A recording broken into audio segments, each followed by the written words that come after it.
Lady Chann, done them season. You know what's going on. We're live and direct. Facts, stats, and data. If you can't back it up, we don't want to hear from you. If you're not talking about facts, stats, and data, we don't want to hear about it. Leave your opinion at the door. Let's go. Landlord in the building. Thank you, Josh. Bye, babe. Thank you very much. See you later, babe.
The Hall of Fame.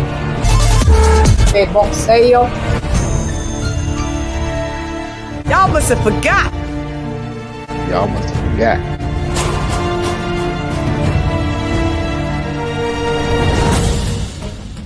In the building.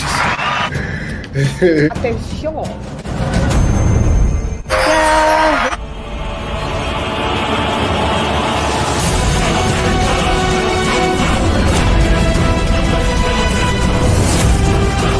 Came in at 1. This is a mega Weekly wrap up. It's paydays. Judge on the panel. Very competitive. Jan!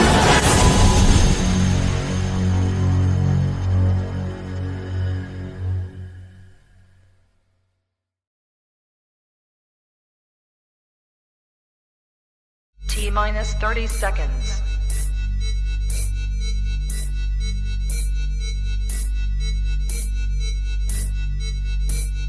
T-minus 20 seconds.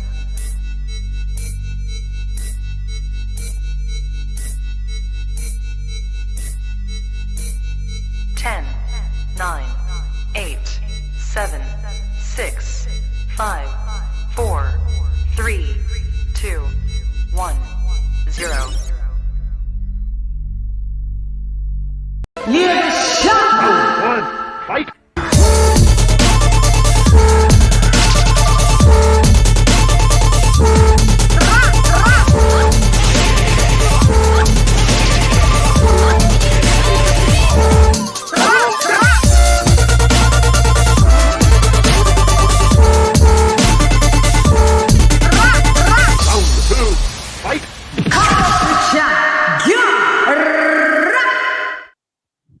Yo, how you going? It's Lady Chann. Look, we had some technical difficulties. There was two of me. It was echoing. I had 2 pages open. There was something going on with my StreamYard. But guess what? We made it with the dizzy. Ding, ding, ding, ding, ding. Oh, my God. Guys, I was gone. I was gone. Now I'm back. I was gone for 1 month. It wasn't a planned hiatus. I tell you the truth. It was just like a run of play of lots of different things happening simultaneously in my grand old life of Lady Chann. You know, Nothing could ever be good stuff, but just different stuff and responsibilities. You know, I'm a madre, so you gotta do what you gotta do. I could see that. Look, I've frozen. Not sure why. Listen, Wi-Fi. Listen, Linda. You know what? I just have to see. When I first came in, stuff wasn't working. I was like, where's this plug into this? Oh my God, I had to do a lot. But I'm happy to do this all for you guys because you guys stay rocking with me. We're individuals. Everything's it. Let me go again. Everything's there you go. I can hear better now. Okie dokie. Shall we do the members only roll call? We have to. It's owed to you guys, and then I'll do the rest of the bits and pieces and the pieces and the bits. Guys, I hope you have had a great day. There's lots to go. No, lots to talk about in the world of boxeo. Oh God. Okay, so let's get the members only roll call.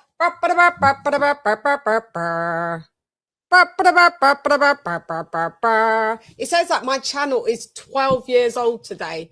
When I my team at the time, my management team, set up a YouTube channel. No, I don't need a channel. There's like, so you can release music. I've got like a couple, but your music on there, like, okay.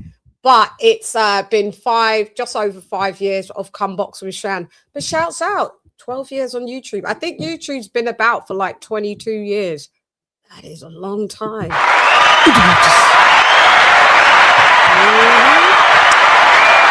Okay, so where's everybody? Oh God, they've changed this all around. Yep, they changed it all around. Where are you guys? I don't know. They change stuff and they don't let you know, Oh, okay, there it is. They've put it there. I don't know why. If it ain't broke, don't know who fix it, YouTube. Please, don't do it. Okie doke. So we've got retro boxing and documentaries, blood boxing, in the Buddhism. Stephen T in the Buddhism. Sorry, my eyesight's bad. Zara K1 in the Buddhism. Hey girl, that guy in the Buddhism. What up, Lady Chann? Kia King boxing in the Buddhism. Emblem in the Buddhism. Donald Banks GP in the Buddhism. AJ all day in the Buddhism. The Queen that never fails, my sister Lisa Bales in the Buddhism. Dr. P, Cardiff's finest in the Buddhism. Mi hermano también en el edificio, ya tú sabes, T-Style Boxing. Nestor Bedford in the Buddhism. Upload el primero en el edificio, ya tú sabes. Yeah, man, El Primero. He was the fast. Okay, so I might have paused. Sorry if I froze, because when you change screens now on this stuff, it freezes your screen. So let me just do the banner. Fury versus AJ. Is Britain's biggest fight finally happening? Well, there's a lot. What's going on? Armageddon come, we soon done. By my side in case you gotta run. A boy on the side of Babylon trying to run like he's down with Mount Zion. It looks like I've already got a title that's kind of there, because this just seems to be, the talk. Fury versus AJ. Why is it Fury AJ? I think it should be AJ Fury. That's just, call me biased, but I thought the person, the A side is Anthony Joshua. Like, he could fight a bin bag respectfully, couldn't he? Hey, we're going to be on PPV. Everybody go and buy it too. So, so it's crazy that Tyson Fury is like, he's, I don't know. AJ probably don't even care. Like, he's just like, you know what? I just want to bash your motherfucking head in. So, like, your name can go first, because you're going to be on the canvas and we're going to be scraping you up last, So, biggest fight Finally. Okay. It's happening to me. Guys, bear with me. My typing's not like, I'm not no secretary. So, you know, I just do like the basic speed. Remember at school here in the UK, we used to have to do typing speeds on the computers and do classes like, and you go from 30 words per minute and then go up and up. I don't know if they do that now. I don't think they do. Okay, have we got it? We got it. Let's put it on. Kaboom. Okie dokie. I can see two. I can see two, but one's doubled up. So I don't know which one to pull up. So I'm introducing. Introducing. Introducing.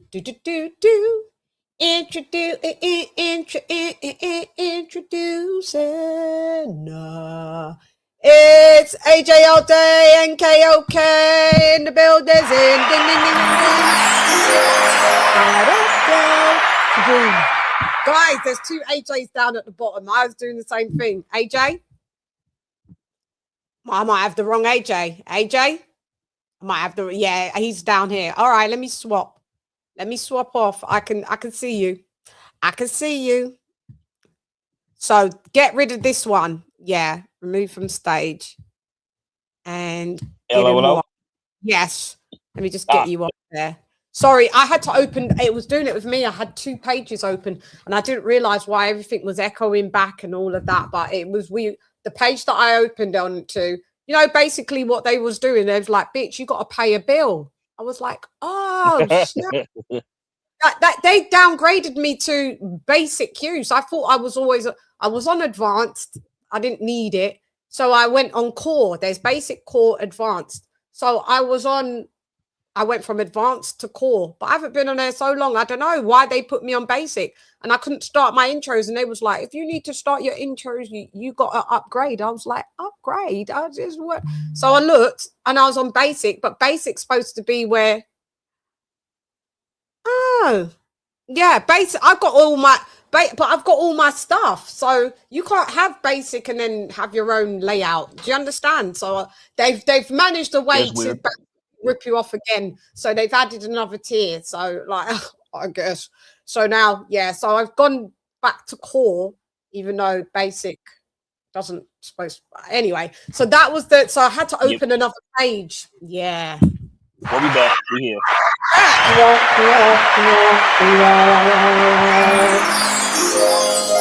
Okay. Eduardo. Yeah, how you doing, lady? What's going down? The voice is with us. Let you show. Man. Like, it's like boxing had me. I've been a casual, just a little. I've been keeping up, but I've been so busy. I've been a casual when I say watching it, but I've been working on some stuff, so it's still boxing.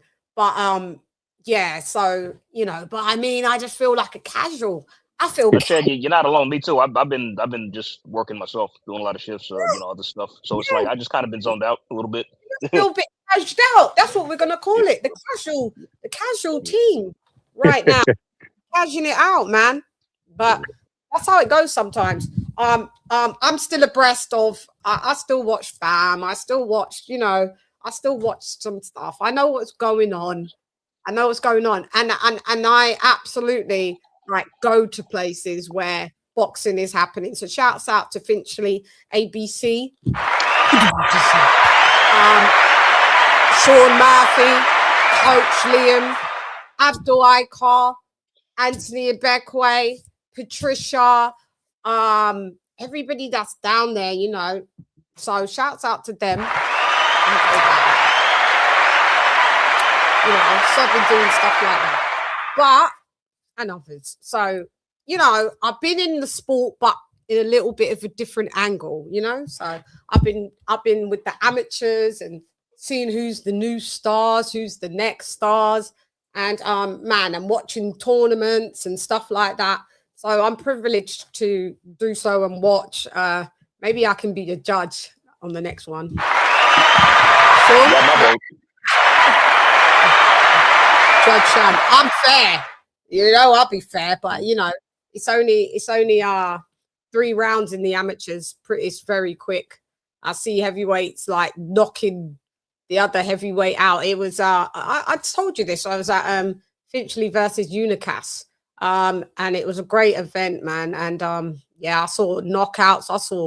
I like, yo, you know, I took a picture with the heavyweight. I look about that big.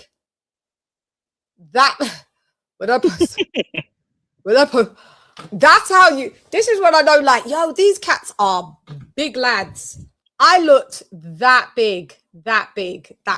He was about this wide. I was like, oh my God, I'm tiny. He's adorable. I have to get the name, but he's adorable, man. Gentle giant. He knocked, shouts out. He's from ABC, Finchley ABC. He knocked the dude down and out.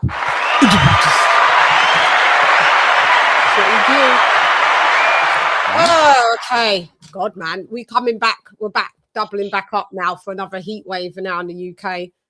Because we cried with the first one. Oh, it's too hot. So then God said, all right, we're going to give you continuous rain for about 2 weeks, and we're going to dip the temperatures all the way down to like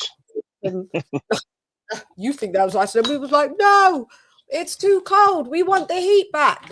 Now it's ramping right back up, and we're going to be every day going back up to 30 degrees Celsius, 32 degrees. And that is now everyone's like, God, we can feel it. So we're just like, just shut it. We're not complaining. We just accept whatever it is. So when people keep saying, oh, the UK is so cold, I don't know. Global warming said, no, it's not. It's one of the even when you came, AJ, it wasn't freezing. Yeah, it's funny. The weather was relatively fine when I was there, to be honest. Yeah. It was okay. Yeah, that's what I'm saying. And that was what, May? Yeah, early May, yeah. Early May, yeah, and the weather was like fine. That was just baking. But okay, so I shan't complain. Where are we at anyway, guys? The bitch be rusty. We're at the weekly wrap up. Shiggity what? Shiggity. Show.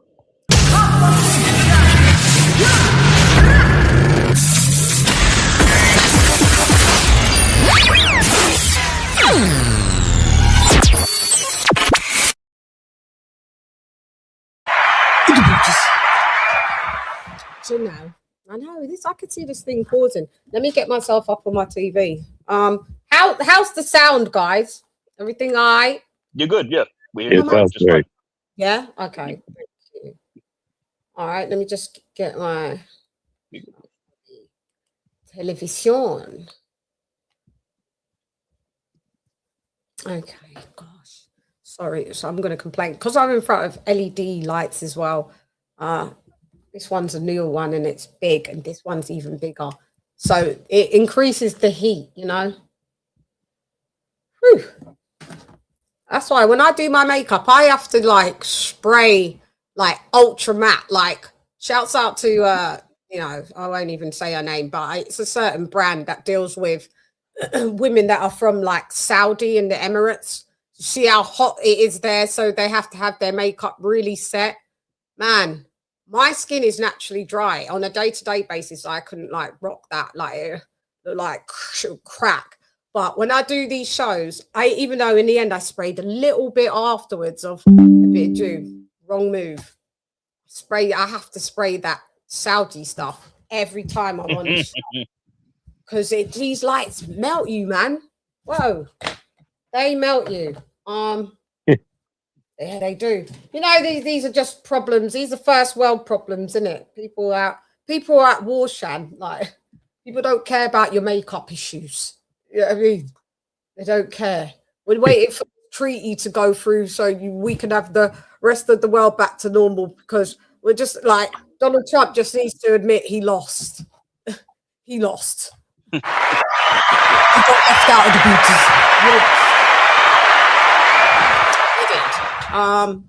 Yeah, we need that Strait of Hormuz open right back up. Oh yeah, anyway, I'll be doing my political channel anyway. I got one of them, you know, anyway, so those that know, I'll be doing that because there's some stuff that I've got to chop up on that side, on that front. But talking about politics in boxing, hang on. There's just really no place for it. And hello? I thought I heard Eduardo speaking. No, it was some kind of thing in the background. It wasn't me. Was that a voice note or something? Yeah. Yeah, voice note thing or something. I think, is it not me? No. Yeah, it was something over there with you because I was muted. Yeah, it's my phone because I forget that truthing. I'm trying to check yeah, it's not you. It's not you guys. I had a walk. So let me just see. Oh, okay. All right. We good. Yes, me. She is I and I is her. All right. Yeah, so politics in boxing, by the way. Just alone. I'm just past it, man. It's like I'm fed up, you know.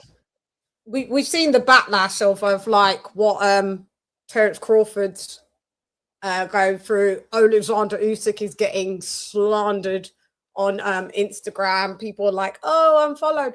And you know what? Right? When I initially, I'm going to keep it a buck. When I initially saw Usyk posing with Trump, I did kind of like just say, "Oh, I don't want to follow you, Usyk, because I don't want to see this side." So I just stopped following him. The reason why, but I'll tell you what happened afterwards. The reason why was because this is why you don't bring in politics and religion in when I was media trained, that wasn't allowed in your interviews. Don't bring that up. Just say neutral, and that's the best thing. But at the end of the day, President Zelensky came to the White House and got desecrated by Trump. He got desecrated, disrespected, like to the highest order, to the highest degree. Trump then said, why do we want to help Ukraine against Russia? You know, it's a waste of our money. Let the UK do it. It's none of our business. No, you could take that stance that it's none of their business. Like then war's nobody's business unless it's the country that you reside in. Because like, you know, I've just seen wars that is none of our business, but we're in it, you know, or we're taking part, you know. So him saying that, I get it. Like, if you don't want to be a part of a war, then keep it consistent. Don't, like, you have a support, because when you're in a war, we have to get tagged along. Like, you know, we get dragged in, and it's none of our business. But at the end of the day, fair enough if that's your stance. But then you should show any human being that you invite to the Oval Office with fucking respect, man to man, human to human. And how he talked to Zelensky was disgusting, in my opinion. Yeah. And so when I saw Oleksandr Usyk there, I was like, come on, he really dissed your people. He really did. Big time. So I was that's not a good look. It's not a good look. It's not a good look. So I was like, let me just unfollow, because I just don't want to see it. This is what it can make you do. But then I thought to myself, I see Bud. God. And If you play semantics, you could say Usyk looks worse because President Trump literally is not the president of your country, and your country's in a deep war, and he basically shitted on you, your president, your country, and everything. Whereas Bud is an American. Yes, correct. Yeah, that's a good way of looking at it. Like, if you want to provide it in the context, if you want to put it in the context, So he's just got a crappy president. Like, he just got crappy, prime ministers, presidents. It's not really his fault. President Trump hasn't really directly, you could still split hairs, which I will, hasn't directly dissed our guy from Omaha. But overall, he's not really down for people of this tone. Okay? You don't really care unless you've got a bit of money. But that's splitting hairs. So I thought to myself, Chann, they're allowed to do what they want to do. That's why they tell you don't get involved in all this shit. And we're going to talk about this topic. This is a part of the show. And do you know what? Like them for what? It's a democracy that we live in. It's the West. We could vote or we could support anyone that you want, anyone that we want to. Okay, you can. I would have just been there, and if I was there, I just wouldn't have taken a picture with him as such. If I was probably Usyk or even Bud, but I'm not going to nail him to the cross. Okay, because you know he tried to say, "Oh, I'm the biggest," you know, I'm your biggest fan. I'm your biggest fan. You know, he tried to tell that to Bud that he was his biggest fan. I doubt it. You know, but hey ho, Bud took a moment. Usyk took a moment. So I just thought to myself, let me just go back and follow Usyk, because I got to keep it a buck. If I unfollow Usyk, then I unfollow Bud. So you can't just unfollow one, then not the other. You either unfollow them both or you keep them both. And then I had to compartmentalize and be like, yeah, this one's a bit worse, but do you know what? I ain't got time to lose sleep, get even more finer lines underneath my eyes, you know. Exactly. At the end of the day, go off. Do what you're doing. I just refollowed, but I'm not. My props to you, Chad. That's a really respectable way of a mature way of looking at it, because I've tried to do this several times myself when it comes to just like, I mean, it doesn't even have to be athletes or boxers per se. It can be just celebrities in general, or like a renowned public figure. Like I try to just look at them like, you guys are just objects of my entertainment, of what I want to see. Sadly, even though you're people and human beings like us, that's all you are to me. I'm never going to meet you in public. I'm never going to, you know, we're never going to be friends. You're just a figure, just something like somebody who I'm entertained by, and who I just want to fill my time with, you know, just you know, just exactly. So, you know, and once you look at it like that, you have a clear way of looking at a lot of things better from an outside perspective. I mean, because how you just came to that realization, I've tried myself to just differentiate boxers and the personal opinions, this and that. Like, I'm not, as you know, we're not fans of Deontay Wilder and Tyson Fury and like other boxers and Tank Davis, stuff like that. But I mean, but you know, but that's why I don't like concern myself with their personal affairs. Now, like, I just try to like pay attention to what they do. I mean, we're not fans of what they do, also not due to their personal issues, but also due to their like what they do in the pro ring as well. How they stifle fights, hold belts hostage, like, and we can go on. We can be here for hours. You know what I'm saying? So, yeah, I find it, and I understand what you're saying, and I agree with what you're saying. A little split hair, just a little split hair for me is that some of these boxers I do know, or I will know, or I have known. Right. Yeah. So it's kind of like if it was NBA players there, it wouldn't mean much to me because it's not my field. I don't know them. They haven't been on my show, or haven't met them, or I probably won't meet them. But knowing my life, I probably would anyway. Do you know? Yes. I mean, so yeah, but that's a good point you made. That's very true, because like with some boxers, you do have a personal stake, because you do actually personally know these people. You sat down and talked to them. You know, you've had personal conversations with them. So yeah, with you, so yeah, it is different. It could be different for you for sure. Yeah, but still, like you said, we could still split heads and just be like, yo, we're just fans of what you do in the ring. And I had to think to myself, kudos to Team Joshua. They'll never be in that situation. No.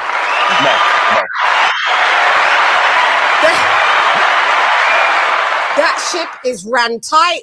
I applaud it. You don't want to be connected to public. You're never going to catch him slipping at all. You ain't going to catch him slipping.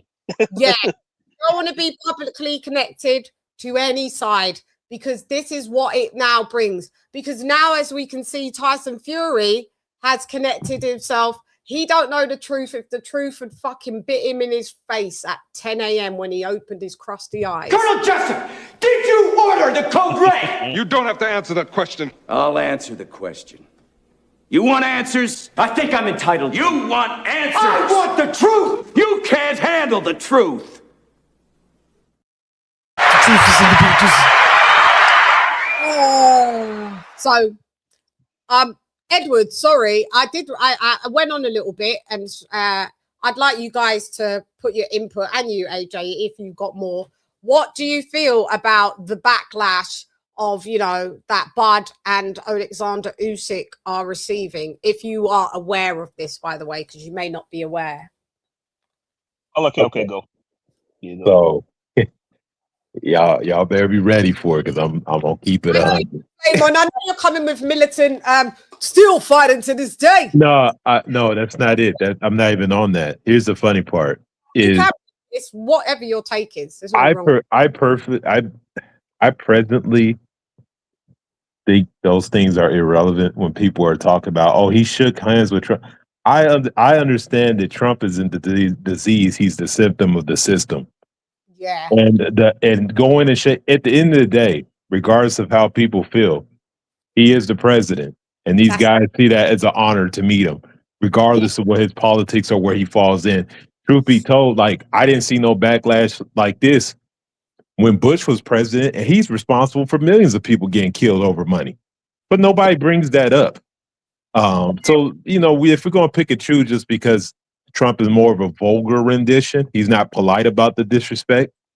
Like any of these presidents, I could basically say the same thing about somebody shaking their hand. Like, bro, do you not know what this dude's been doing? Like, hey, I sat there and watched people shake hands with Clinton and have pictures with him while he let a massacre happen in Africa.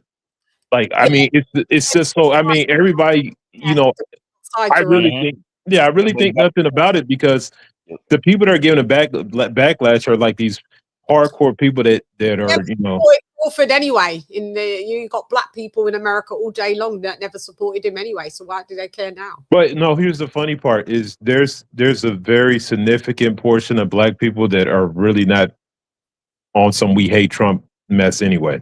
Oh no, I know. So, but the ones that I am seeing are the ones that we hate. Yeah, Trump. but I won't be honest. Most of the people that have the voices, there's like a very minor group of people that are even involved in talking about that. It's like you have 45 million people of the elimination, and you have 100 people talking, and somehow they're the voice for everybody.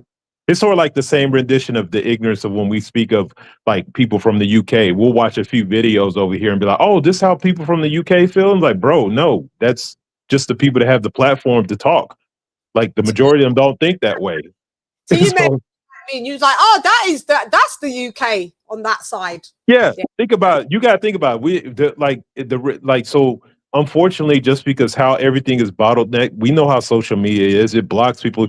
You got a very good platform. They don't promote people's stuff if it doesn't fall into the categories that they want. So unfortunately, when I hear voices that come from social media, I have to presume that somehow they're like, I can't take it at face value as it represents anything.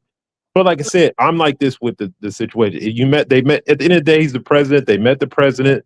Now, like you said, Usyk, I'm a little more like, yo, like, your country's at war, bro. Like it's a little different. Yeah, that's what I'm saying.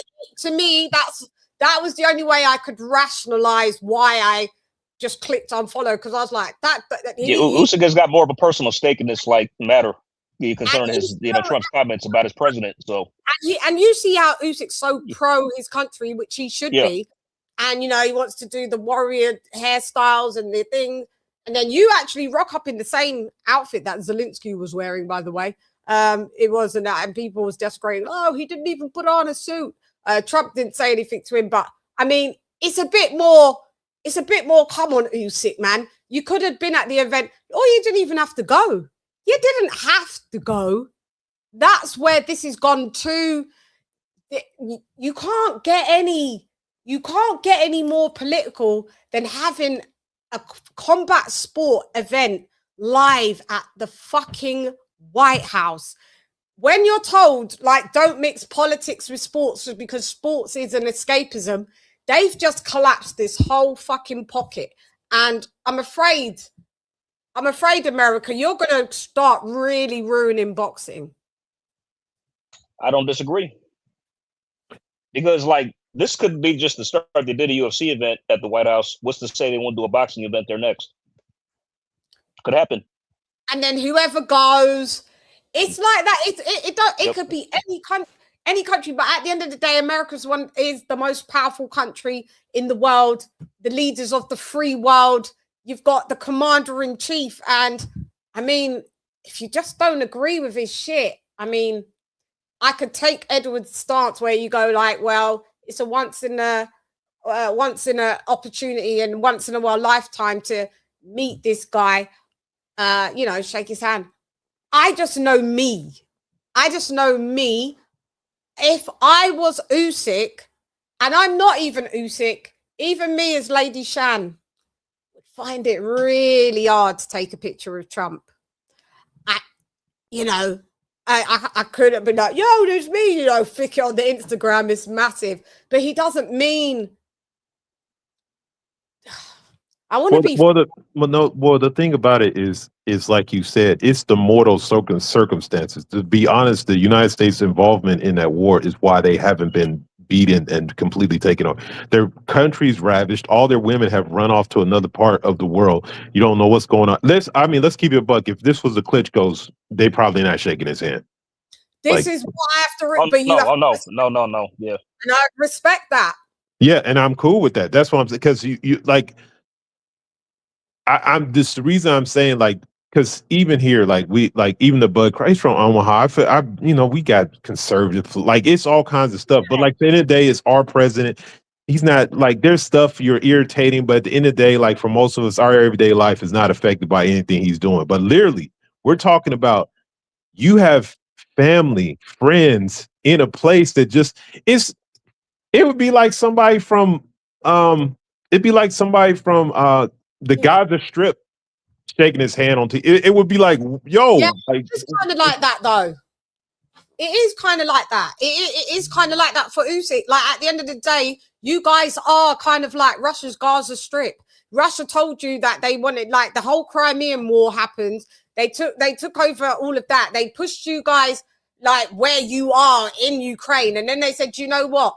You're not doing what we want you to do, and you're part of United Nations. You're thinking, and we don't want you to be a part of it. So now we're gonna come and take bits and bits and bits. And they've taken a lot of it's just not reported as highly anymore. But they've taken a lot of Ukraine's land. Do you know what I mean? They've and annihilated people and killed a lot of innocent people. So I mean, if I'm Usyk, like I'm not. I don't even think I'm going to the whole entire event unless I was told, guess what? There's a conversation to be had.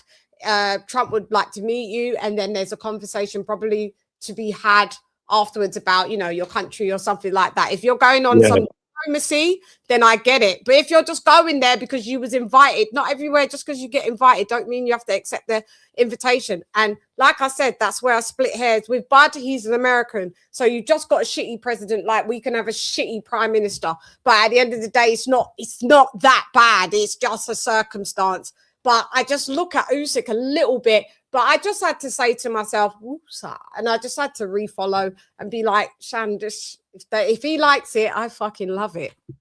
Well, yeah, at least have like something on your lapel, free Ukraine, something along those lines to take the political opportunity for it. And so, like you said, and here's the thing, like you said, people haven't noticed it because Ukraine has significant wheat that they distribute through the country. So maybe somehow, because they've taken that land, there's no disruption. Maybe people don't notice when their bread goes up, but when their gas goes up, everybody's crying. It's the end of the world. So like you said, there is things that's happened that's affect everybody, but it's been taken over. It's like you said, Russia's been took it over, now they're distributing it. So I guess it's business as usual. It's wild to me. Yeah, it's wild. I mean, I see the backlash happening. I'm not a part of the follow crew, because I was just had to make peace with it myself and how I look at it, and I was just like, you just unfollow both cats then, or you keep following both cats. And I just decided, yes, whatever. Like I said, you like it, I love it. I mean, I saw Crawford's whole entire. I see Crawford going to the motherland. He's in. I think where was he? Like Uganda or somewhere like that. And he's doing his stuff. I mean, Usyk is still a little semi side eye. It is. Because you couldn't come, this guy couldn't come and talk about he's blitzed out, like he don't give a fuck about Jamaica. Or I'm already pissed off because my nan's Venezuelan, right? God rest her soul. Yeah, and I wasn't even happy with Maduro. Like I wasn't even happy with that. But so it's like, and I'm still removed from it, and I'm still pissed off with this dude. So when it's something that you're Usyk, you have to remember, right, that your excuse for coming in a close fight that we believe that you got saved in with Rico Van Hoven was that you got a call from your wife and your daughter that they had to go to the bunker because they was getting bombed. And then 2 weeks later, 3 weeks later, you're there taking pictures with Trump. If I was your wife, I would be fucking livid. I didn't know that detail. Look, that even adds to more reason why you should you just use it. Then that's the bullshit, and that's the thing that actually going to tank whatever you got going on, because you used it as an excuse. Because let's be real, he got saved in that fight. That motherfucker Rico was putting hands on him, and then you talk about because my wife and this and that. But like, bro, you with the president, like, hey man, you know my family's in danger, bro. We need y'all help.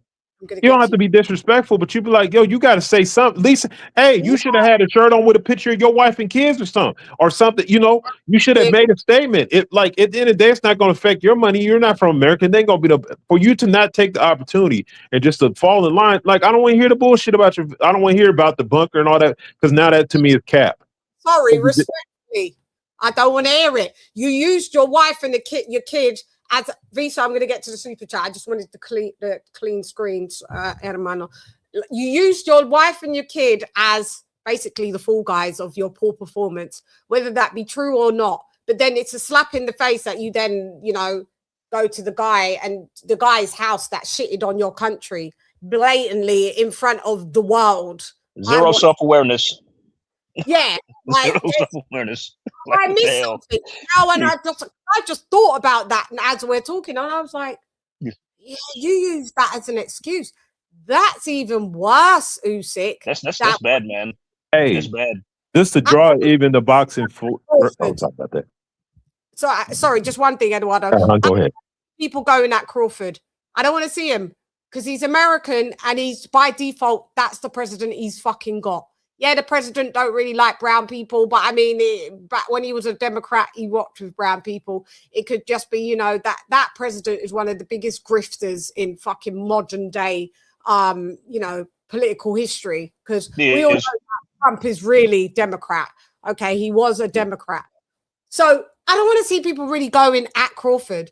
Now, I'm not trying to say that you should go at Usyk, because I'm not here to bring out propaganda. You know, I'm just here to deal with stats, facts, and data.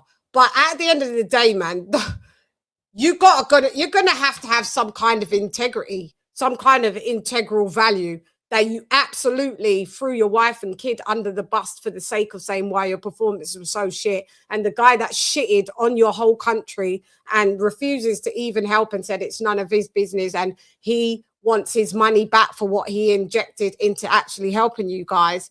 Yeah, and then shitted on invited your president and shat on him right in front of everybody in the world. And then you take pictures with him and you go to his house. That's not it. That's not it. That's By the way, not Chann, can I say this as well? Yeah, say what you want. If that's true, if your wife and kids were actually in the bunker, why weren't you with them? Or why did you do anything to make sure they were safe? My whole point, this is another question that I've got with you guys, you saying that. Why are they in the bunker and you're not? You have the money and resources to make sure they're safe. You get them out of the country. You have more than enough money to do what you got to do to make sure they're safe. And you take this fight with this kickboxer, which no fucking buddy wanted to see. And then then when shit goes wrong and you look horrible and damn near lose the fight, now you want to use that as an excuse? You use your wife and kid in the bunker when they don't got to be in the bunker, but you're so testament. I would respect it if you lived in the bunker with them or in the house with them when they're not in the bunker. But at the end of the day, you can't be that patriotic if at the end you're then taking pictures and you're at the guy's house that don't give a fuck that your wife and kid was in the bunker. Your family's in constant mortal danger, according to you. I'm sorry, sir. My family's not leaving my side. Wherever I go, y'all are going. If we're going, I got to fight out here. Oh, we're training. Okay, cool. I'm going to have to just set y'all up at the hotel. It's not a financial issue. You got the money, so let's not bullshit. Like, to me, like I said, that sounds like the softest shit. Like, you as a person have clearly shown me who you are. And bringing it back to boxing and politics, like, there's a reason why we refer to certain people as the greatest. Do you see Muhammad Ali doing some shit like that? Muhammad Ali lost 3 years of his career for speaking out for shit that was going on. So I don't want to. That had nothing to do with boxing at all whatsoever. Exactly. And you and Usyk and him and Usyk share the same birthday. Desafortunadamente. This is just the craziest thing. I don't want to hear people talking about, no, you've pulled up a point. I saw one person go on in the comments, Muhammad Ali would never have done this. I see it. One. There should be a floodgate of them. He would have never done it. If you stand on business, I don't care about you said you fought on in the war when it first kicked off, you and Lomachenko. No, you wasn't. You lot was not on the front line. Nope. One of you lot was in the postal system and one of you was in something else. You weren't on the front line. And then you said that your president, Zelensky, granted you to leave and fight Anthony Joshua because he knew that he was going to make a load of money. Do you remember? Yep. And he came and did that. And this is why you can't. This is why, oh, what a tangled web we weave sometimes. Because now you got Anthony Joshua that absolutely trains with you. So kind of by default, I get dragged into your BS. Like, because what if you're Anthony Joshua and you don't stand for none of that shit? Yeah. And now by default, Chad, you remember Joshua was pulled into the Spence Crawford rivalry because he was training with Derrick James, and he picked Spence to win. But I could tell he didn't want to do that. He didn't want to do that. Pull him out on it. I was like, bruh, come on. You know better than that. You know that Crawford's better than Spence. And just because you're with Derrick James, could have still gave her an opinion that, you know what, rooting for Spence, but Crawford. Then you do the interview. Or you could have just kept the neutral, be like, hey, man, it's going to be a great fight. I'm rooting for both of them, yada, and just left it at that. That's all. That's all you had to say. And then we was talking about Crawford fighting Canelo. I said, I got Bud. Yes, you did. And then he said, okay, yeah, I got Bud too. So why you never? Yeah, but you know, the thing I'll say about that is that's still keeping it boxing. Like him training at Usyk's gym, I don't think that will affect him in any way because Trump went and did that goofy shit. I mean, he would, Usyk did that shit. It's not the same thing. It's kind of like it might internally piss him off. If I was training with Usyk, say I was a female boxer and I said, I'm coming into your camp and he's embraced me and all of that. And I'm still me, by the way, with the same morals, same standards, same big mouth, whatever. And then I see him do that. I don't want to train with you for a little minute. You've got on my nerves. I'm looking at you sideways and now you're getting flamed on. And if I still stick around, I get by default branded a bit of that I'm agreeing with whatever you're agreeing with. I know it shouldn't be like that, but it can get like that. And someone like Anthony Joshua, he's got an amazing team and they've done their utmost best for him to not be in a lot of situations, hence why you don't see him talk about politics or align himself with this one or that one or that one or this one. And then you kind of get just bring in by default. Ain't it a bit shitty? Like, oh, bro. The only thing I'll say about that is, first of all, anybody that does kind of draw some kind of, some correlation because of that is probably it's a type of person that ain't working and doing shit anyway. Because we all work with people that got all kind of shit thoughts and processes that we don't agree with. Indeed, I agree. For me, I'm not saying that he should feel that way. I'm kind of maybe taking it from a subjective. I would probably feel like, man, I've done all of this, man. I've done everything correct. And then I still end up with in some kind of political backlash with the guy that's getting massive political backlash. And I'm training with him and he's training me. So maybe now when I walk out with Prenga for the Prenga fight and Usyk and them lot are in my corner, we might just get religiously booed coming in, even in our town. Plus, this fight looks like it may not even be in the UK. What I'm saying is, for public relations, this just didn't go down well. Everybody should have just fucking, if you was going, don't take no picture. If you was going to take a picture, stand 10 toes down for the backlash that you receive. Option 3, you just didn't have to go. It was UFC. It was none of your business anyway. Yeah, I don't know. I don't understand why he was there anyway. But I just there. Yeah, just looking at it from like celebrate Trump's birthday, his 80th birthday or 85, one of the two. Yeah, 80. He's 80 years old. Yeah, people thought they was going there because they were celebrating America's birthday. No, that's July 4th, and that will be 250 years since they offloaded the Brits. You was there to publicly celebrate Trump's birthday. So Usyk, I'm afraid it looks wild. It looks wild. Not good, man. Not good.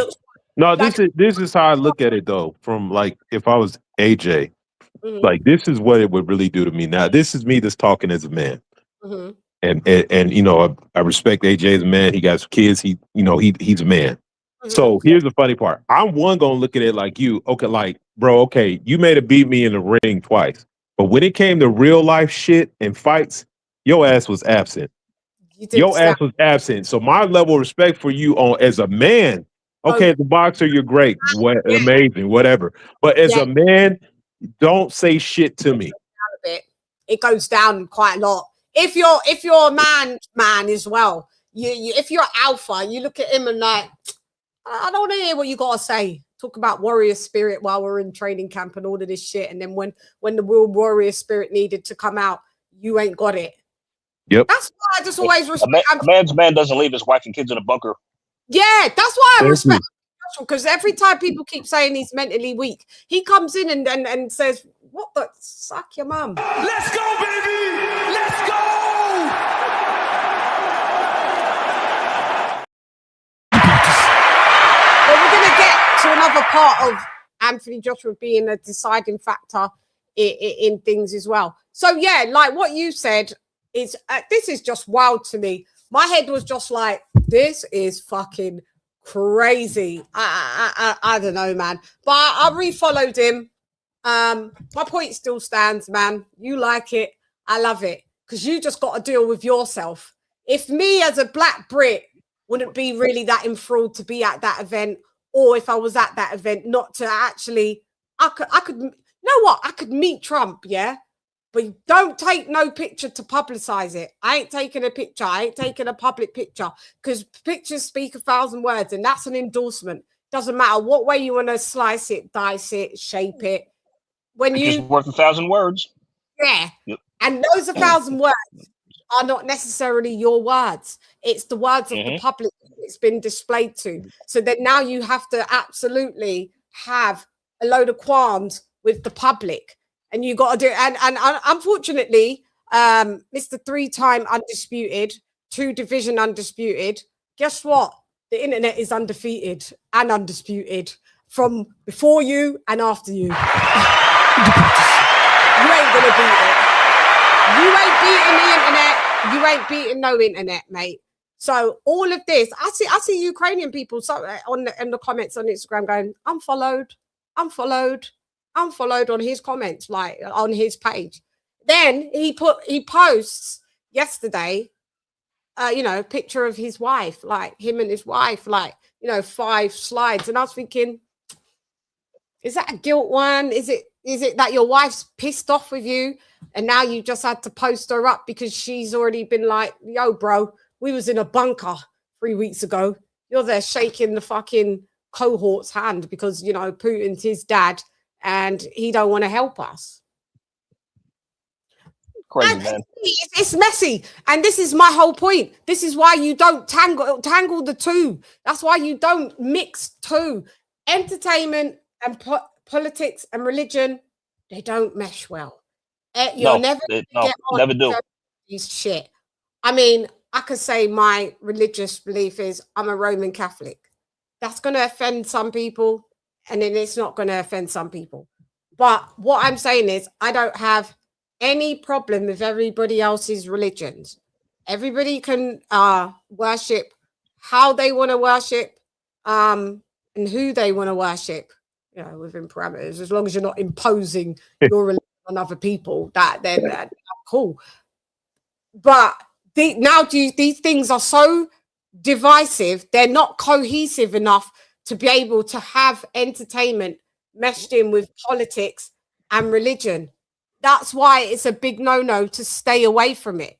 And then you've got Dana White that's literally endorsed, and I've heard that now President Trump has bought stock in TKO. It's all fucking messy now. That's messy. It's messy. It's just like Dana White, like it's like you're the no disrespect. It's like you're the Antichrist, man. It's like you just, and you know what?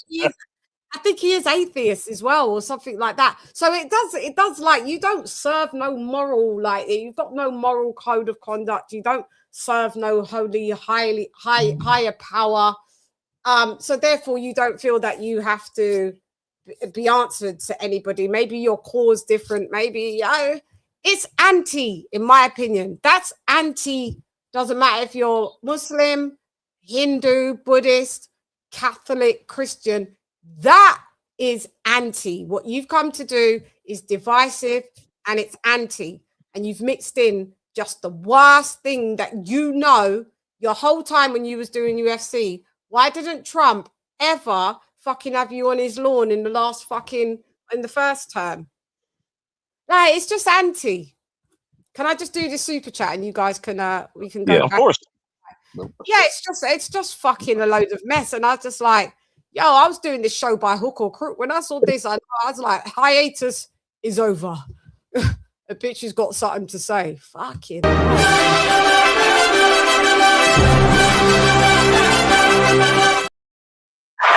shouts out to Virtuoso V Soul for dropping that dub on your girl. I was trying to figure out what's 20 again. That's how long I've been out of the game. Like, I don't even know what money is. I must be living in a bunker myself.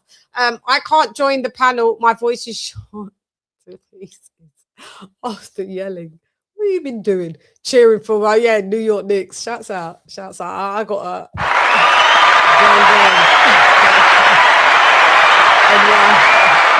anyway, all day. Who won an NBA title? You don't have to tell me. My family, they be going, they're wilding out. They're still partying now. Like, they didn't even go to work. They're like, job over for the minute. Whatever is left of it will be spent screaming at the victory parade tomorrow. Lo siento, mi hermano. De nada. No te preocupes. Everything está bien. Todo bien conmigo. See? It's so good in the motherfucking hood. Go ahead and go and scream for your peoples. Scream for them. Scream for them. Scream for your team. Yeah. I hope that Trump don't turn up. Trump don't turn up and spoil the whole damn thing. Yeah, I mean, politicize all this. Because NBA, I mean, back in the day, Trump used to attend NBA things, but I mean, it didn't. He went to a finals game this year. Yeah, and he got booed.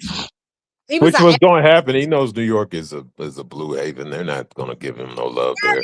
From me, just like, I just accept the boos. I respect it. They actually boo. But this guy, yeah. What do you think about what I've just said? Is this just a whole antichrist type of rhetoric that we're seeing go down? To me, it just feels very demonic. I'm glad you said that, because this is the thing that I have with people that don't have faith in anything. And I'm like, well, if you don't believe in anything, then why is there, people be like, well, you should treat people this way. And I literally say, why? If you don't have no moral judgment, if you don't have no faith in anything, there is no rules for you. Do what you want because you feel like there's no consequences.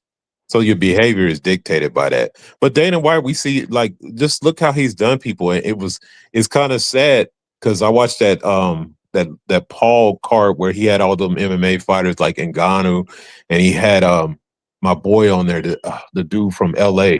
I mean, not LA, from the West Coast. I cannot think of his name. He's been in so many fights. And he was with Eric, the black MMA fighter. This is a Hispanic dude. He got knocked out in the fight too, but he looked at so what. But the reason why those dudes are stuck in that position is because Dana White never paid them anything, to the point they have to just take wherever money's available And it's sad. It's like, bro, the guy is talking about $1 billion company, and you got people like John Jones having to, who's your biggest star, sitting out for 3 years because you don't want to pay nobody. Yo, Lady Chann, bruh. Who's this? Yeah, what the? Hey, who's this? It says Birmingham. The big CAEE, bruh. CAEE. LadyChann. We just put in the chat. Just putting the chat up there, bruh. Have you come to be a part of the panel? Straight up. Huh? Because I haven't got time for I will remove stupidness because this is an adult conversation, so I haven't. Chann. So you can't come on my panel and what's going on with this fucking shit, bro? Okay. Yeah. This is what I'm saying. These Yeah, I don't know who you are. Go ahead and get him. Yeah. Okay, yeah. Anyway. Yeah, that dude, man. What the? Yeah. What the hell? What is he? What was he high or something? Like what the hell? He sounded like he was talking to himself, and then got mad that he was talking to himself. Guys, you lot was all there. We've come a long way since the shows was just imploded by trolls and all of that, and everybody. We've been there. We've come out on the other side. We're not going back to that side, I'm afraid. Straight up, dog. To be here, anyway, Chann, please carry on. Mims, yeah, I saw it. Yeah, I remember when Tyson Fury said, "See you in Saudi," and then in the end he fought Wilder the next day, and it was signed that fight. Yeah, I know. Yeah. We'll get that. Tyson Fury is just a big L. No, sorry, he's a massive L. Yeah, massive L. But sorry, why? Because this guy threw me off a little bit. Where was we? No, like you were talking about Dana White and the the demonic behavior, and it's real. I mean, it's him. There's quite a few guys that are in massive positions that behave. Hey, what's up, Lisa? That's in massive positions like that, and it's just like, man, like, dang, I'm just gonna tell you. Look, I want to tell you my underlying philosophy about anybody. Yeah. If you're a person that makes $5 billion and that's not enough for you, something is wrong with you. Something is deeply evil about you as a person. And then on top of that, getting mad about giving people enough money so they can feed their family. Yeah, that's not the type of person you want around anything. To be aligned with. No, this is what I'm saying. You 5 billion and all of this. No, you can change your name all you want. You're not gonna come on. You're a troll, so leave. Otherwise, I'll kick you off the whole shit and ban you. Yeah, what you're saying is fact. You absolutely starve your fighters. Oh, let's see who's this. Okay. Hello. What's going on, man? Yo, listen, I just gotta say one thing, bro. Gotta say one thing. Bellingham was the man. Bellingham don't play, bruh. Listen, England, Bellingham, Morgan Rogers. You don't mess with Birmingham, bro. You don't mess with Birmingham, bro. This can't be Pigeon. This is not you, is it? It's me, bro. Oh God, Pigeon, we don't do these shows anymore where we do the silliness. Get back on camera. Here, bro. Stay on camera. If you let me stay on camera and absolutely. That is Pigeon. Is this you, Pigeon? Yeah, man. You put on weight. Yeah, no, bro. Yo, we gotta put it out there, man. Have you stopped the drink? You stopped the drinking because you put on. Yeah, I gone fat. I've been in Algeria for like 2 years, so I was living in Algeria for 2 years. Yeah, I come back like I'm 54 years old next year, man. 54 years. Different. You look totally like you look better, by the way. When I say different, you look way better. I'm a lot happier. Well, yeah, I'm a lot happier in my life, bro. Yeah. Because you got on my fucking nerves for years. Yo, lady. Yo, lady. My whole career on YouTube. It was my troll, then you liked me. Then I'd go to other shows, you'd follow me and troll. It's just been amazing. It's like what's going on in Birmingham at the moment. What's going on in Birmingham? Like I've been back in Birmingham like for about 10 Cup. You know, Aston Villa, like Morgan Rogers, all these guys. We won the European Cup. I personally think England is gonna win. Is gonna win the World Cup, man. You've just come in and just. I'm sorry. Pigeon. I'm sorry.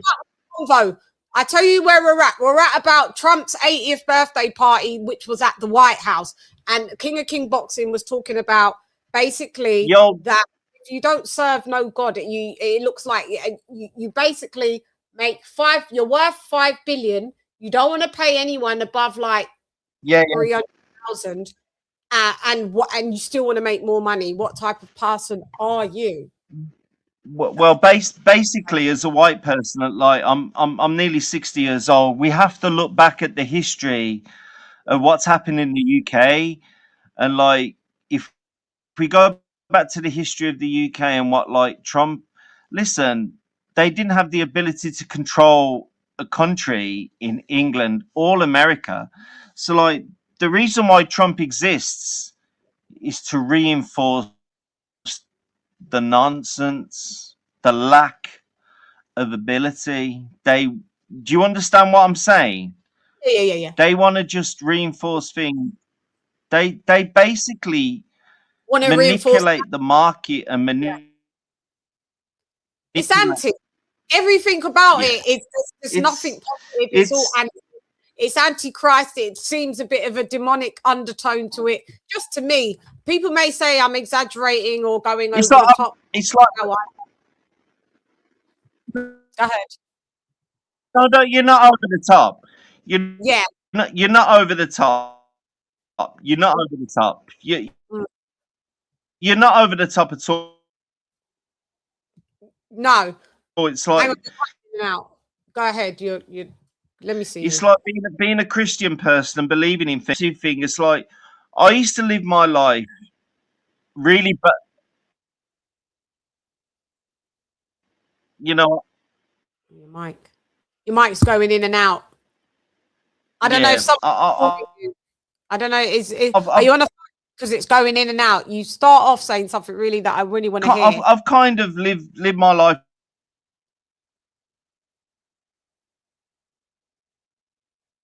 I think his internet's bad, right? Yeah, he's frozen. Yeah, Guys, I got a bad connection. Okay, yeah. Pigeon, your internet connection is bad. Yeah, he should be back. He should be back. I don't know what's going on with my mic, bro. Yeah, sometimes on camera and you ain't got a strong Wi-Fi, it will lag. Because I'm out and about, but yeah, go ahead. Yeah, you lived your life. Yeah. Yeah. Yeah, your internet's bad. Drop back in, Pigeon, when it's better. Because it's we can't hear. Yeah, it's Monday mic. My Monday mic. The White again. Or wherever they are. It is what it is. But yeah. It is what it is, but Pidge, yeah. The mic situation, mate. You gotta sort it out, okay? Sort out the mic. And then come back. Let us go on with the rest of the show. Got a nice comment here. And he's wrote my name with one N. Lady Chann is easily the most beautiful analyst in the Buddhism. Keep up the good work.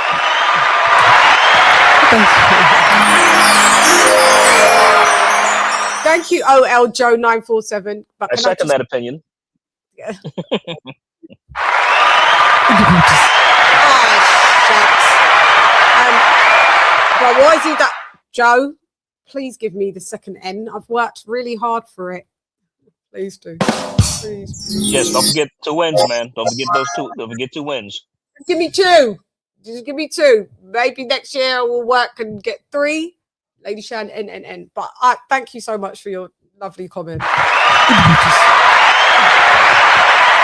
you very much. We've got lots of comments.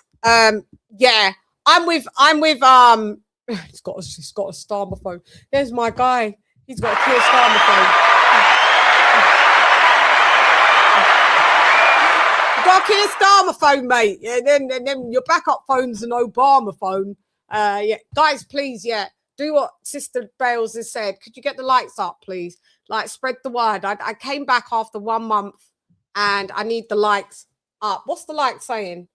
This is a very interesting conversation. Pigeon, you got us out of the convo a little minute. I need to go back in. Yeah, we need more people watching. We need more people watching. So hit the like, please, as well, and share it if you can. If you got like subscribers, share it, because people's like, that bitch ain't going live. Like, but you know what? I'll get a lot of people on playback, gang. So yeah, I'm in agreement with you, Eduardo. AJ, if you think the same thing, it's just like, how much money do you need? Because if you need more money, but then pay your people more money then. And then you've got the boxers that come in, you know, and they're worth like 100 milli getting paid from some of your establishment, getting paid like Conor Benn 15 milli. And it's funny, Conor Benn wasn't there. You would have thought, you know, he would have been there. You know him. You know he's a fucking attention whore. Surprised he was there. He was there. Oh, he was there. Yeah, okay. He showed up. Yeah. Oh, okay. I saw photos. Did he not take a picture of Trump then? I don't think so. He took a photo with was it him and Jai, I think, or someone else? But he was there though. I saw them at some table, and Jai and Crawford's like, you called me out. And he went, when did I call you out? Yes, you did. You did say that. Oh, I'd It's all changed real that's what I quick. know. Conor ain't. Who, That's what I me? know. That's why I know he ain't about that life, man. Conor ain't about that life. No, see that. Look, he didn't get no picture with Trump because Trump didn't know who the hell he was. Like, it was this guy. You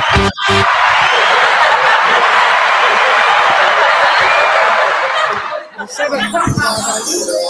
You fucking said it. More than likely, that's what it was. Facts matter.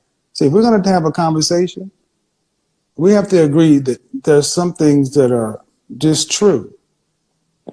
Facts and data matter.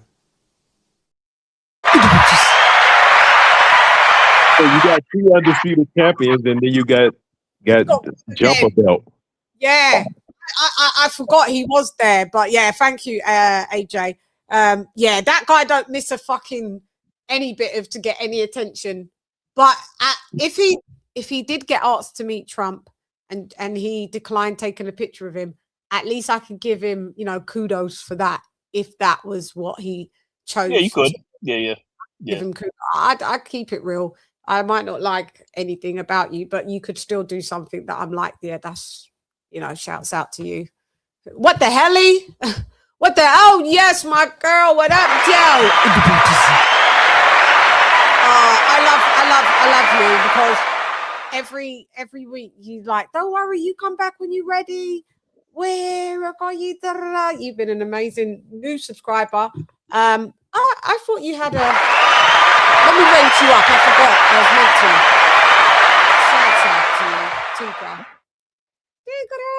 meant to. Yeah, guys.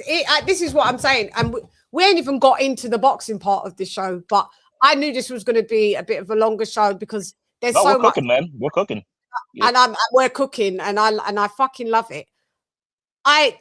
So back to my point, it just feels a little demonic to me.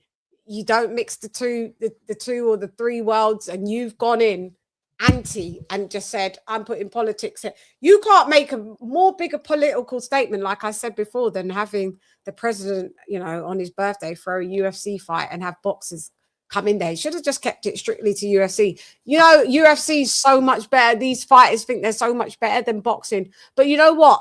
Just to be fair, your event didn't make any noise unless the boxers that turned up were there. Let's just call it a spade. You know what I mean? We weren't checking for you guys. We weren't even checking for the event. I mean, the only reason I forgot, I knew about it was because I saw boxers taking pictures there. Yeah, I knew it was. Yeah. And I was intentionally going to ignore it because it was none of my black British business. Yeah, because I'm in boxing. But then the only reason why it's flagged all up on my radar is because you've got like 2 goats on your thing that turned up, and that's what made it great again in the Bundesliga.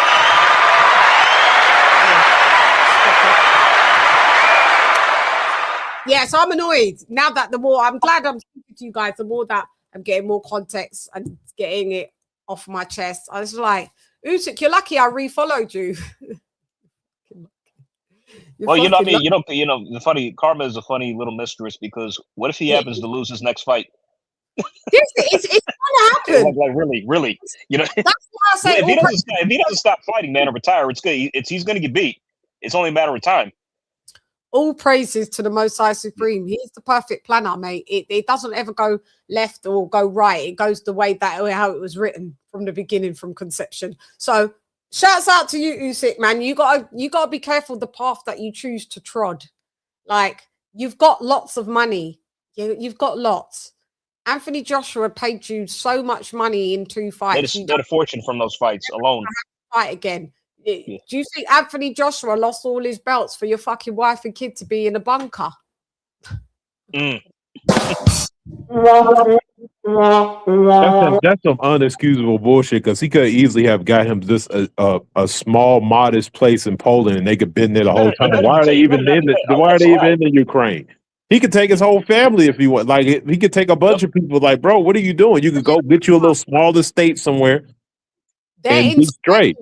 They're in Valencia, Spain, in a nice villa. Thank you. That's where they could have been the whole That's where Usyk's based. That's his camp. He's in Valencia.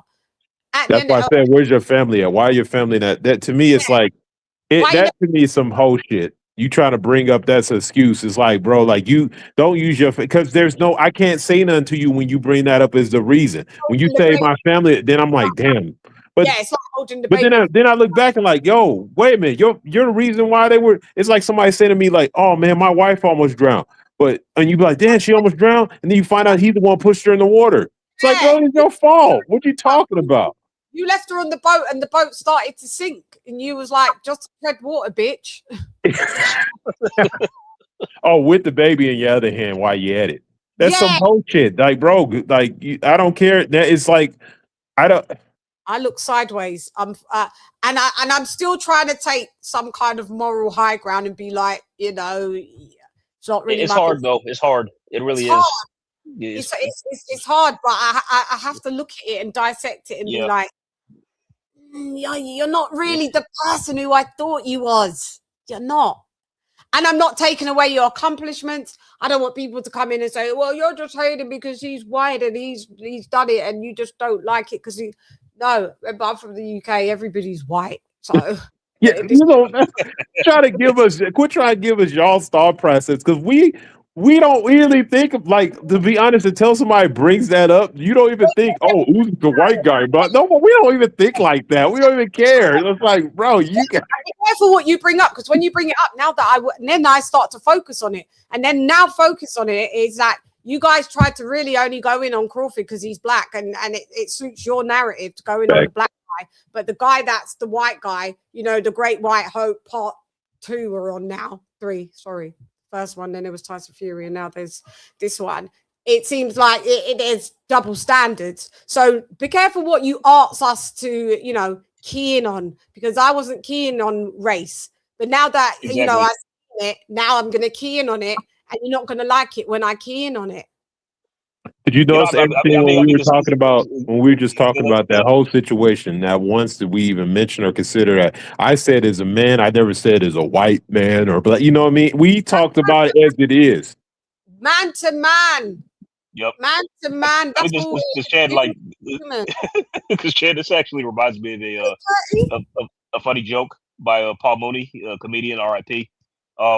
Like, I'm going to use his joke for this. Like, in reality, Spence versus Crawford should have been a win-win situation for the black community, regardless of, like, a nationality. I mean, because, you know why? Because by the time somebody was over, for sure that somebody black won. You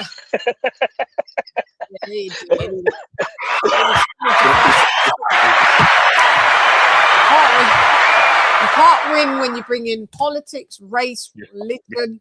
It's just not. It just doesn't work. It just don't work. I mean, we already juggle race in boxing, and there's a time where we have to include it because it plays a part. It does, yeah. It's not the end all or be all like what some people try to make it is, because now that the part that we try to key in on, you've convoluted it by using the race card so much it almost becomes the boy who cries wolf. But you can't. Things don't go over my head, so I see things that happen, and I still key in, even though you're trying to deflect and redirect shit by using the race card. Yeah, no. There's sometimes we're gonna pull that card and we're gonna make you like the fucking game Uno. Draw 4, bitch. Draw 4. Because no one's gonna make me feel embarrassed. Because I see people that try to shame you that when you want to bring up race. Oh, you're just bringing a race card. Yeah, because I can and I will. And what? Well, I always say to that when somebody it refers to being, stop being racist. Like we wouldn't have to bring it up if you guys would stop the fucking behavior. Like, stop the shit. Stop fucking bringing it up and then trying to imply something. Like, bro, I'm not talking about nationalism. I don't care about, like, when Mexicans support Mexican fires. That's a nationalistic thing. I don't care about that type of shit. I'm talking about every time you bring up something, like, I don't watch something and be like, it's like I had to explain to somebody, like, yo, there's certain music and stuff I listen to. And I'm like, I don't look at the cover and see the color of the person before I decide if I like it or not. What is the world y'all live in? I'm an 80s kid. Like I watch Goonies and shit. I don't give a shit that everybody was white. Like, I don't even think about none of that. We're different. Take a ride in my car, you'll hear the playlist. AJ did. You know the playlist. It's everything. I'm still listening to gigs to this day. I'll go with I'll go with Rough Riders, I'll go with DMX, then I'll go with Elton John, and then I'll go with fucking Think Twice. It's just another day for you and me in paradise. And then I'll go to fucking Common. And then I'll go to What a Day, What a Day. I'll go to whatever I like. That's what I'm saying. We're eclectic here. So mind what you ask for. If you want us to key in on race, we'll key in on it. But you won't like it. It won't go your way. Yeah, it almost feels like society's had regression. The generations after us, it's like, dead.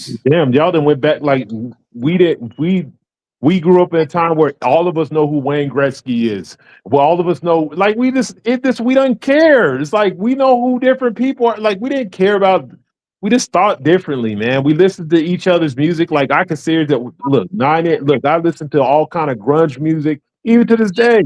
Black Hole Sun, Nirvana, all that stuff, bro. Soundgarden. Yeah, Guns N' Roses. I was in it. I was fully in it. I went through my rock mode where that's all I was listening to, Linkin Park and then fucking. Oh yeah, Linkin Park. Linkin Park is one of my favorite rock bands. R.I.P. to Chester Bennington, man, for real. Walk away, tears, Black Hole Sun. I was in all of this. So I was there. You got so please, when it comes to this race shit, drop me the fuck out. When it needs to be addressed, I shall, and nobody will make me feel embarrassed to do so. I'm black. I love it. Stop the racism, and then I won't have to address shit. And I'll call it in any side, but you lot poke, and then we react, and then you pretend that you're the victim. It doesn't work. Shouts out to Counterpunch Boxing News. Counterpunch to you, baby. I'm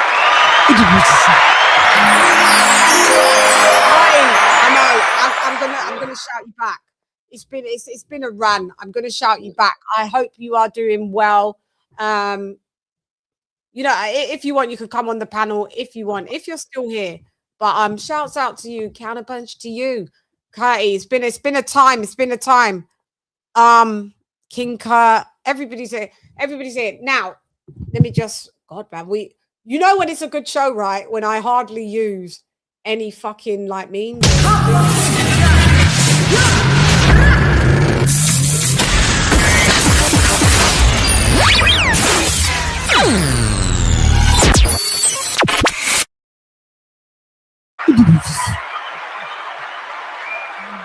Yeah, boy, this show, probably won't even get monetized. The powers that be like, yo, they be talking the realest shit.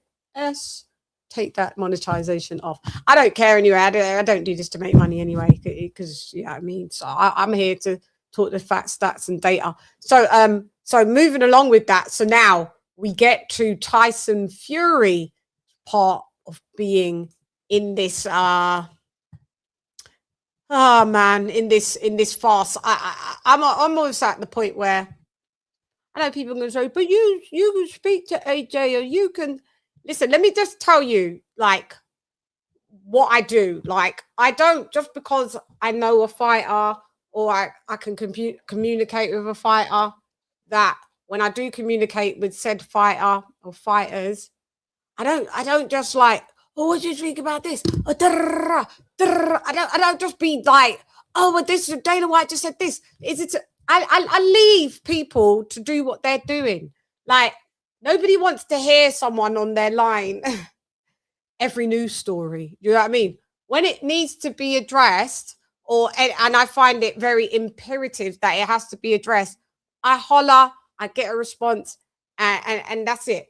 Not everything is that when you talk to people as well. Like, remember, boxers are they're people. Like, they don't just always, not everybody just always just sits down and talks boxing. Like, you know, there's other things, aspects of life.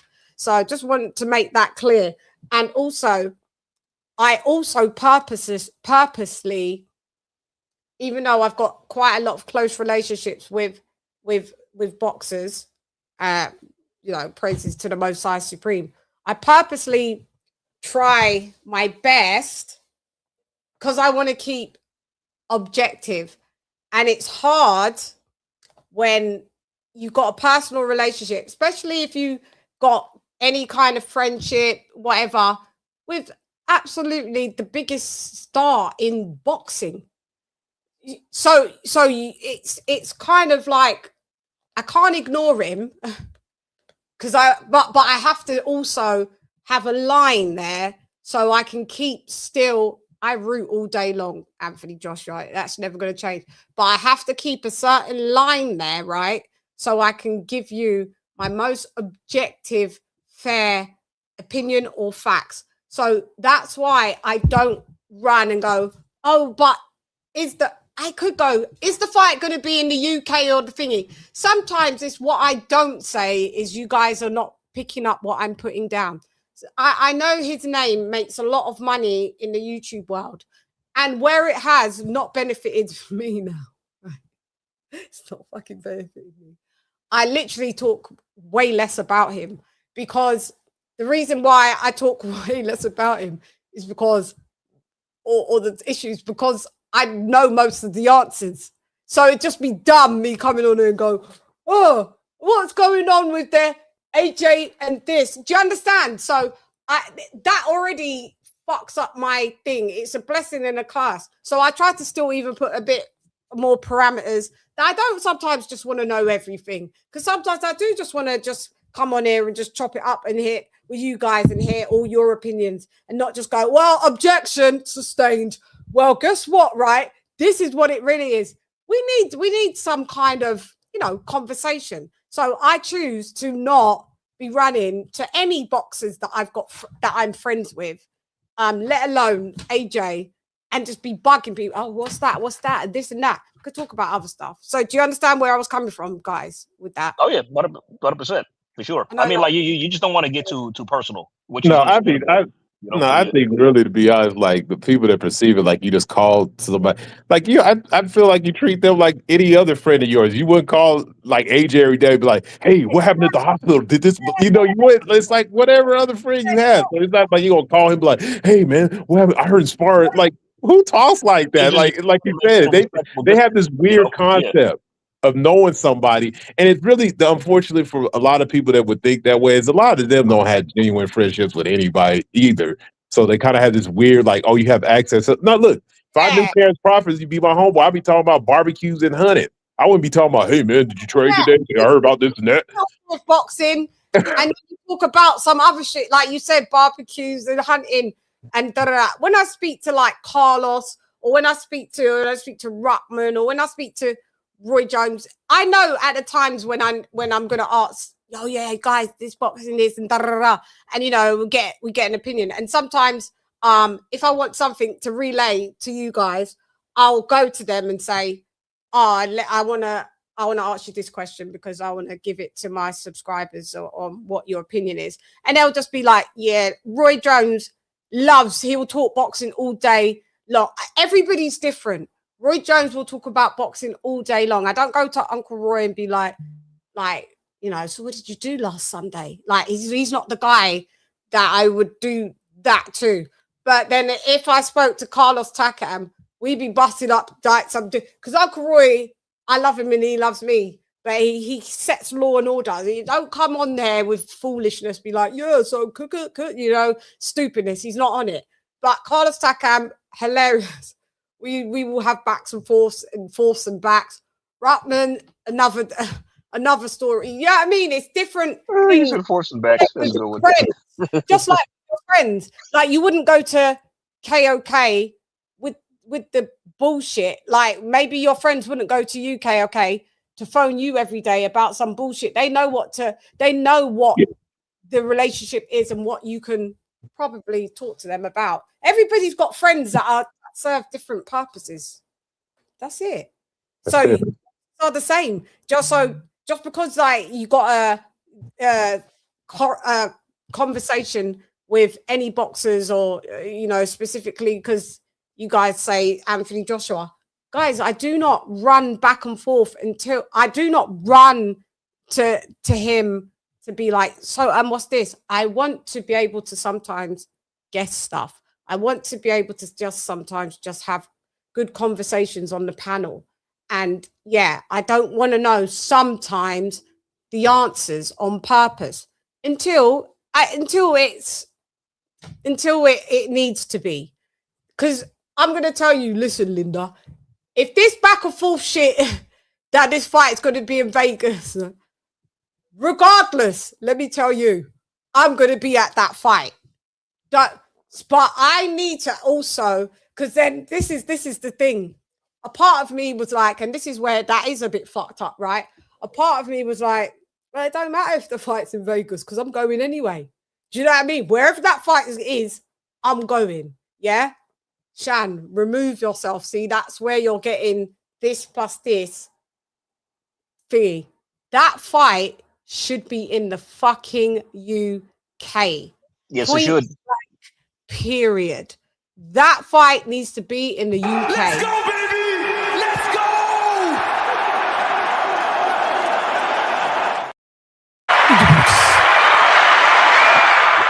So these I mean, it's chickens because the thing is, like, Chann, if it's not, I mean, because I saw this and it's like, that's the first thing I said. Is I'm American saying, no, that fight belongs in the UK. It's like, I mean, that's a historic event for you guys.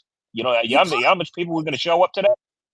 You can't build that shit up for like a decade, 5, right? 6, yeah, like 10 years. You know what I mean? And not having in the UK. Now, I'm sure the Brits are going to travel, but like, no, you got to do it in the UK, man. It don't matter. We've banged out. It's got to be in the UK. Whether you've banged out and ganged out for Tyson Fury or gang for AJ, bruh, come on, bruh. We know Tyson Fury don't give a shit about the fucking K because he's come out and just said the most egregious shit. Oh, it doesn't matter who's promoting me. It doesn't matter. When you know that if Al Sheikh, well, if Dana White, TKO, has any involvement in this fight, you know that makes the Anthony Joshua side null and now voided. Like, they're already pulling strings to say to DAZN, we ain't having the biggest fight in fucking heavyweight modern history right now on your platform, even though I'm exclusively signed to your platform. We're doing it on Netflix. So you're now pushing the boundaries even more by, to me, I feel that Tyson Fury is almost trying to sabotage this fight. He's never wanted to fight Anthony Joshua. Of course he is. That's all he knows how to do. Beat. Yep. I don't care what version, when. My opinion has never changed. Pre-Klitschko Joshua, you weren't beating. Post-Klitschko Joshua, say whatever you want, you wasn't beating. This version of Joshua, coming off the back of an accident, having such a massive fucking travesty, you're not beating him. This is the most dangerous. What I will tell you lot, yeah, this is the most dangerous Joshua. You ain't not gonna, you lot don't gotta believe me, but I'm telling you now, this is the most dangerous Joshua. But Jen, you know, this kind of reminds me. It's a parallel between Amir Khan and Kell Brook. It's like Amir Khan just he avoided that fight for years, and then You get beat. You always knew that Yeah. Kell Brook would beat him, and there was the then when they finally got it done, what happened? yeah. And even though I was more an Amir Khan fan because he was over and he was always fighting in America, he had exciting fights, whether he was going to get knocked out or fucking just with them blistering hand speed and outpoint, and he was just in iconic fights more than what Kell Brook was on. But Styles makes fights, mate, and the bottom line is Joshua was always going to beat Fury. If you don't agree, we're not going to have an argument about it because I could maybe see your point of view, because let's have it right, Fury is the most natural boxer, but timing is everything and Styles is everything. And at the end of the day, I personally could never see with the punch ratio that Tyson Fury could ever knock out or stop Anthony Joshua. It would have to be solely outpointing him. Yeah. Like, it would just, because Usyk knocked out the lot of you, knocked out and knocked down all of yous. And if his chin, AJ's chin, is that shit, why he never go down? Yep. All of you lot have been stopped by Usyk. All of you lot, you got an 8 count, Fury. You've been dropped. So, in my opinion, I've never seen Fury being able, now he's going around saying, I'm going to knock that bum dosser out. You can't. Your fists are pillows. They are. You didn't knock out Magmadov. No, hey, no, it's worse than that, bro. Because first, like, just to jump in real quick about the fight, supposedly being, like, I didn't know that shit. I just know I looked it up because I seen the title of the show, so I kind of seen that they both got to get past their next fight, and they're talking about November. It would have made sense to have the fight in Las Vegas 12 years ago as like an introduction to y'all coming over here. But this is like the farewell fight. This got to be in the UK. It doesn't make no sense being here. Like, it makes no sense. Like, first of all, the Netflix thing, I don't think that doesn't sound like it would work because Netflix not going to put a fight on in the middle of the day. Like, their fights are meant for the evening. So that's why it's looking like it may be in America. And the reason why they're trying to say that, what your point is, what you said as well, that Netflix might not want to put anything in the daytime. And then also that in the UK in November, it might rain. Well, you know, you did Tyson Fury, Derek Chisora in December. It might rain. It might rain in the UK yesterday. It don't matter. This is the UK where we have 4 seasons in one 24-hour. And the fans aren't going to care about it raining there. They're going to be there. Yeah, none of us are made out of sugar, so rain ain't going to affect you know what I mean? It's still going to be crazy. It's going to be crazy. People are going to have their max, their windbreakers on, if that's the case. Come on. Come on. So it looks like there's just such an effort to move it to the US. And like I said, just because I'm going anyway doesn't mean that I should stop rooting that. I never stopped doing it because I had to check and be like, no. You can't build all this stock and all this equity in this fight and then you just withdraw it and put it on a fucking what's them things where, you know, offshore account. Yeah. Right, you lot are not going to live off the interest. We just sweet. Thanks for investing. Now we're just going to take that now and put it over here. No, you can't do that. And it all lies, the balance, I'm going to do you, Dr. P, I love you. The balance all lies on Anthony Joshua, because Anthony Joshua is the deciding factor if it's going to go to the US or stay in the UK. What I do know is that Joshua is adamant that he does want it in the UK. Since all of this has happened, I ain't gone and asked because I just want to find out when everybody else finds out on that bit. Fair enough. It sounds crazy. Even better yet, if Atlantic City was still a quality fight town, I see it even better. Like if you want to bring it here, but Vegas, like first of all, like West Coast, even for fights over here. Thank God it's not going to be in Los Angeles because they're terrible fight crowds. But The United States is that you're gonna have a fight in Vegas where 80% of the participants are Brits that flew. Oh, why not just have it where it's gonna be at? Maybe you have something weird and you have the fight start at like 12 o'clock at night UK time or something, and the shit starts at 7 here or something. I don't know. UK audience and make us get up at 4 a.m. to cover this shit. Nah, man, we will. And they know you will. That's the problem. They know you guys are down regardless of where it's at. This is it's a travesty. Tyson Fury now talking about that he may fight Ajit Kabayel because Kabayel it's going to be that because Usyk may have to drop his. Yeah, Chad, I was going to ask you if you heard about that. Yeah. So I'm glad you brought that up. So, yeah. Okay. Yeah. So therefore, you can already see the cogs turning that Fury. So he's going to do this tune-up fight. Man, there's so much. There's so much in my brain. He's going to do this tune-up fight with. I heard who it's supposed to be. It's no one of significance. And then instead, I'm hearing so he does the tune-up, but then instead of fighting Anthony Joshua, he may fight Ajit Kabayel. Him and Joshua is a 2-fight deal. So therefore, that he beats Ajit Kabayel, talk about Fury, he then becomes 3-time WBC champion and then decides to have leverage and then fight Anthony Joshua as a title defense, where then the ball's going to be in his court. We don't want it all like that because it just delays. But Tyson Fury, if this fight doesn't happen, guys, this is what I am going to tell you. It's nothing to do with Anthony Joshua. That's all I'm going to say. Yep. And that's a lot to bet. The fight alcohol is no pushover. He could get fucking beat in that fight. Why would he think he's just going to get that title? I was just going to say that. It's like, that's not a foregone conclusion that Fury wins that fight. You getting the youngest smoke. You getting some of the heavy smoke in the division. Yeah. You're not the Fury. It's my night.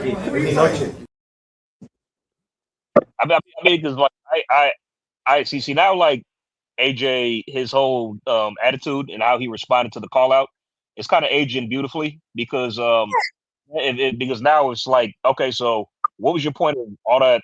Like you calling him out and making a big show with that? If you're not gonna you're not gonna keep your word and fight Kabayel instead of AJ. Now he's come out on record and said, listen, on my Prenga fight, please come Tyson Fury. Then you can get in the ring and we could do a face-off then. We could do it then because the fight's already been signed for now. That's what AJ's saying. The fight's been signed for now. So I don't mind doing a face-off.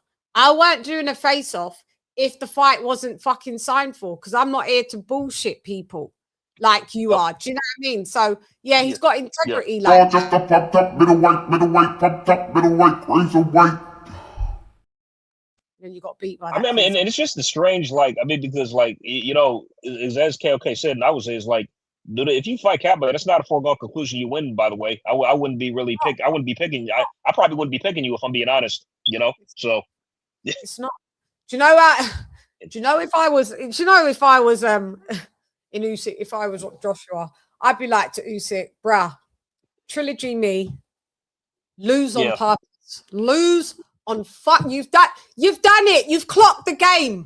Lose on purpose. Just take a dive, something like take a dive or something, man. You know, let me get the belts. Let me get the belts. You know, everybody these affordabilities to manipulate the game. Anthony Joshua always has to be straight edge and do everything the right way. Never Dr. Mando. Always usually gave people rematches. Now he wants to do the Dubois rematch on his route. He's saying like he's done things always the right way and he still gets shitted on. Nah, mate, sometimes you can't beat him, join him. Listen, Linda, I didn't like you taking all those pictures with Trump. You're getting on my nerves now. Thank you for the training. Drop the belt and let me fight some loser for it so I could be a fucking champion. Or we trilogy, you lose, you take that dive. Here's fucking 20 million. Get your wife and your kid out of the fucking bunker. Tell him Uncle AJ, the landlord, is in the Buddhism.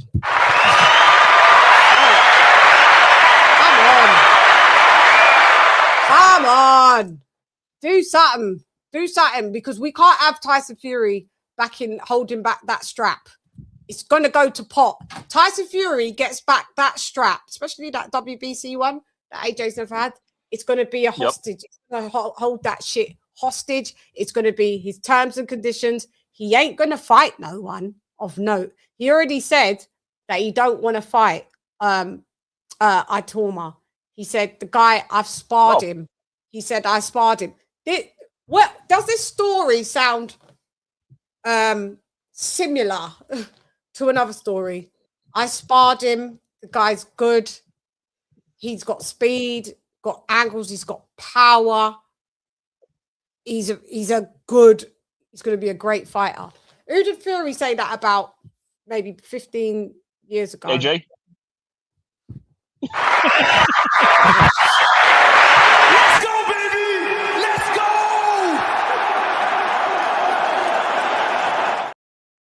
You don't want no smoke with my guy. You don't want no smoke. So he said the same thing. So Itoma, get ready for this geezer then in a couple of years if he's still in the game. He's going to hate on you. At least Anthony Joshua, win, lose or draw, he's saying, I don't mind if I have to fight that dude. Everyone's got their opinion of who wins or whatever. That's not the point. The point is we always respect fighters that will take fights, win, lose or draw. We ain't doing this resume filling fucking champions. We see right through it. I'm even pissed that still Gennady Golovkin got in the Hall of Fame as first ballot, by the way. I'm still like, you shouldn't have been in first ballot. I don't care what no one says. People can say you're a hater. You didn't do much. Your whole career was based around fucking Canelo. Payday. You want payday. I know that. Honestly, the Chan is funny. Chan, it's funny you mentioned that because, like, I circle back to Arturo Gatti, R.I.P. Like, the only reason he's in, you know. But yeah, he got in because of the war trilogy, and so he was in great.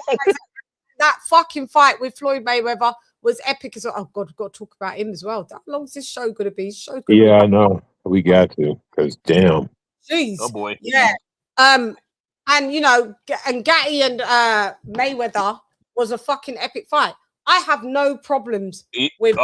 Did you say Gatti and Mayweather was an epic fight? Oh, or you said Gatti and Mayweather, right? Or yeah, it was. Just on Mayweather's side. This is the most amazing ass whooping I ever seen. That was a horrendous ass whooping. And Arturo Gatti was giving it all the mouth on that lead up to that. And Floyd, he was. Yeah, you're right. Yeah, yep. You saw even in the fight, like how you saw Canelo in the fight with Crawford, like realize at this moment you realize you fucked up. You saw that moment on Gatti's face when Floyd started to turn up the heat and pepper him. Floyd gave him a horrendous ass whooping. That was terrible. That was absolutely terrible. I don't have no problems. I don't need to disrespect the late Arturo Gatti because he lost. At least he did the fights. And that was when nobody was trying to fight Floyd. Nobody was trying to fight Floyd. Right, so at least he took it. So I give him props for that fully. So I mean, if you look at Gatti's resume, it's like he's fought a lot of like I mean, even though losing efforts, he's got a good resume. Win or lose, he took on all comers. Look, man, here's the thing about you got to understand about the Hall of Fame in boxing. Is the Hall of Fame in boxing is for some reason it's not like NFL or somewhere there's dudes that are champions that'll never get in there. Hall of Fame in boxing is like your impact on whatever bullshit people were going through. Gennady Golovkin is not a Hall of Famer, no first ballot, but then they'll just act like they'll contribute. He's one of these other fantasy dudes where the aura is more enchanting than he actually was. It's just like, bro, like I watched Gennady Golovkin fight. He's not a Hall of Famer, bro. Like you don't put him in there. We don't talk about boxing and say, yeah, these are the greats. And you mention if somebody missed the Golovkin, you like, okay, you must be on that bullshit. You must have been on that HBO hype train. Yeah, I'm still like keeping it a buck because I think the last show that we did, AJ, before I did my hiatus. Oh no, King of King was on it as well. We went intensively on that, and you know, people thought you was hating on thinging, and you and Viso got caught up. I saw your point. I saw Viso's point. I liked his style of boxing, but at the end of the day, your resume was paper thin. You are not on levels of no Marvin Hagler. You're not. So that pissed me off. And you just shouldn't be first ballot Hall of Fame because you ain't done enough. Shan, What made that worse is he had opportunities to civilize himself. If you had, look, at that time, if you want to tell me your division was weak, fine, good. But Ward offered to come to 164 and fight you at a catch weight, where a lot of guys were doing that at that time to get those names, and he didn't want to do it. Some people didn't want to fight him. Some people did. Wait, Ken, just one sec, time out. I mean, see, one thing I just want to add is like, I mean, I agree with everything you both said, like about get out of get left, cannot get in. But I mean, I'm saying, was he avoided? Yes, he was. Did he try to get the big fights? Yes, he did. But regardless, like his yeah. Was he? No, the middle ground is, was he avoided? Yes. Did he try and get those fights? Some of them. What he some. What he thought suited him. Some of them that didn't suit him, where maybe he thought he didn't have a chance, he didn't take it, and all he did was harp on Canelo, fucking Canelo. So because we not going to act like that he did not want to fight Laura, who is now still a reigning champion. He did not want to fight him. He could have fought Laura back about the way, man. He fought Willie Monroe, who was like a poor man's version of him, and that's who he wanted to fight. Like, bro, like I understand being avoided, but we speak about fighters like Saunders. You got avoided by dudes that are like B tier, C tier fighters. Like, cool, you got avoided by those dudes, but there was guys that were willing to make compromises to fight you. Not fighting Ward is a huge mistake. Like, you should have fought him. You didn't fight Callum Smith. Nope. These all, like, I know this was later on in your career, but they were still relevant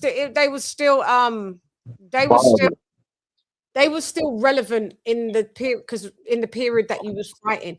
Oleksandr Lara, you didn't want to fight. You did duck. You didn't want to fight Ward at a catch weight. You didn't. Demetrius Andre, that was an option too. Could have unified with him at the time as well. That's true. So everything that we're saying is the truth. Like, now, like Chann, like just I'm curious about something. Like, maybe you guys could like help me out, like elaborate on this. Like with the Ward situation, during that whole situation, wasn't Ward having promotional issues and he couldn't fight anyway? No, that wasn't like around that time. Or? No, they were both under. I think slightly after that, those Ward promotional issues happened before he was even in the Super Six. Yeah. Okay. Yeah.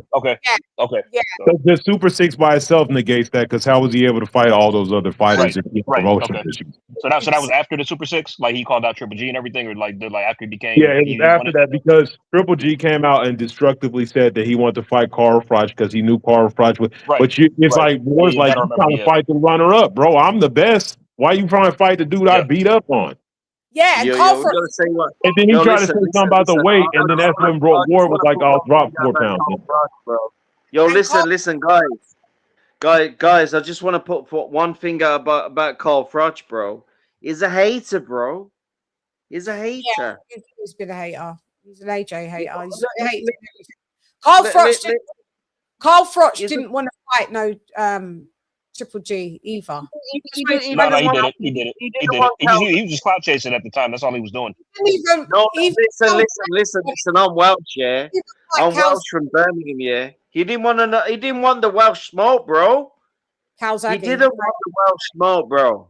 What I'm saying is that's why, with all of that, context is everything. That's why I was adamant that Triple G should not be first ballot Hall of Famer. But I agree. Exactly. I'm not saying resume's too thin. It's just way too thin. Resume's way too thin. He could have got it eventually, but like the third try. I'm not saying maybe he shouldn't have got in, but he shouldn't have been first ballot. Yeah, right. Listen, he was third ballot. He was third ballot Hall of Famer. Triple G. Third ballot? Was it third ballot? No. Listen. Listen. I wouldn't have had him on any ballot. Oh, I wouldn't have had him on any ballot. I get you. I thought you were saying this was the third ballot, and we're thinking it's the first ballot, but it's the first ballot. No, but yeah, you got to go cycles, mate. You got to go a few cycles, because there was better people that did better body of work than you did. Exactly. Listen. They're going on about Triple G or this man name, yeah. They're going about Triple G or this man name, yeah. Listen, this man's been going around like doing shit in boxing far better than Triple G. Far better than Triple G. From long time. They're trying to talk to people who are involved in boxing who know mans like Herbie Hyde. Do you remember Herbie Hyde and that, Chan? You remember Herbie Hyde? Yes. Yeah. Now we're talking boxing. Now we're talking boxing. Beats talks about Herbie Hyde as well. So yeah, we're talking some real people back in the day. It's like going back. Triple G is a non-factor when you go back. He's a non sequitur. He's a non sequitur. So when people are, but this is the state of boxing now. That is like I could be in the Hall of Fame. It's like you don't even have to do fuck all to get in. It's like I used to go and watch guys back in the day in London, back in the 80s and 90s, yeah. And I'm an old man now, and I used to watch guys back there, and I'm talking real men, you Julius Francis type of guys. Yes. None of this fucking Mandy shit that they're talking about now. Yeah. Listen, they're going on about shit like this, like everything like that. Listen, they don't know thing about ting. They don't know ting about ting. They do it, and they talk ting and shit like this, but they don't know about boxing. No, they don't know about boxing. This error is very. It's a weak error. We're in a weak error. I just think it's a weak.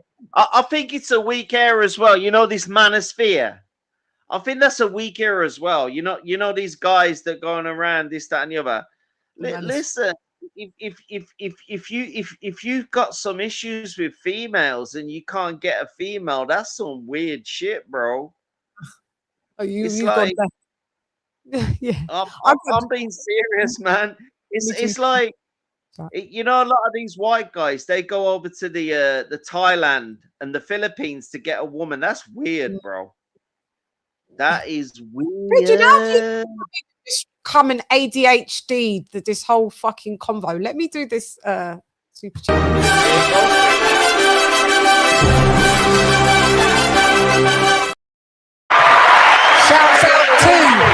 Shouts out to Dr. Paul for dropping out half a dub on your girl. A little lecky change for your Channy. Thank you very much. Lecky, for those that don't know, means a little bit of electricity. Lecky. Thank you. And I hope wifey and you are doing well. Send my love to wifey.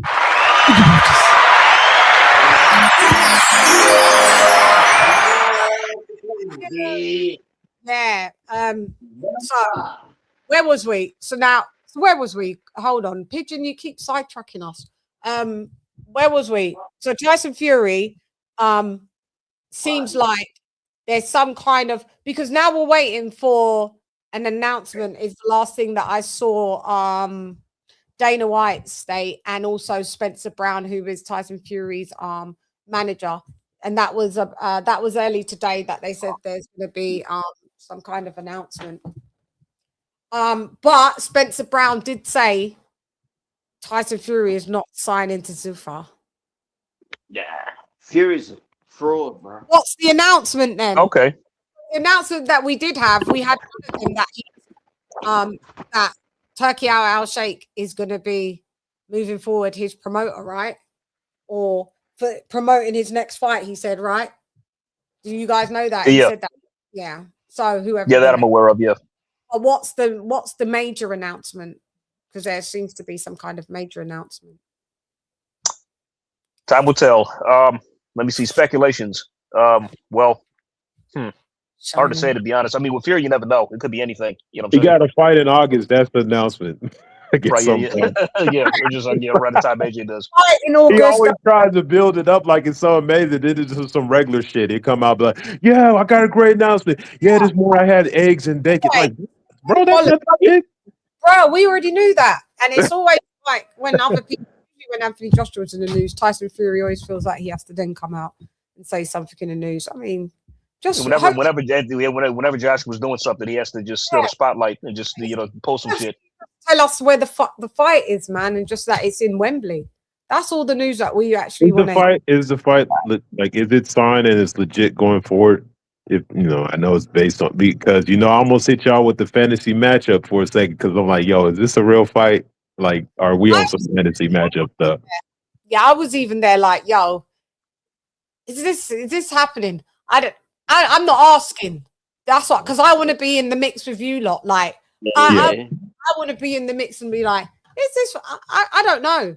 But if it keeps going and going and going, I may have to ask, like, yo, is this really, this is happening? Is it? Yeah, because they keep moving the goalposts. We're going from now it's not going to be in this, it's going to be Netflix. Now nothing to do with the zone. Then it's going to be in Vegas. And next thing we're going to hear, oh, it's going to be the first fight at the, I don't know where the prime minister is in England, but you know, it's going to be there at the like, what? It's going to be the first fight on the bridge, the London Bridge. That's now in America. We got the thing with Fury, he's kind of got average skills. Yeah, Fury's got average skills, but he's maximized his averageness. This we all see. So it's kind of like, let's be honest about Fury. Yeah, the whole internet, yeah, it's full of idiots, bro. The whole internet is full of idiots. But let's do a breakdown on Tyson Fury's career. Who is he actually beat, bro?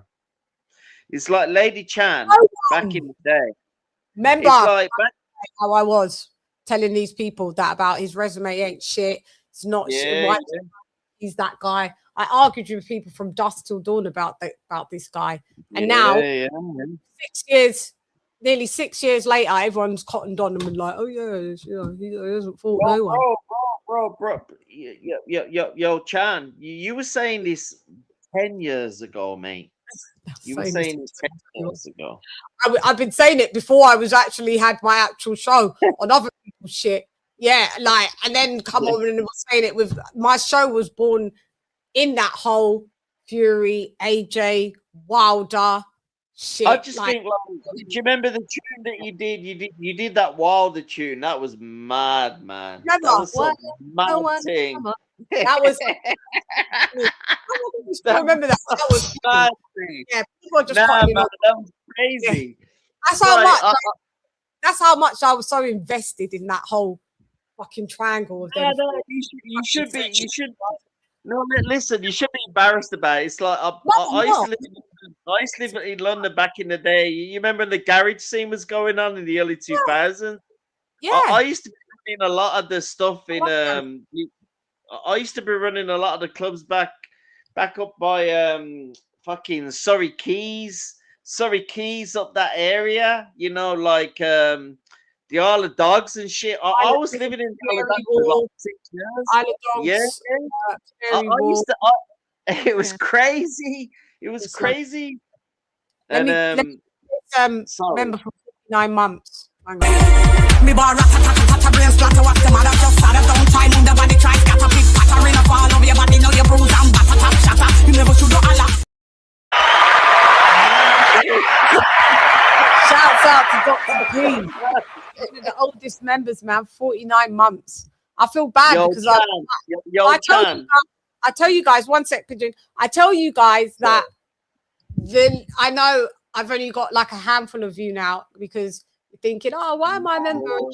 I told you guys the last time I was on, just drop me a message either IG or in the YouTube comments. Tell me what you'd like me to do with your membership, like a live, and you tell me what topics that you want to cover and what time is best for you guys, and we'll do it. Do you know what I mean? Or maybe we'll start off with a members only live and then open it up after like an hour and a half. I should be doing a members only live at least once a month. At least I used to do them all the time. King of King knows this. AJ knows this. We'd be here chopping it up for 9 hours. Can I ask you a question? Yeah, man. Yes. Do you ever think back to the garage days and that? Do you ever think back to the things? Yeah, I still got compadres that are from it. Like, so it's never left. It's never left me like hearing garage. Like when on the radio, you know, if you listen to like Capital Extra Reloaded, they play a lot of the casual garage, you know, the commercial shit. So yeah, no, it's never left me. I get tagged in a lot of it on Instagram anyway. Like working with DJ Sticky from back in the day, you know, who did Boo Miss Dynamite and did mine. So yeah, I'm never like far removed to seeing, like, it's always been paid respect and homage to it. So yeah, but yeah. All right, so go ahead. I need to hear you guys about, does this fight happen? What does AJ need to do about this Prenga shit? Do you get this fight in its entirety? Do you think it's fair that Tyson Fury's got 2 tune-ups and AJ basically has to have one? My opinion on it is like it's straight up. It's like I don't really think that Joshua should take the fight now. I think maybe he should take it in like 18 months. Oh no, we ain't got time for that. They're old, Pigeon. Joshua's going to be 37 in October. Fury's already 38. I don't know what to think then, bro. They can't be hanging out until they're like 40 before they fight. I'm not sure what to say then, you know. Yeah, they're going to do the fight. But what I'm trying to say is, it's like, all right, what if Tyson Fury gets a cut in his next fight? Which could happen. That means November you're signed off from the British Boxing Board of Control because you can't spar, depending how bad your cut is. You might not be able to. I mean, you might not be able to be allowed back in camp for about four months before you can spar. Which had my take is like Joshua just handle business against Prenga. You know, just win. Once you do that, that's a good point. The ball's in your court, and just leave it up to just say, hey man, I did what I had to do. Ball's in Tyson's court now. Yeah, I mean, that's it. So we've seen that they're making it like this guy's fought 21 times and one he hasn't been stopped, 1 loss, 20 knockouts, but there's no one on that record at all. There was one person, I forget who it is. One person, but it's we know what he's been sent to do. So you know, we know what he's there. We know what he's there for. We know what he's there for. So yeah, no one's trying to think Tyson Fury's. I just think Tyson Fury's a bad like role model, really, in terms of the UK. That like Tyson Fury, in terms of an individual, that this guy's a piece of shit, bro. There's nothing that you could say about him which was a good guy. It's like, that's a bad man, really. Like, you have to look at the world objectively, and Tyson Fury's not really a good guy, is he really? And like they always say this shit, yeah. They say like left is this. I'm not even left wing. I'm kind of a positive. You know what I mean? And that, do you know what I mean? And then they say this that they try and put labels on you. Put these labels. Listen. I hope Anthony Joshua knocks Tyson Fury out, bro. I don't like him, bro. I don't like him.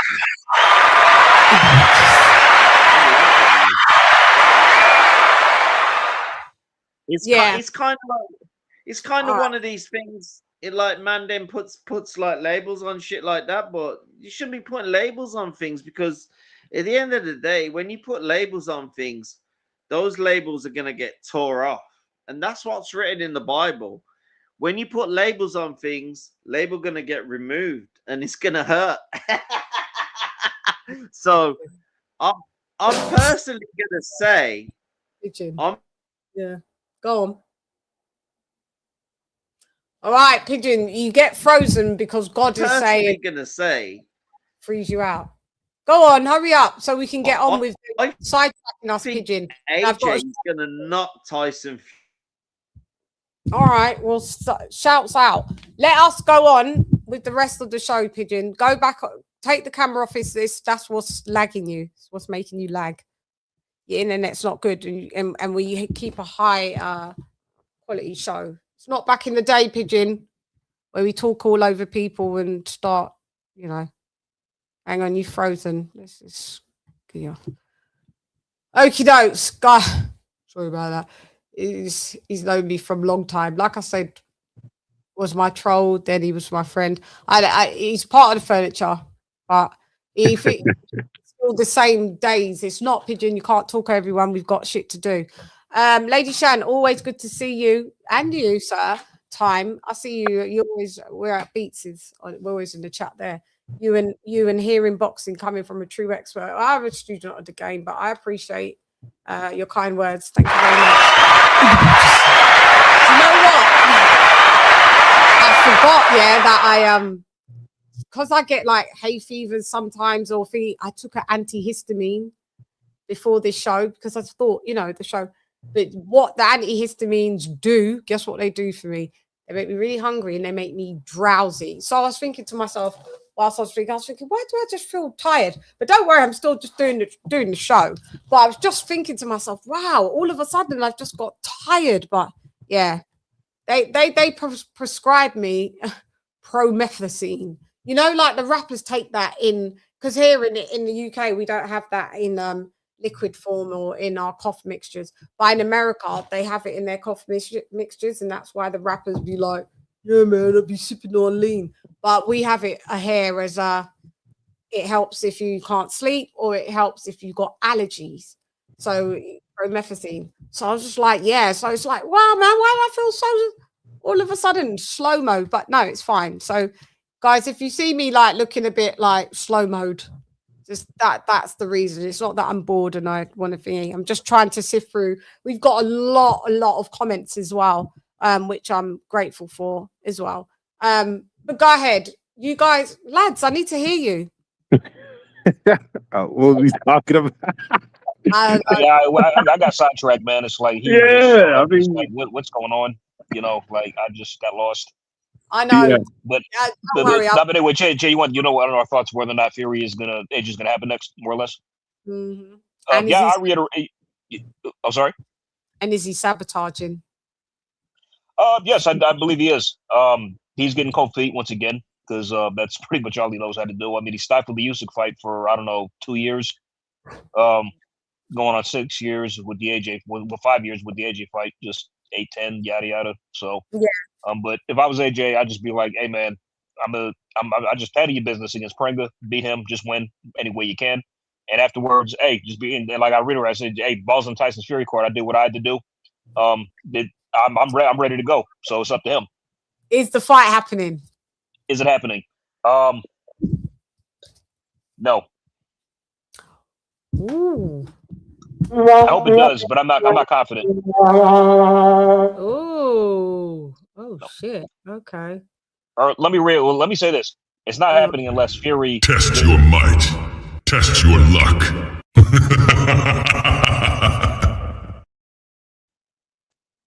Yeah, I hope I'm wrong. I really do. I just kind of want to see. I feel sorry for you, Prime. Your allegiance to these humans. The trouble with loyalty to a cause is that the cause will always betray you. This is boxing. Sorry to cut you in that, but that was quite, because we're quite loyal to boxing, but boxing's never loyal back. No, it's not. It is not. The money gets involved. These guys, I never begrudge them of making money, man. They get punched in the face, punched in the head for a living, and you never know what their living is going to be like post-career. But man, I think I just grew up in the best era of what. Well, I wasn't in the Ali days, so I'd say that's probably the best era. I'm just saying, in the modern era, in the last 30 years, I feel that I've just grown up in the best era of boxing. Oh, yeah. Of what I got to witness, and the Evander Holyfield, and you know what, got to meet him too. Wild, loved him, had love Evander Holyfield, even though I remember watching him definitely lose to Lewis, and they deemed that as a draw, and but amazing boxer, 2 division undisputed. I think he's like 4-time heavyweight champion, 3-time undisputed in the 3-belt era. Like, come on, Evander Holyfield.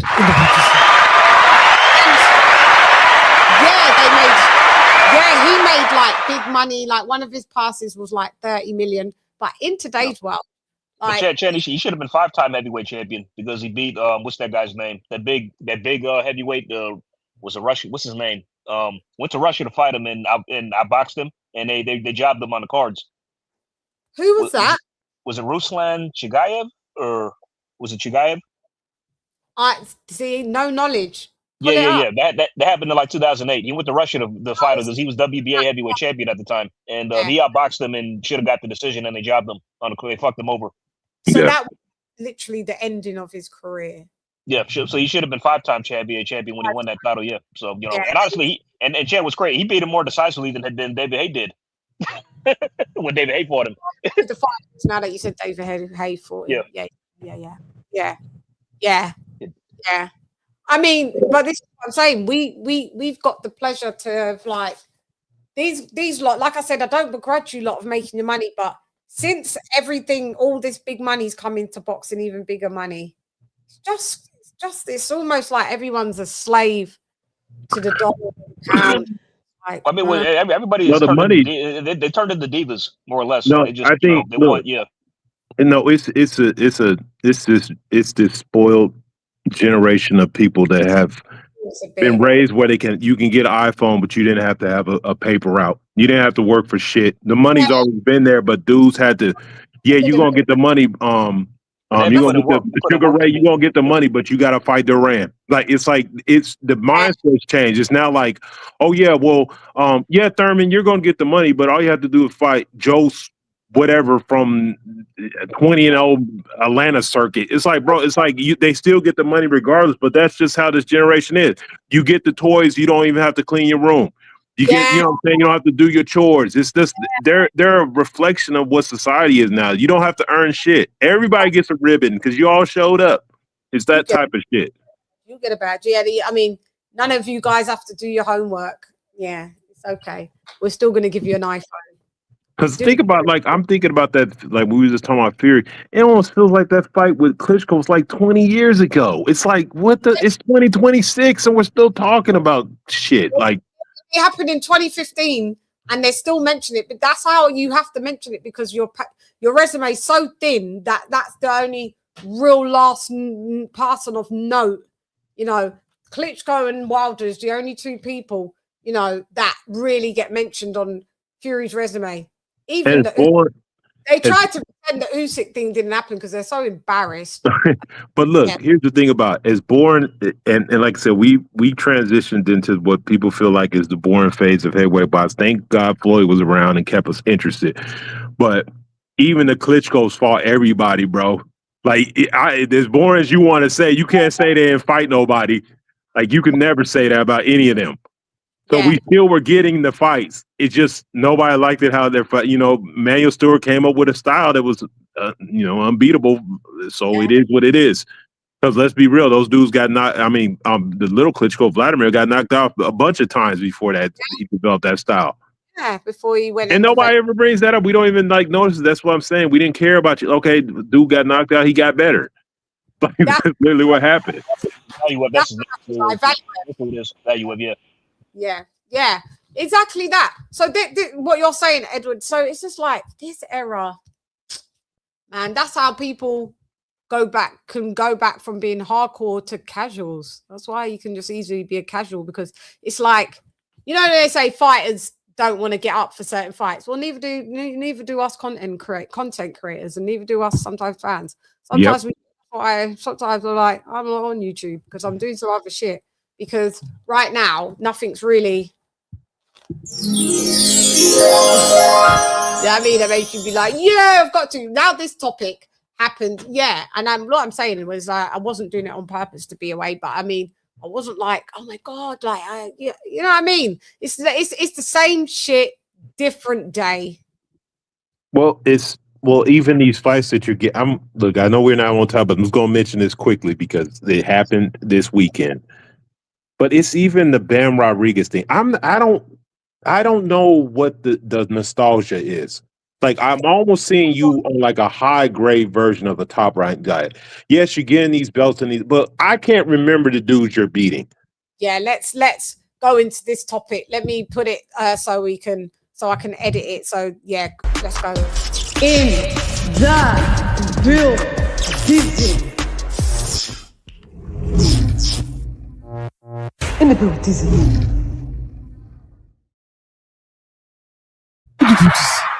Yeah, let's go with Bam now. And I'm glad you brought that up because that was a part of the show. And I feel that say exactly what I want to say. But so go ahead. But yeah, so it's okay. Like I said, it's you hear all the hype, all the oh, this is the third time. I had to look. I'm like, has this dude been unified? Let me look at these fights. And I've watched Bam Rodriguez. I understand the skill set. I know what they're trying to do. They have been trying to recreate like a De La Hoya guy for like a long time. You know, former Olympic champion that comes in, he fights it.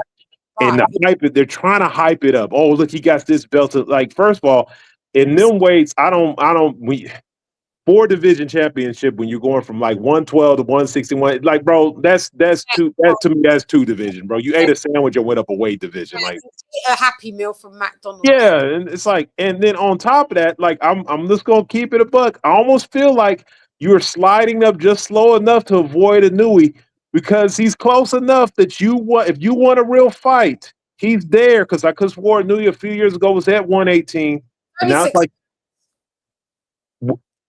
to go. No, it's not even 6. What is it back? It's only 4. What is it? 18 to 22, 19, 20, 22. It's only 4 pounds.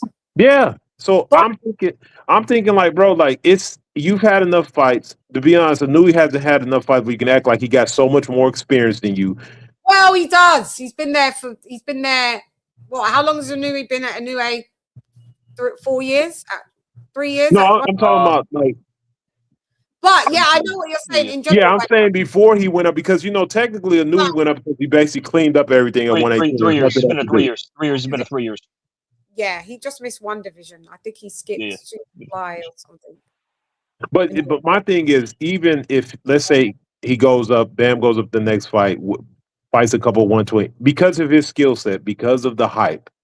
Inoue, we don't know Inoue from no amateur background. His shit is all professional stuff, whooping ass. So it's like, bro, like to me, you're supposed to be in position to beat a guy like that. Like Inoue's not like I've seen him struggle against dudes that are high level boxers. Like, bro, it's possible. So why are we like, let's get a fight, girl? Like, quit picking up his belts after he's leaving them. It's kind of annoying to me. But what I will say is, and I understand your point is, I like both fighters. I like Bam. I like Inoue. Right? I can already see what's going on. So once we've been around this now, the new casuals, they're just going to experience this different to what we're experiencing because we have reference. I already know what's going on. Like you said, De La Hoya. Like you said, it's going to be Crawford, Spence. One needs the other. If it doesn't happen, we see these replicas. Even though Crawford and Spence were, if we're going to key in on race, they were the same race. So race is not the issue here. I can see what's happening and I can see what the masses are doing as well. It's forced greatness. And you see, when you force greatness on me, you make me have to then dissect shit.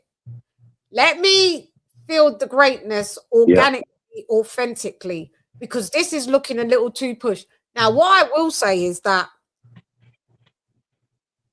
Inoue doesn't need Bam to secure his legacy. No. That's it. Nope. And that's done.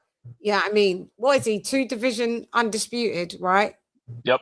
Right, going for possibly a 3rd division. You don't need it, whatever. Bam, you're on a different. You guys are kind of different eras, same but different. You know what I'm saying? Tail end, but you don't need Inoue to create your legacy. Just do do what you do. I don't care. See me, Edward and AJ. If they fight, cool. But if they don't, I don't care. I'm not going to go, well, I don't care because what I saw was when Bam fought that guy and he stepped up, Vargas gave him all types of hell. I said this before their fight. I said it before. As soon as they was talking about Bam and Inoue, I said, Styles makes fights. Bam doesn't beat Inoue within this next 12 calendar year.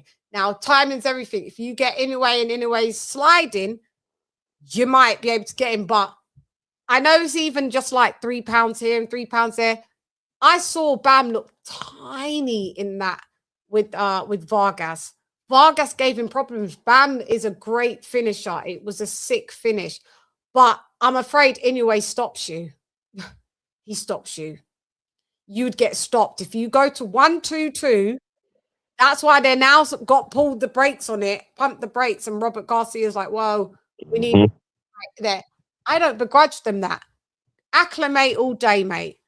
Just do things organically. Don't try to rush your acclimation because you want to fight in a way. If you don't get to fight the dude, you don't get to fight the dude. What I'm saying is we've seen this too many times where fighters take their eye off their legacy to focus intently on another fighter. We said it with Triple G. We've seen it with between Canelo and David Benavidez, no matter which way you want to look at it. I feel that Canelo ducked him, but Benavidez is still too always dialed in on this Canelo shit. We've seen it. You know what I mean? Just concentrate on you lots, what you lots got to do, man. Because, Bam, I'm respectfully, you're a good fighter. You're a really good fighter. And you're a multi-division champ. But all of this trying to put... I'm not... I know he should be in the top 10 pound for pound. I don't begrudge that. But I see someone the other day... I think it was what's that guy that works with Eddie Hearn? What's his name? Frank Smith. That Bam's like top 2 pound for pound. Okay. Not. You're just not. You're just not. You're just not. And you see, when I see, and I get it because you guys look after Bam, but when I get force fed, you know, like foie gras, like, you know, like the goose where, you know, they stuff the goose with this shit for their stomach, and then they, you know, they cook the goose and you open up the goose and it's got like some kind of thing in it. It's called foie gras. So when you trying to foie gras me, I know I shouldn't even have done that action on here. But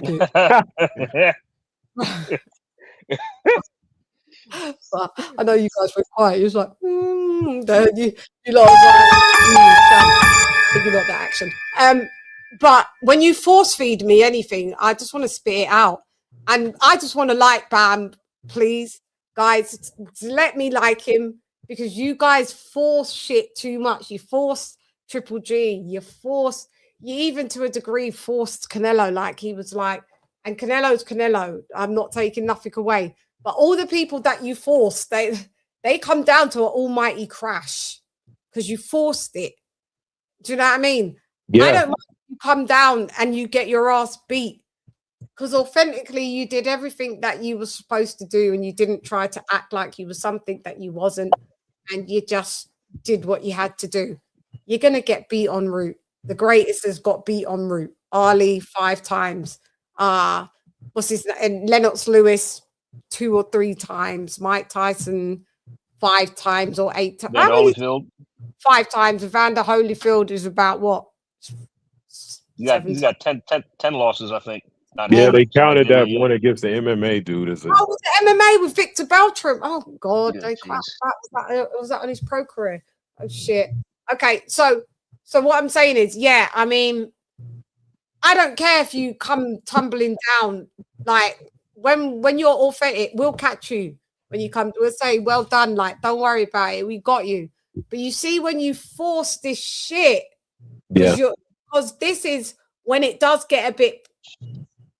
It is to do in these things. It is to do with race here, because you're like, oh, we need a Latin fighter now to be able to beat this one or whoop the blacks' asses.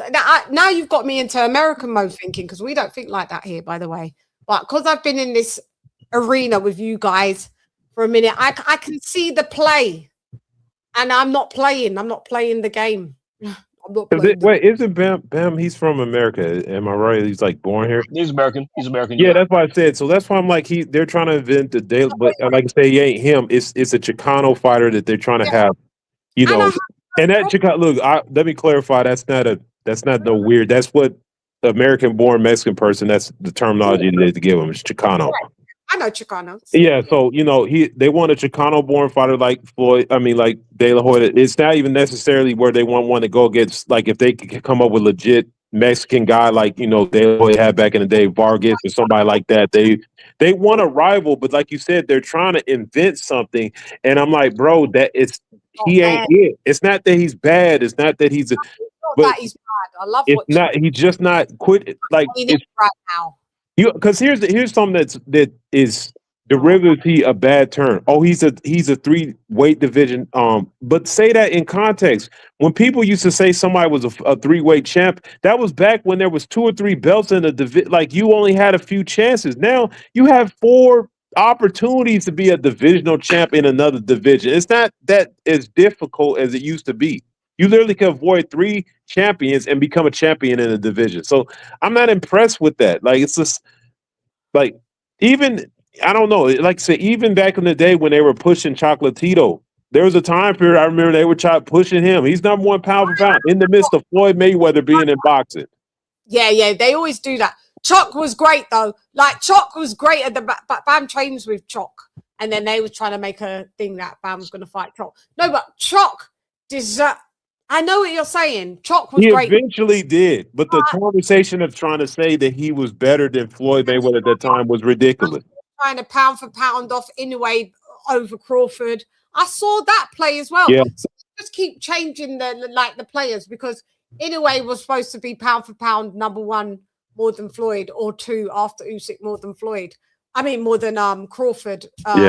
It just wasn't so. I know you could do whatever you want but if you're going by the list. Bud went and solidified that, didn't he? Because he's 3 division. And we all know how preposterous that conversation was, like as a real boxing fan. It's not to say anyway, what's wrong with being number 2 when you may legitimately be number 2 or 3? Because let's be real, you're not number 1. So that's the same thing that was my issue. You said, and a lot of this has to stem from HBO. It's like you said, the glove cleanse bullshit back in the day, comparing him to Hagler. It's the Chocolatito's better than Floyd Mayweather. He's pound. No, he's not. It was just like, bro, cut it out. Let him be great. And like you just said, be great in your lane. Stay in your lane. Quit trying to cross over somewhere where you're gonna get ran over. Cut in the lane without indicating. You're just like, screw it, try to cut me off. It's like, bro. Even worse, you went into oncoming traffic. You went into the other way. You went left when you should have went right. You're gonna have a head-on collision here that we don't even need it. It's just forced. AJ, I know, because I know AJ, you're a big Bam thingy like I am. But I think it doesn't need to. I don't care if the fight happens. Maybe that's no. I'm with you. I'm the same. I'm indifferent about it. It's like if it happens, I'll take it. If not, I don't really care either. Because like I'd rather just honestly, because I like Inoue to probably move up to. I mean, if he doesn't want to retire, that is, I like him to move up to featherweight to try his fan to win a title there if he could. That's something I'd like to see personally. Then just stay at 118 and reign. Yeah, right. Yeah, he's just moved up the bantamweight. See if he could become undisputed there. Why not? I mean, he was actually so close to doing it at 115 until he vacated and moved up. He just had one more champion to beat. He would have beat that guy, man. He would have beat that other champion. He's like not easy, but he would have he'd beat him for sure. So who was he supposed to fight before he moved up? Well, the last champion, I forget his name, but I think Andrew Maloney just fought and beat him. Yeah. But either way, he'd beat him regardless if he just would have focused on that. And then once you become undisputed at 115, then you vacate, move up, and try hand to bantamweight, then pursue your Inoue campaign or whatever else you want to do. But it is what But yeah, so but I don't know. Yes, but no, it's his camp is the problem. It's like, bro, shut that shit up. Because like when I hear you talking it, and like you said, it's obvious. Like, bro, like it's not. It almost to me like. Why are you trying to clout chase somebody? You don't necessarily. You're the hype. You don't need, like. Why does the hype trying to chase the like? Yeah, Noue's big, but like, bro, we're not in Japan. You're the hype here. So why are you chasing his name? It's like, don't do it. Just do your American thing. You beat Sonny Edwards, our guy, and you done it in fucking style. Just do your thing. We don't need no forced shit. And if you're gonna force it. I'm sorry, I've predicted you're gonna get knocked out. You're not better than Inoue. Styles makes fights. Your style may give Inoue the way that you like to switch on angles and stuff. That's impressive, but that's impressive to those cats. I don't know if you could pull that off with Inoue. Inoue is more acclimated to the higher weights. Yes, we saw Bam's power did carry But I'm going to need to see you do the damn thing at 118 and then get what you got to get and reign there. He's got a belt now, innit? That was for. Yeah, he does. He got one. Yeah, it was for the WBA title. Yeah. I thought it was for 2 belts. Was it, or was it just for one? Just one. Just Okay. WBA. That's it. Yeah. So I'm going to need to see you just unify the division there. Don't worry about Inoue. It doesn't make us feel that you're better if you faced him, or Inoue's not better if he hasn't faced you. It doesn't matter. You're not in the. It's just, and if you do really want to be great, and just cut the noise, do what Crawford did. Just fuck it. Crawford went up a lot of weights to fight Canelo. You're only going up 4, guy, and we can see you. You just went up at these little couple of pounds now. We can see the issues. So. And if you can't stop Inoue from coming forward, you're going to get destroyed. It's going to be bad. It's going to be like how he did Fulton, man. It's going to be horrible. Up how he folded up Fulton, up. Mate. You don't want it. You do not want if you throw punches and Inoue gets any inkling, and it's going to be in Japan, so he's going to be gassed up. If he feels at any point, oh, this little dude can't hurt me, it's over. It's over. It's over. It's over, buddy. Trust me, it's over. That's why don't force this thing. Just do your path. Let Inoue do his. If you lot meet en route, cool. I'm not one out there. I'm not standing out there with a picket fence, with a picket, like picketing going, we need the fight. Yeah, for real. Oh, fuck. Do you know what I mean? So, but what I saw was very telling, and that's all. And it doesn't make me not like Bam. It just makes me know where I can put him now. I know, you can measure. This is all it is. And people that are fucking fanboys, because I've seen fanboys of Bam. You can like Bam. I like him. Like I said, like him a lot. Deserve to be in, top 10 pound for pound list because you're a multi-division champ. But let's just, Pump the brakes a little bit. Wait, man. Yeah. Guys, just wait. Because we've all been victims, should I say, of rushing to judgment a little too quick. I just feel like I've been there and done that. And for me, I just go by patterns. I can't keep that same pattern of behavior, like we said, and then still be deemed as sane. Because boxing is just going to spin you on your head and you're going to be like, oh, I was rooting for him. You know what I mean? And then it pulls the rug from under your feet. And then you realize, and then, next week later, you see me doing a show exposed. Like, let's not do that all the time. Like, let's not do it. Hey, the thing about it is if you want to be the person that feels like you got to go all in your belief that somebody's going to win, just think in context. Would I bet everything I owned on that happening that I can't be diverged off my point? We look at it objectively. It's not like said, tell people bring up the bullshit. Like, bro, there's black fighters I don't like. There's white, like, bro, I don't like, if I size you up, it doesn't matter what your color is. I'm looking at what you're bringing, and if you show me something different, then I just have to roll with my assessment. Like, come on. Yeah, then I'll be on board. But don't try and tell me I'm a hater because I'm critiquing. But it's the same thing. Remember when I was mentioning about the whole conversation about Inoue and Crawford, and I was like, if Crawford had got dropped all those times, people would have swore Crawford's a fraud. Like, bro, let's keep it 100. My assessment is the same. If I flipped the careers and I had seen Crawford get dropped in fights like that, I would have been like, I don't know, man. He can't be better than this dude. If I seen Inoue just fucking dusting everybody the way Crawford was, I would have think the same way. It doesn't matter.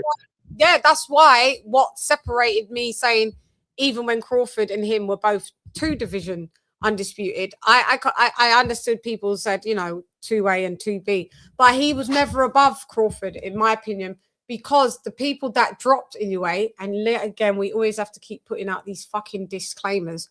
We like Inoue, but the fighters that had dropped him, that wouldn't have happened to Crawford. So that's where we can differentiate the levels.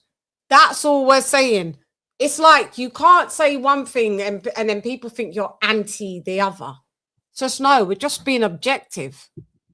Yeah. Bam he's not the greatest thing against since sliced bread. Could he be? Possibly. Can we wait, please? Please, can we just wait? That's all I'm asking. Maybe I'm just getting old and you lot are just rushing. It's younger rushing. I'm like the Zimmer frame, granny now. So yeah. I just saw it. He looked quite human. And there's nothing, thank you, Mimsy. There's nothing wrong with looking human, because I've seen Crawford look human. We see Usyk look human. We see AJ look human. We seen Spence look human. We seen fucking, going back on YouTube, we seen Ali look fucking human. It's fine. But let's get there a minute. Like, if every fight you're just gonna look human, then we know your level. You know what I mean? And there's nothing wrong with calling it out. Stay away. In my opinion, you should stay away from it anyway. You don't need him. You can craft out a great career without fighting anyway. Crawford and Spence, that couldn't be avoided, because it would always, they're the same division. It was always said, like, they were always on a collision course with each other, so they had to fight. It had to happen. It had to happen. And if it didn't, it would have put a dent in both of their careers, right? Yeah. So shout out to them, they made it happen. Floyd Manny, same thing. Yes, it was delayed, but but look how great. I'll give Manny great. What, 7-8 division champ? Yep. Come on. So anyway, this is the greatness where we come from. Go eat a fucking McChicken sandwich and a fucking banana milkshake, and get your ass up there, stop the cap. Otherwise, be quiet, carve out your shit, and leave us all alone. And you fucking BAM hyper fans, leave us alone as well. We like the lads. We can't express that any more than what we're expressing. We like the lad. But we're here to analyze. We like Inoue, but they're not infallible. They're not infallible. Stop forcing shit on us. Greatness doesn't have to be forced, When you're good at something, everyone will self-proclamation and all that doesn't cut it with me as well. And then when you've got your promotional team just lying and saying that you're like number 1 or 2 pound for pound at the moment, it's just lies. Yeah, and then in the long run, it hurts you. It's like you said, the Abel Sanchez is type, like, bro, like, we don't want to hear that bullshit. And then when we be like, okay, well, let's see it, because the worst thing you want to have happen, what in a way turns around, pulls your car, and says, I think I could shrink down to 118 for one fight. That motherfucker might do it and then hydrate, and then you like, bro, just like be quiet, stay in your lane. Like, who's these advisors? Like, almost, what's the worst part? It's the camps can't even judge other fighters anymore. This is like what it's become. Like, this ain't back in the day. This ain't Rocky and Creed. Like, he's dangerous. You know what I'm saying? Like, they can't even size up other fighters. It's like, bro, you can't see that this is stupid. Idea, but I think Robert Garcia can, because he was on Pro Box yesterday saying, "Yeah, we need another fight." No, Robert Garcia understood. This is one thing I say about Robert Garcia. He eventually does come around and sees like stuff. Even when they used to talk mess about Floyd Mayweather, he used to have to give him his props. He knew about his Mikey, his brother. There was stuff he could tell. Yeah, he tells the truth. He tells the truth. Yeah, he eventually just like, I don't think that's going to be good. Like, he'll keep it real. You know what I mean? So it's like, he kept it quite real. He said we need at least another fight before we start talking about the Inoue conversation. It's a bad style matchup. It's not the greatest. It's not the greatest style matchup for him. And like we said, we're not saying that if the fight doesn't happen, we're not going to watch it. We'll watch it. Yeah, we watch it. I'll pay for it. If it goes on pay-per-view, I'll pay for it. Yeah, we'll watch it and support like we always do. But we're going to talk our shit. And yeah, we sometimes will do Monday morning quarterbacks. Sometimes we will. Yeah, I might upgrade from casual to some of the time. Yeah, me too. Maybe I just. Like, I got a little excited with these conversations. I might have to get back in the mix a little bit. Yeah, make us get back in the mix. Make us get back in the mix. At least till football season starts. Well, right now it's World Cup, and you guys tell me about it. The World Cup. I'm calling in sick for my shift tonight at 10 p.m. Not. AJ, we can hear you. Like cold, I believe. AJ, let me mute him. Yeah, because he's on the phone trying to get out of work. not coming. Yeah. I thought I could hear Fee. I muted him.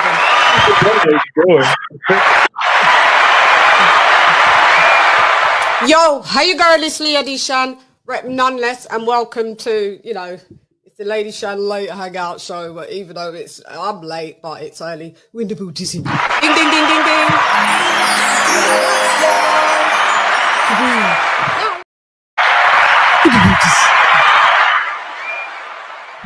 Oh, God. Yeah, so that's that on the BAM thing. But it was a great finish. Great finish. Knocked him down, I think, in the 5th round, and then just literally demolished him in the 6th. Hey, Chann, I'm back. Sorry, had to take a call. Apologies. Yeah. Got you. Vargas was having his way, but the finish was great. And what I'm saying is, anyway ain't gonna get tired and outworked like that. No, he will not. No, he won't. No. Yeah. That's exactly what's not going to happen. So, like I said, this is perspective. I don't know. Like I said, maybe because it's so thin in the ranks. Normally, those smaller weights, they fizzle out about 32, 33. But you got to start. I don't know, because, like I said, it just sucks because you had rivalries. You had the Chocolatito, had people coming up. It's like Bam's going to have to probably chill out for a while, and some contenders going to have to develop. Right. I mean, yeah, let it be a natural rivalry. You lot don't hate each other anyway. Because I might honestly get some heat by saying this, but like one thing you have to factor in about Bam's win over the 3 of the 4 Kings, like he beat them at the end of their careers. I'm not trying to hate, but that's just the glaring factor. A lot of elderly people. Yeah, man. So you know, I thought, I've already flamed, and I know people just think I'm a hater, but you took the words out of my mouth because I was going to say it about 15 minutes ago. I was. Yeah, I mean, that's a fact. I give them credit for winning, but but still, by the way, they were at the end of their career, so it's like, could he beat them when they were in the primes? You know what I mean? Yeah, he can't help when everybody's born. I get that. I get it. But the fact is that that is what happened. Yeah, you don't get the that's like you saying, yeah, I beat Jordan when he was playing for the Wizards. Like, what? Yeah, like, where's David Beckham when he came to, when we was in the LA Galaxies.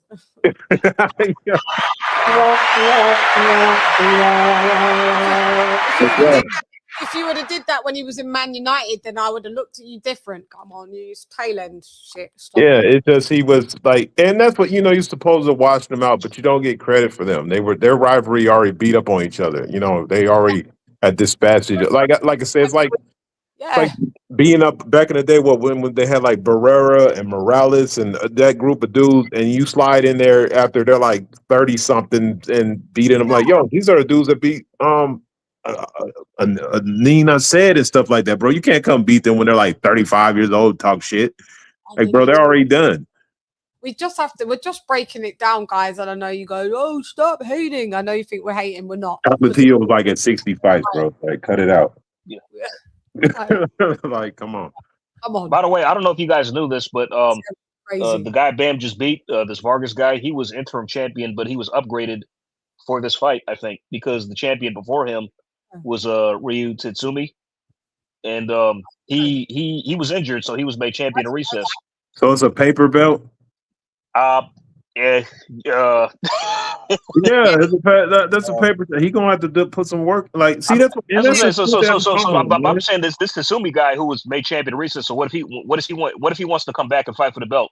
What's Bam gonna do? He should get the smoke. Where are you from? Is he from Japan? Japan, Japanese fighter. Yeah, Japan. Oh, these Japanese fighters don't be bullshitting sometimes. You could beat Bam as well. Yep. See, so hey man, like so I mean, so it's obvious what they're trying to do with this. Like, there's some plan in motion. Obviously, that's why I'm saying. Look, that's what aggravates me about talking about the 3-time weight division shit, and you cherry picking a paper belt, bro. Like, I mean, it's not like you going up there fighting somebody with some like. Now you got to unify. Yeah, now you've got. I mean, so technically, the guy you beat was the interim champion, not the full one. They made him full. I mean, but technically, he was the interim champion. He's the interim champion, basically. Yeah. So it's kind of like what Boots had to do when he got gifted the belt from Crawford, and then you had to the onus to solidify. The standard, because everybody everybody after Bud, everybody like all the who had the belts, I think was Barrios. Like everybody had an interim title and were upgraded to full champion. Literally everybody. Nobody wanted like legitimate. So garbage. So, yeah. I hate even hearing his name. Barrios is so bait. He like if you were playing a video game and you got that basic beginning fighter that you have to change his face and what you want him to look like, and it's like he's the beginning part before you customize him. Average C-level fighter, level. Like, Yeah. man, I can't believe. Oh my god. Yeah, we'll change his box. We'll change his boxing shorts. We'll change his thing. Can we get him a little more power? Yeah, after you beat about 5 guys using this. You know what I mean? Using the base. Exactly. The little meter starts going up. These start doing jump roping and lifting weight. Oh, you've given him a new skill. Except for his skills never unlocked. It's just like it's just like that is Barrios. Yeah, sorry. I ain't heard his name in a while either. Yeah, but that's what I'm saying. There's championships out there lingering. But the fact that Barrios was champion is why I want the WBC out of boxing. Oh God, I hate him. Like literally, I can't stand the WBC at this point. They're just so corrupt at this stage. They don't even try to hide it.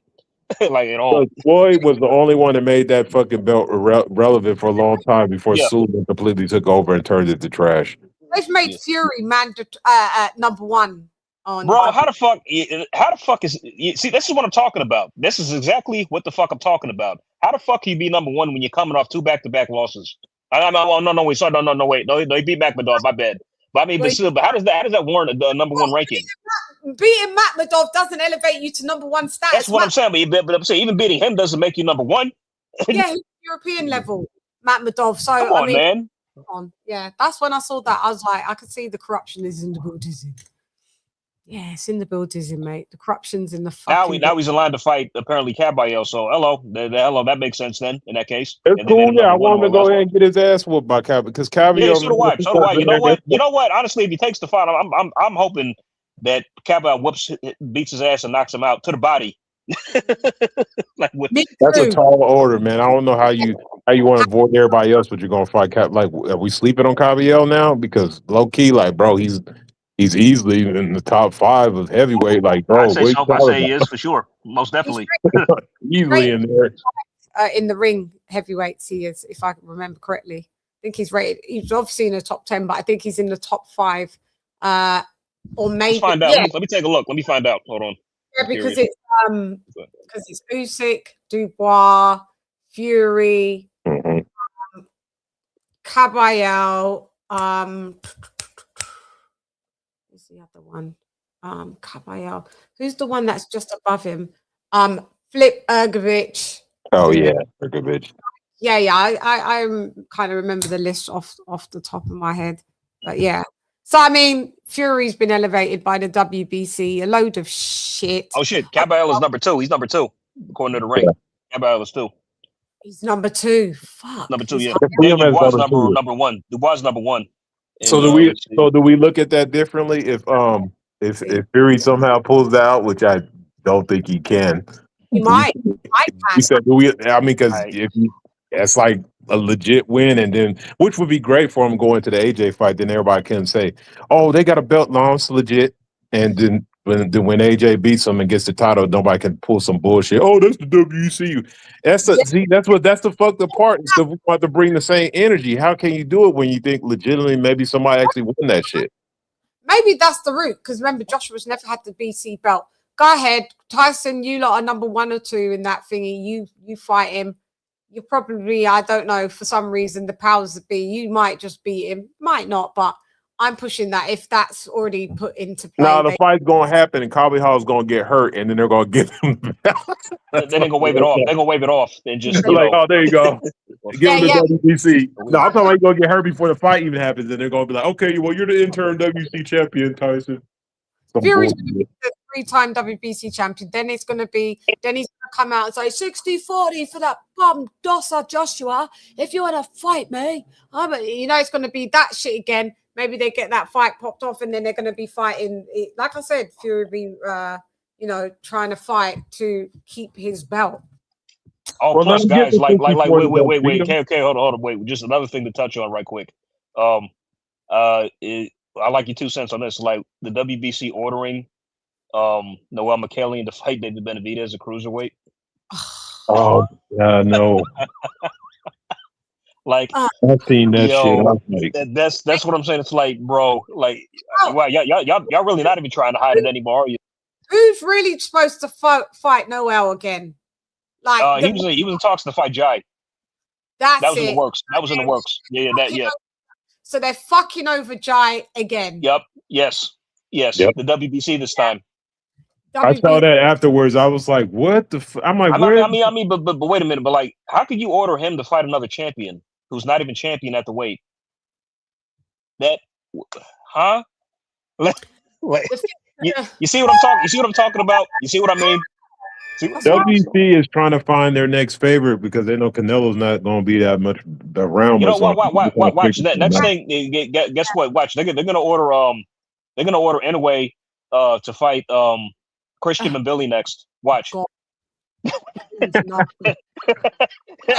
Anyway,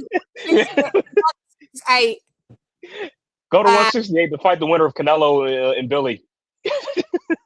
And I'm not being bad, and this is another guy that I like. Canelo. Anyway, and in Billy. That's hilarious, you know. But another guy that got an easy way is Hamza Shiraz. Yeah, go ahead. Oh yeah. He beat a oh my, who the fuck was that guy that he fought for the title? Like, I don't know. I don't know who the fuck. Not a quote Conor McGregor. Who the fuck was that guy? So now my point is, let Joshua get a go or something like that. Then how comes he don't get to all of these easy things? Just give it. People go say, yeah, but he got Charles Martin. I mean, and you could say that, but it wasn't really maybe Joshua's fault on how Charles Martin fucking got that. They utilized it. Cool, I get it. I got it. Let him just fight some bum for a belt. Yeah, I mean, everybody else gets an opportunity too. Why not him? To do it. Fucking hell. That's what I'm saying. Everyone else gets to do it. There's so many multiple standards. Good. Good that wife's doing fine. Yeah, you said that. Oh, okay. No worries. Yeah, I mean, this is what I'm saying. Oh, boxing, we hate you. It's fucking diabolical, the shit that's happening. It's sickening, man. It really, I mean, it's truly, because you got to question the whole ranking system. It's like, what the fuck are these guys paying sanctioning fees for to be ranked and fighting in final eliminators and like, you know, just title eliminators or final limit? Like, what's the point of all this if you're not going to reward them with the title opportunity? That's why it makes it hard for us to do our Channelytics stuff, because we actually go from speaking of AJ not getting no soft. Oh, I'm sorry. Huh? But speaking of AJ not getting no soft touch, but unfortunately, man, the heavyweight division is the only division where like all the champions are fucking monsters. Like you can't get no, but like if you want the WC, you still gotta fight Carvajal. He's number 2. If you want that belt, you gotta fight Dubois or you gotta fight like there's no soft touches and no belts in heavyweight, and it's been like that. He said on his route, because people think I want to retire. Like, sure, he said, I actually don't want to retire yet. He said, in about 3 years, I want to be out, right? So that's, whether it's the truth or not, I just going by what he said. He said he's going to have to rematch Dubois for sure, because that's what he does. He says he doesn't mind if he has to fight Caballero and all of these lot. Like we keep saying, it's killers now in the division. Whether or not Styles makes fights, I can still say maybe you beat 1, maybe you beat 2, but maybe you don't. Sometimes you need to. I appreciate that if he still wants to fight, go ahead. I'm not going to judge you if you lose, like everybody else, because some of these punks ain't fighting each other. AJ's made a career of going through and fighting who was Ring Magazine's top 10s and all of that. He's fast tracked. He did all of that. So I don't think, oh man, if you get beat, it's fun. I mean, if you want to retire. But if you get beat, you get beat. Like the greats get beat. If you don't want that, and you don't want that to happen, retire, bro. Like seriously, what more have you got to prove? Does he rematch Dubois before he fights Fury? Is the question. No. I don't think they'll fight again. Yeah. No. Too risky because that's why they've got Prenga. He said he got given Prenga on condition that he had to fight Prenga to do Fury. Isn't Dubois rematching Moses and Tama next? Or no, I'm sorry, Fabio Worley, my fault. Isn't Dubois fighting Fabio Worley again? Are they supposed to run it? I heard Worley. Is he running? Does he really want to run that back? Didn't he? He activated a rematch clause, didn't he? Yeah. So it's gonna be that shit like what happened to fucking Joyce, man. You gonna run it back and get beat worse in the second fight. Us. But But don't we respect it at least? No, I respect it. I do, man. Yeah, the women want to get back in there, so that just proves he's a warrior, man.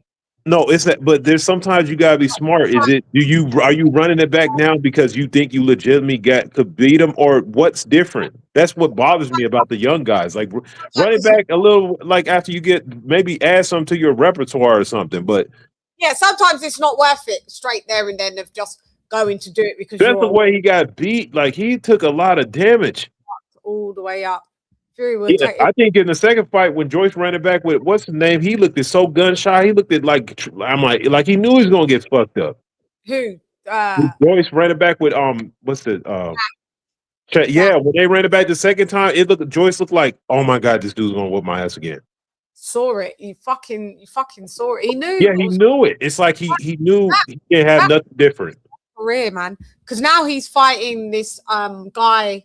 What the hell is Jojo? What is Joyce doing? What the fuck? What's going on with that guy?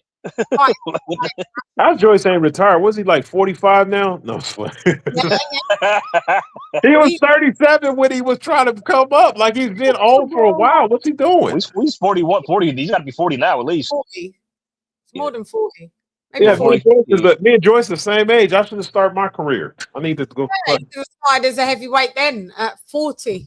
These guys. Oh, these guys is tripping. But he's fighting some obsolete Russian guy in Russia. Is it in Russia? Yep. Oh. Damn. That's a paper chase. Let's go get a bag, maybe. I don't know if that's a paper chase. I don't know. Did we win? Did England win? Who did we play? I get the World Cup, man. Sorry, guys, but America, you ruined it already. You can't get into the country. One of our top refs in the sport won't be let in because he's Somali. You didn't want to let the Iranians in. That it was delayed, so they had to go Mexico. That's right. We're not letting nobody up in here. And plus, on top of that, I don't even know why they had to. You know, to be honest, I don't even know why they hosted the World Cup here because it's not. You're not a soccer nation here. I don't know why they did it here. You're not a football nation. No. Like what we were talking about. People need to stay in their lanes. That's not for you. Why they let trying to push it here for so long? It still has not broke. Nothing has broken the top four at all. I don't understand it. They're going to be giving away tickets for people to go watch them games because you're not letting people travel in to support their team. So I don't know why they brought it here. I was really, when I saw this, like, this is stupid. Nobody. I'd like to connect the Canada and the Mexico sites. The Mexico's going to be the most lit. Like their team is actually good. But Canada might be even better because, like, a lot of people will be able to fly in there from these other places. But America, man, like, they're pushing it. Like, look, you know how you were talking about don't force Bam on me? That's what they're doing with the World Cup here. You're forcing this stuff on us. None of us is trying to watch it. You got to remember Trump's put in a lot of bans from people that are from those countries, like Somalia, the refs from Somalia. But he's a world-renowned ref. You can't get him. And what I was going to say regarding that, it slipped my mind about the World Cup. The World Cup, it slipped my mind. Oh, yeah, this is what I was going to say. So the funny thing is, in Boston, you can't fuck with anyone from the UK. You know, Scotland went and drank out the entire city, that they had to order emergency alcohol because Scotland drank out every last bit, and it was only, and the Scottish guy came in and he went, the only thing they got left is Bud Light. They're not on it. Give us the fucking drinks. They've only got Bud Light. Bud Light. That's all they got left. Bud Light. Yeah, they're like, listen. Tell come down and get some moonshine. We got them. That's a good Irish accent. That's all they said. That's all they've got left with. This ain't good enough. They drank the entire city of Boston out. You can't play with Scottish, Irish, and English. They drink. I say they because I'm not of that ilk. You have to remember my genetics is African, I'm West Indian African. And West Indians, some of them, a lot of them can drink as well. But listen, you can't play with the Celts. You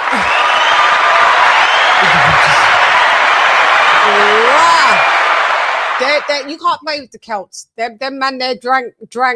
They would slay fucking dragons. Dragons didn't exist. Can we throw the Germans in there too? Oh, I've been there. I've performed when it's their Oktoberfest, and they've got fucking jugs that big. They're like that. Go. Like back in the old days, and they've got like a turkey leg that's that big. Hey, look, I ain't never told nobody about this, but one St. Patty's Day, I hung out with a bunch of Irish dudes. And I'm not gonna lie, I woke up in a fucking park. I was drunk. I said, yo, damn, literally drunk under the table. You can't do it. Hey, and look, the crazy part is the cops is the ones that woke me up, and they're like, yeah, I've had a few St. Patty's like that. Because I must have bumped into the one Irish cop because he had red hair. He's like, yeah, I had a few days like that. And they let me go home. Yeah, nice. Go home. I get it. I got it. This is where the terminology is stay in your lane, Eduardo. Yes. I never did it again. Look, that low-key turned me off drinking for a while. That's why I probably don't drink like that now. I went to Ireland. I performed in Ireland when it was their 250th anniversary for Guinness, right? And I love Guinness. Bruh, them people don't play. They don't play. They drink everything done. They drink you under the table, build you a new table, and drink you under that one too. Don't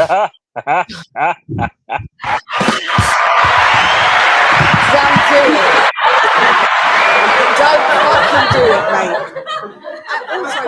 Hey, look, they're generous too, man. They will not take another shot.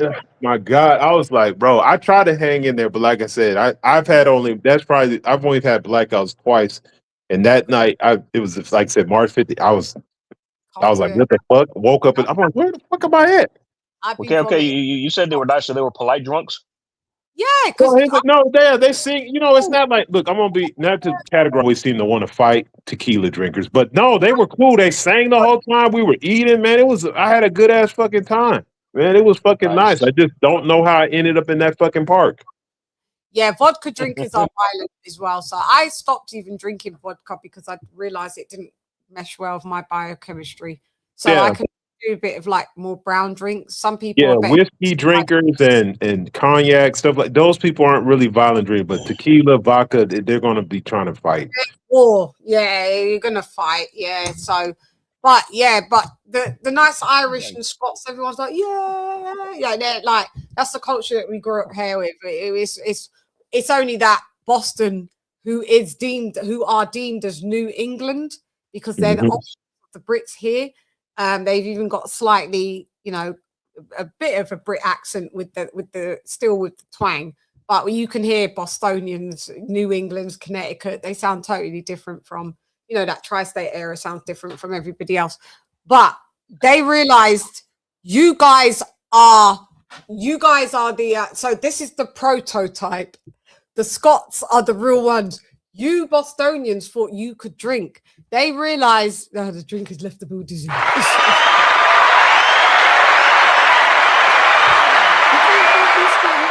When I saw that today, I was in stitches. I reposted that shit on my Instagram. You can't fuck with Scotland, mate. Scotland, when I've been to Scotland, I've had a good old time.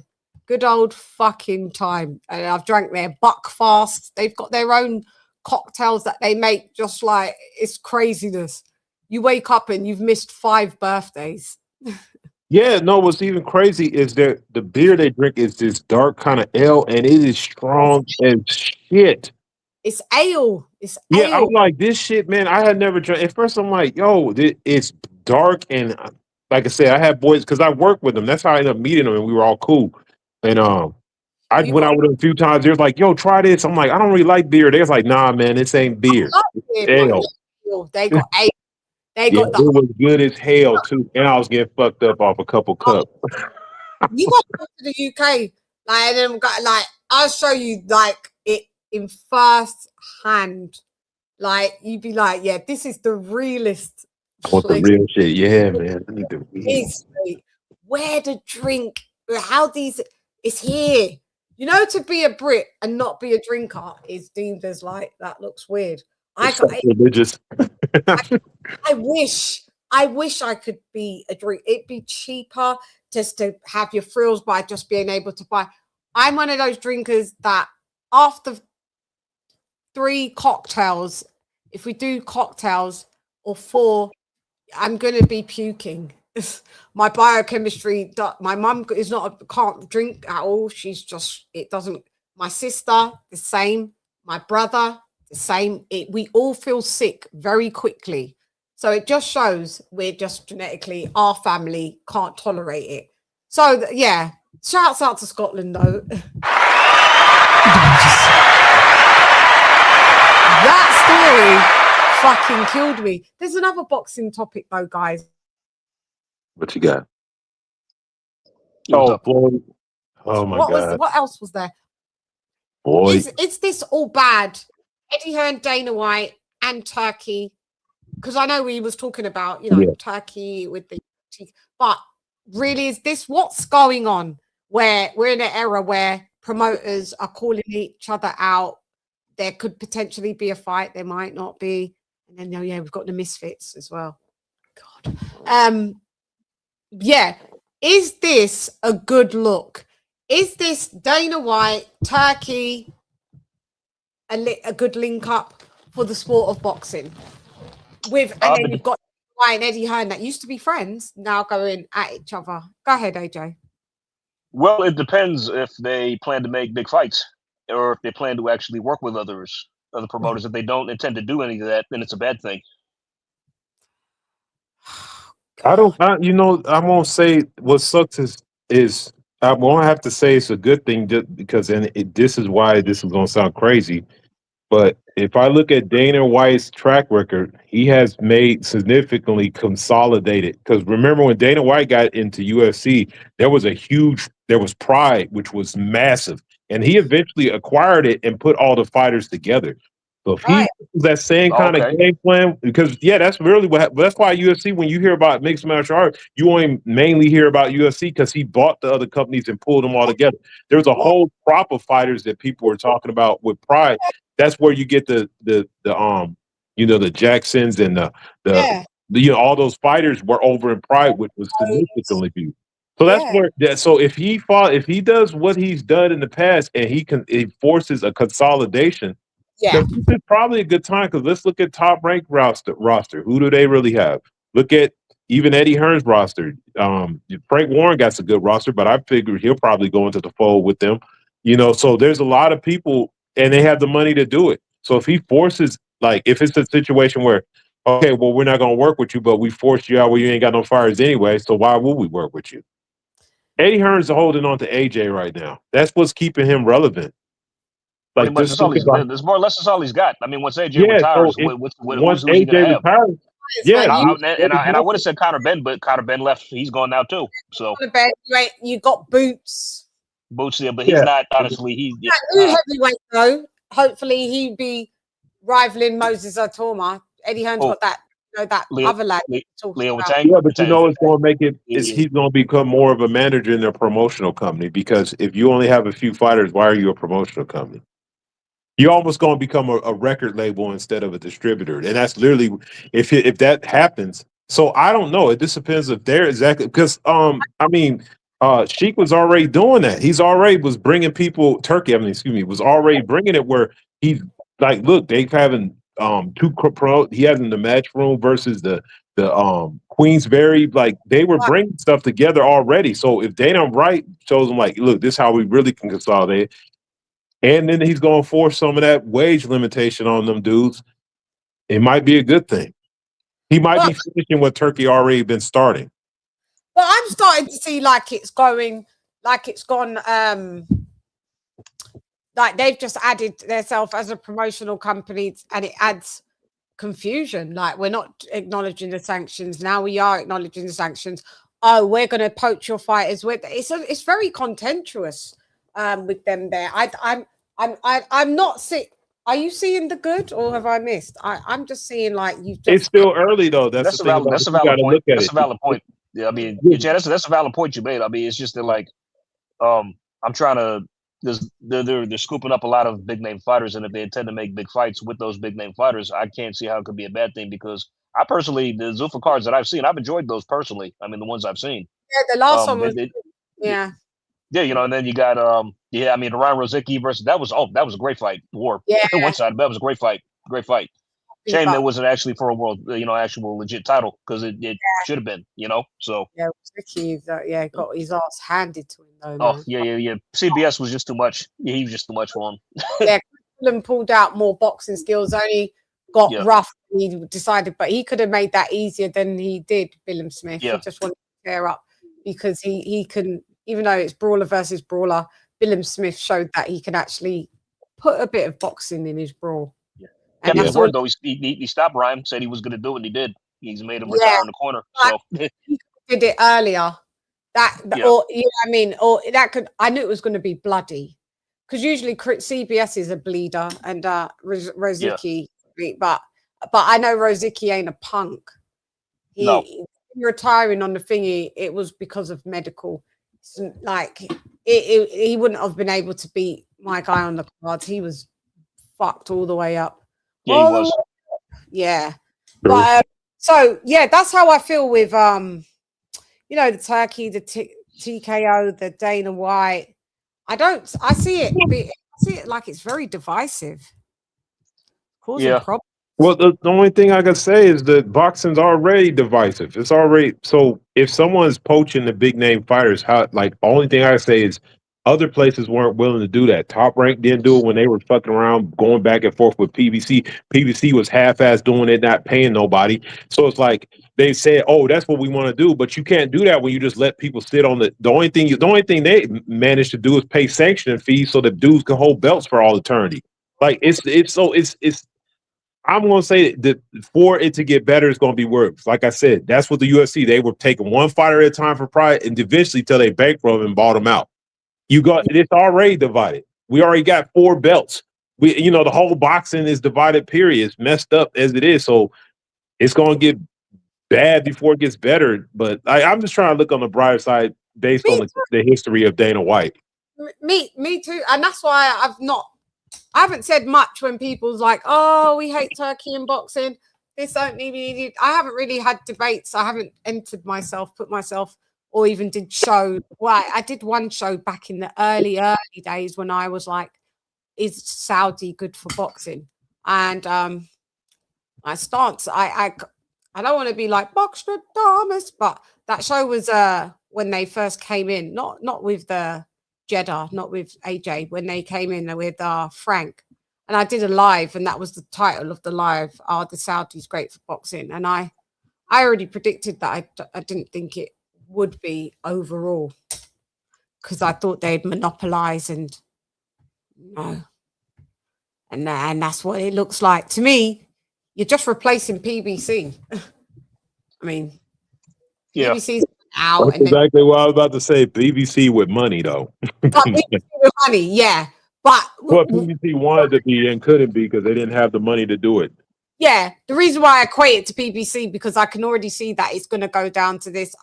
We're on the other side of the street shit, so we can't fight. But here's the thing that I say about it. What's the promotional companies right now in the game, and how many of them are relevant? I mean, like I said, I just said Matchroom is basically a one fighter thing. Yeah, he got one dude, but that means you're one fighter with one fighter going out.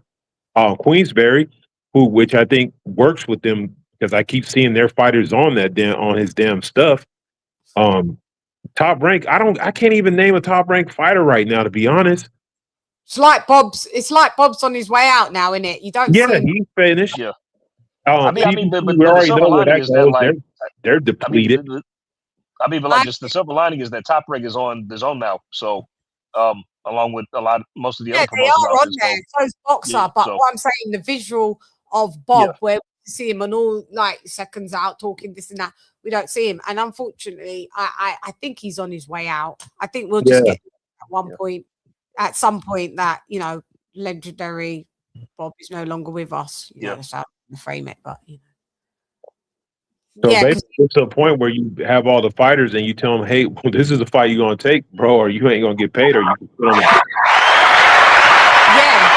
Shouts out to Ryan from the Six in the Buddhism, my guy from Canada. You're right, Ryan. Sorry, I'm going through and I'm seeing so much in the chat. But I'm not sure. Like I said, we started off the show with that talking about how political it's got, and I don't know if this is. They fucked over Jaya Pattaya. If I was Pattaya, I'd sue TKO for deception. You said that I didn't need to drop my belt and all of that. I dropped my belt, I got stripped or whatever, and now you're entertaining other people that for IBF and all of this, and now you're back in. I would have that's the reason why I signed with you, because you told me I could sign with you and keep my belt. Well, that didn't happen. Well, that's why I think that isn't that more of just like a sanctioned body issue, because like the IBF, they really just like, because I equate them, to be honest, because he paid the sanction fee, but then like you change your mind and still strip him anyway. And then like with the WBC, now they're due to their machinations, they're like they stifle the fight between Noah McKelly and Jai to make him fight David Benavidez for some strange fucking reason. So like when it comes to that, the crux of that problem, I think, is just the sanctioned bodies, not necessarily Zuffa. I think they were clear, the sanctioned bodies are like mercenaries now. Because remember, at one point, them sanctioned bodies were tied to like a certain fucking promotional company. Now they're just what they're gonna do. Mercenaries, sorry, that made me laugh. They're garbage. That's why I'm saying that. Like overall, until somebody sports is the only thing where monopoly has to be a part, because take the NFL. There's not a rival league to that football. Take the NBA. There's no rival league to that. You know what I'm saying? It's just whenever something's successful, it's under one banner. I don't know if Turkey and them are going to see it all the way through. I really don't see Dana White as it's kind of weird to me. He's the dude when he's been talking shit about boxing all this time, but every time somebody comes over here, they get paid and retire. So, bro, like, cut it out.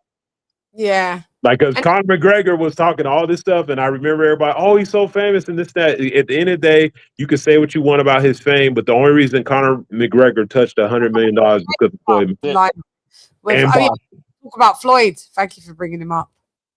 Floyd's the last topic. God, this guy. Oh God. I've just heard whispers. I don't know much. Are we talking about the prison thing? Yeah, we're talking about the prison.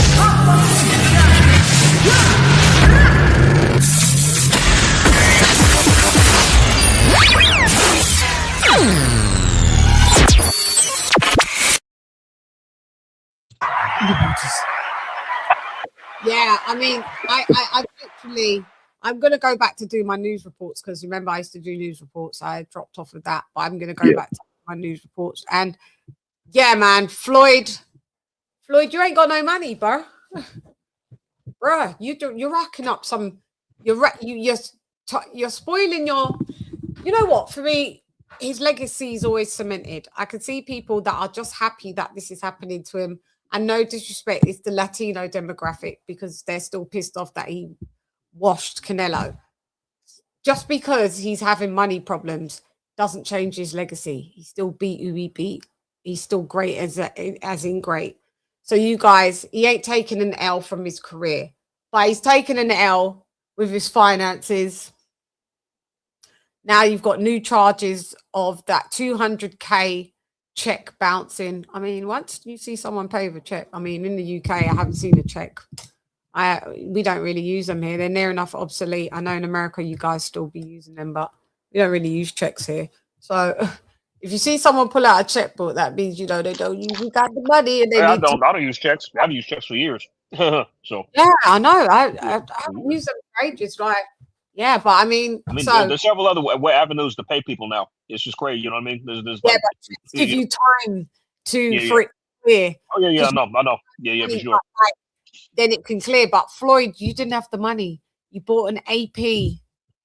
You bought an AP. Who the fuck took that check from him anyway? Why didn't you go get him to make him go get a cashier's check? Like, what the fuck? Like, who took a 200? I mean, I know it's Floyd, but like, bro, like, don't act like you ain't known what this dude been going through. They let him off for a year, waiting for the check, like, to give him time.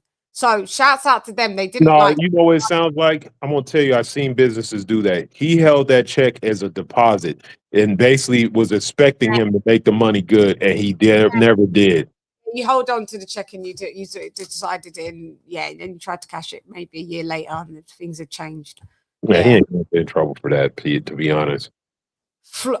Well, it's a federal crime, isn't it? No, not really. He's not. He's not the way they're phrasing it. That's why they're getting in front of it like that. I promise you, from when it comes up, it's going to be one of two things: if he pay restitution or he honors the check. But if they were holding it that way for a year as a depository thing and like a collateral check, that's not.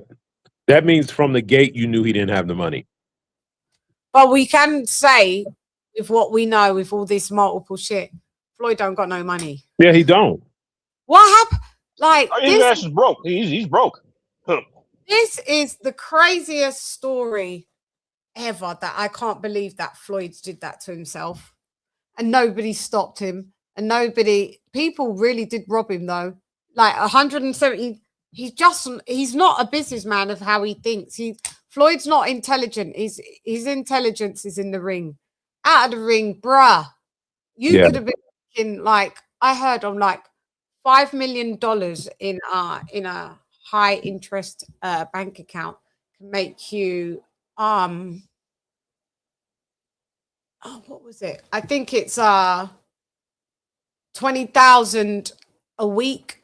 The math is about 80K a month. And if you've got Floyd's money, you could have been making just off of interest $1 million a month just on a certain amount. I think it was maybe just even less, like, 70, 80 million.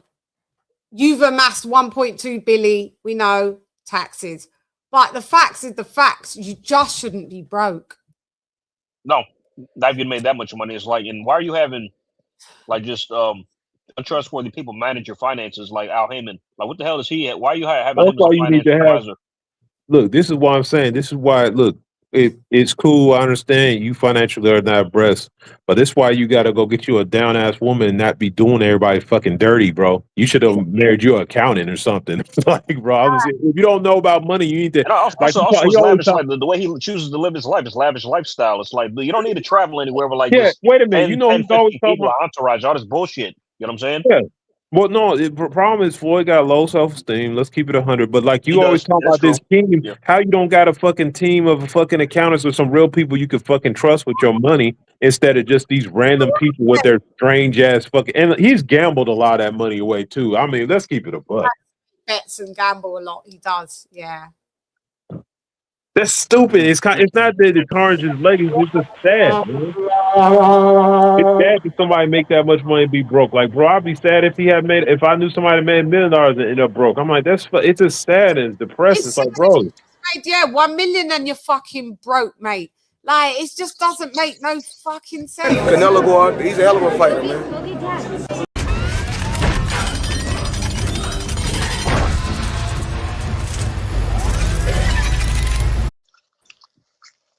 Yeah, man. Transform, Floyd. Decepticons, fucking form into somebody that knows how to deal with money. This is going to be the most humbling thing in your life. I am pissed off on your behalf. You got liens on you, but now you're going to be fighting this guy in Greece. So we know that because, they was like, oh, because he's got a lien, like, and he hasn't paid the taxes, we're going to take his passport. But no, he's got clearance to still go to Greece. I mean, you're just going to be doing these exhibition fights just to pay that debt. How long can you do these fights, bruh? No one's interested in the ones until he's 60. Sadly, sorry. You gotta do. If he's this is why Edward's right. You ain't got no one advising you. If you want to do exhibition fights, you got to do them the big time ones. Go and fight Sugar Shane rematch. Go and you're supposed to do like go and pick these iconic ones and try and recreate. And they'll probably give you like maybe like I don't know how much does he get for these exhibitions? Is he getting 100 millies for real? Or is he just getting? Man, who knows, man? Floyd, I mean, because I don't think he's aware that nobody watches those. Like nobody cares. No one watches them.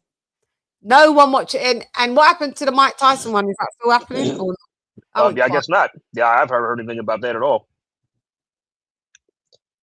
Anyway, I just you know, like Chann, like you said, his legacy cemented, but you know, we all got choices, man. Yeah, we all got choices, and his led to this. So yeah, it's a shame though. Is your legacy cemented? Like people can still just mock you and jeer.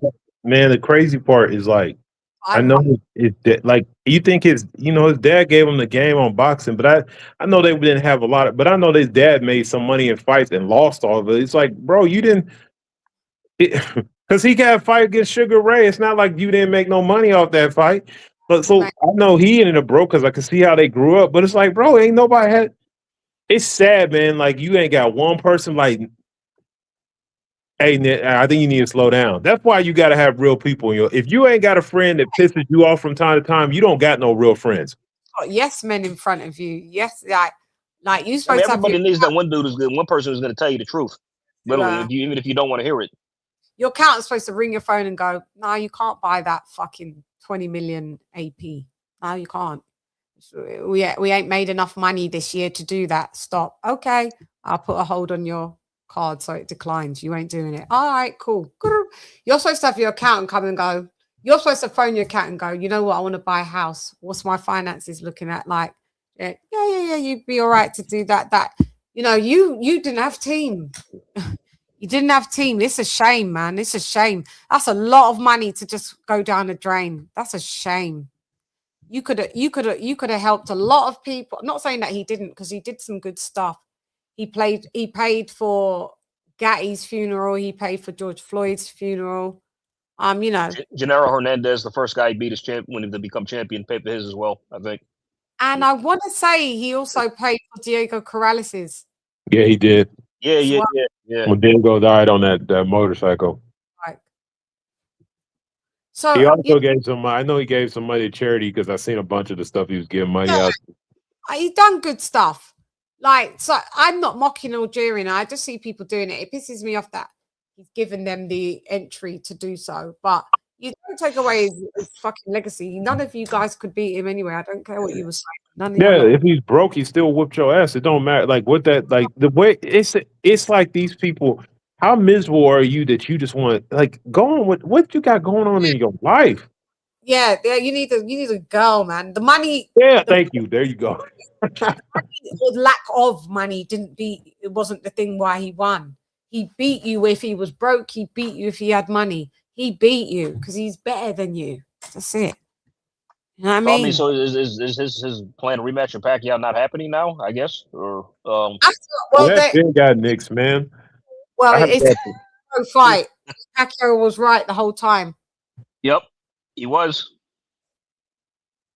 And that fight was shit the last time. Yeah, I don't know why I was going to watch it. I was going to watch it no way. So I was going to watch it anyway. Yeah, that's a joke, man. Pacquiao's another one, man. Like, move on with your life, bro. Why are you still like, bro? You lost. Like, listen. I mean, any boxing heads know, like, regardless of what kind of narrative they made later, bro, you ducked them the first time because everybody knew you was going to beat him. Bro. You was going to lose to him. Everybody knew it. Everyone thought, you know, because you was on the juice, even though it didn't come out that you was. Floyd, you know, and then you sued Floyd. Floyd had to pay you a couple $100,000. Wow. And not mention that, but that's why you dragged out that fight for 5 years, Pacquiao. You did. You're great again. We're still acknowledging your greatness. I feel like I always have to put out these disclaimers because people try to. Okay, let me use some of the new people's term. People try to straw man your argument. Straw man my argument. Yeah. That's the new terminology. Oh, because you don't get the nuance. Yeah.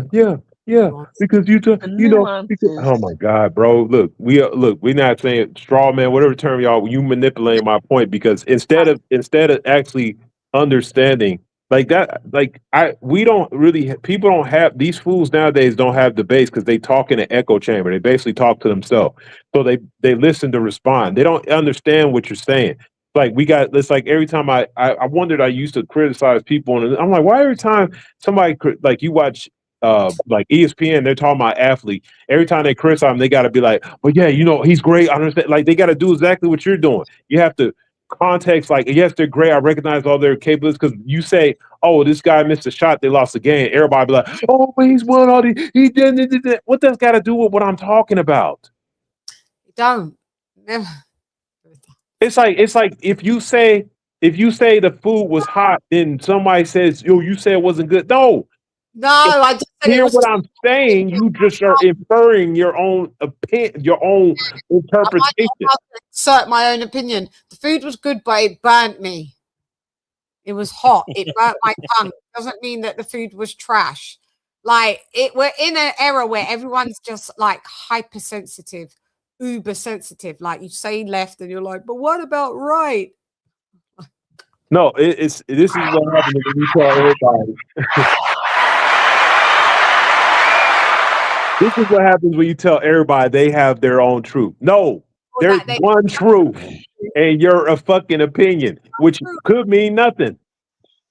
I don't care what you tell me. You can't say, "Oh, well, I feel this way." Okay, that don't mean, bro, what you talking about? Well, I feel like my car should start. Well, you ain't got no tires, bro. It ain't going nowhere.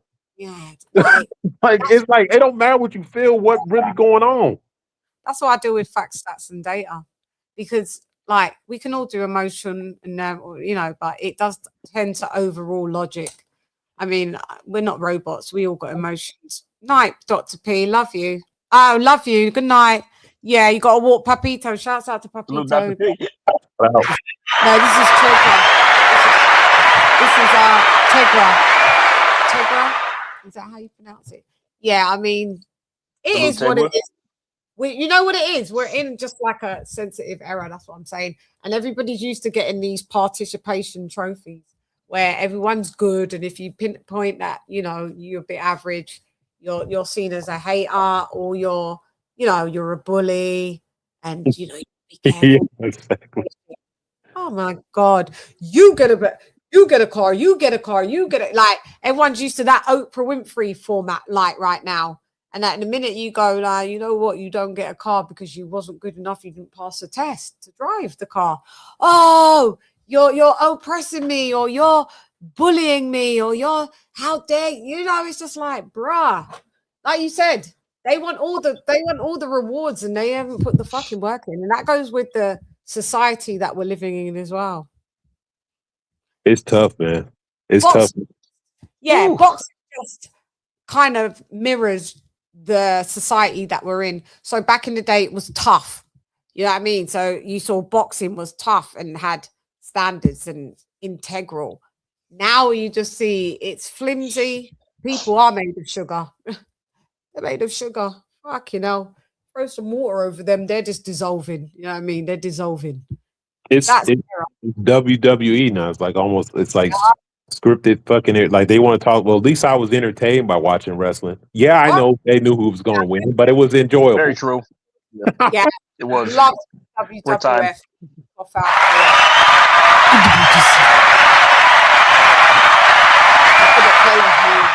WWF, and then I mean, I gotta say, Stone Cold confronting Mike Tyson was the most entertaining thing I will see to this very day. Oh my God, man! Yeah, that was and that's what TKO's in now, isn't it? Because they're part of the WWE. Ain't Dana White a part of that? Wow. Yeah, he's a part. That's why. You're right. WWE he's part owner or something. Yeah. It's so bad now. It's like trash. It's trash now. It's trash. I try to watch it, and like they call that era where it's like where you have basically like the Rock, Triple H, like that's the golden era, that beginning part where it's like the most entertaining. The script was perfect, the characters, and now it's just first of all, even the wrestlers look little. I'm like, this motherfucker, man, like what? Like they look little. It's over scripted. It's all it's just it's like social media. It's like everything now. It's so acrylic. It's nothing. It's fucking. Hey, I was fucking Ultimate Warrior. Sorry, I was just doing my impression of. Oh man, I love Ultimate Warrior, man. Talk about talk about the energy. Remember, he was like this. His hair like that. I remember we tried to play it one night. They cut the damn stream off. Yeah, remember we did wrestling. We did WWE, and they went on to Ultimate Warrior talking about his conspiracies, and because he had he had his own YouTube channel, and then he succumbed all of a sudden to having a heart attack. Do you remember? Yeah, I see conveniently all of a sudden. Then we came back on though. Was the stream still live? Yeah, we came back on after we had to. I forgot what we had to do something. Yeah, they cut it, man. That's the first time that's ever happened. First and last, where they just cut my stream. Like, I'm not sure if I think AJ was there. AJ, was you there? What when was this? WWE. Back in the day when we used to do freestyle shows. Yeah, when we did like 9-hour lives. Oh no, I wasn't there then. No, yeah. I think it was what's her name was there, and Lisa, and Arlette, everybody else. Yeah, maybe a couple. I mean, I don't recall you going to wrestle was there, man. There was but we used to have a bunch of cats. We was talking about all kind of stuff, man, and then we started talking about wrestling, and that popped up. Okay, got you. I had loads of members them days. Yeah. I had a lot of members. Not anymore, but them days I had a lot of members, so it was a good few of us rocking out. Yeah, because AJ, I think one night we were talking about movies and stuff, and AJ was there. Yeah, I'm pretty sure. You're right. Yeah, I remember now. I thought it was like a wrestling, just solely wrestling. But I think we talked about it briefly. But no, we were talking about we were playing music video. Yep. We was showing a bit of WWE. Like, was doing everything. Was doing the most. And then, those lives was them members only lives. Yeah, for sure. And we started talking good about times, man. Good times. Yeah, they pop up on my thing from time to time. Like, man, you know what I'm saying? Yo, that was back when we was everybody was. Yeah, we was tumultuous as well as fuck. We was going crazy days. It was crazy though, wasn't it? It was fun though. It was fun. In my mind, we were all sober, so we didn't need no intervention and no activities. We just having a good time. Class B's, Class C's. There was the only class was in session in the building.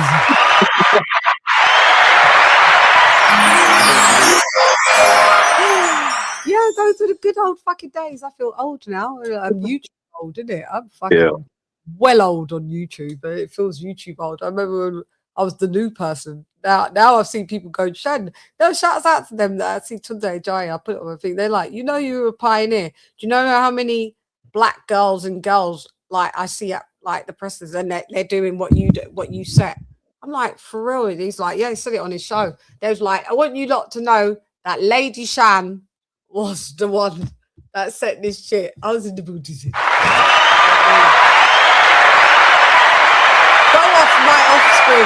Go off my offspring. I'm proud. More women, more black women, more women. I've seen them now. I see them even at when AJ was doing his press the other day. I saw a Muslim girl, full hijab. She was asking AJ questions, and I heard women, you couldn't see them, but you could hear them answering him the questions. Before, when you listened to the press pits like that, if it wasn't a Michelle Joy Phelps, you weren't hearing like women in the scrummages and stuff like that. And then women come up on my YouTube, like other British women. There was another black British woman that come up the other day. I watched her stuff. Yeah, there's a few. So shouts out. That's what I'm saying. I'm old now. That's why I say I'm old. I'm old now. Do you know what I mean? So a lot of them succumb to that type of shit that you were having to deal with. The way some guys are threatened, I'm talking about without saying their name, but they would try to this is a cowardice thing that a lot of dudes will do, is they try to shout females down and intimidate them. That's a lot of girls don't want to deal with that type of stupid shit. It's like, bro, like there's chicks that like boxing. Like what you got going on? That reminds me of the Fresh and Fit podcast. Oh my God. I forgot all about them losing. Fucking Myron. Covered. He doesn't even get talked about. He's a loser. No, they're irrelevant. Once they got once the target exposed, or if you get spoke about, so they're cloud chasers. That whole group of there's a group of men that all they do is they're like chameleons. They try to turn to whatever the wind's blowing. Like you know what they're called? They're called grifters. yeah, there you go. Because remember you said that earlier because that's kind of what they like. Whatever's hot. It's even some of the white supremacist dudes. They're grifters too. It's like, bro, like you think you're monetizing this shit. That's all you're trying to do. Tried to build a shit grift. Yeah. Super. It's grift galore. It's just like, yeah, they be sliding for whatever's the hot topic. Just like 1 minute. Oh, look, I'm gonna give you a because I used to watch them all the time because I watched their workout videos. I used to follow a lot of their training advice. The fucking Hodge twins. I don't understand. I'm like, bro, they're Trump supporters, big time. I'm like, and it's so obvious what you're doing. You're catering to something because there's only so much work. Like the workout community is not as strong as it used to be. We used to be heavy deep back in the day, but now it's not the same. So go into the Republican movement and have Candace Owens on and talk about Charlie Kirk. Yeah, that's exactly what the whole game plan is.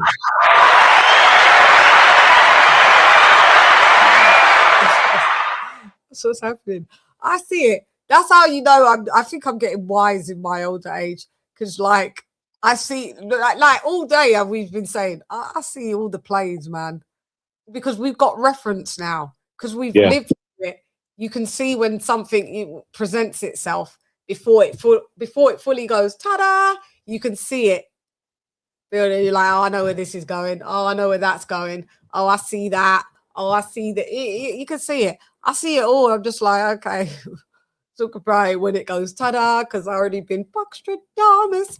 I don't give a fuck about too much things anymore. Hey, it's like when somebody tries to lie. This lady tried to lie to me one time, and I was like, "Wait, hold on, man." I was like, "Look, go over there, take a few minutes, and think of something really good." Because I'm like, if you're gonna lie to me, at least put some effort in, because I'm seeing through that too. At least let me think like for a second, like, that might have been true. Getting sent to the corner by a grown man is nasty work.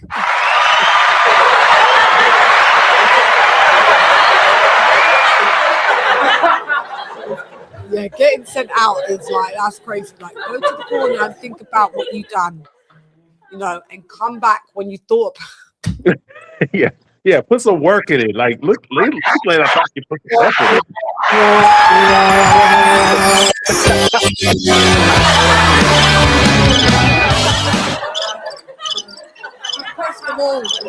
Press them all.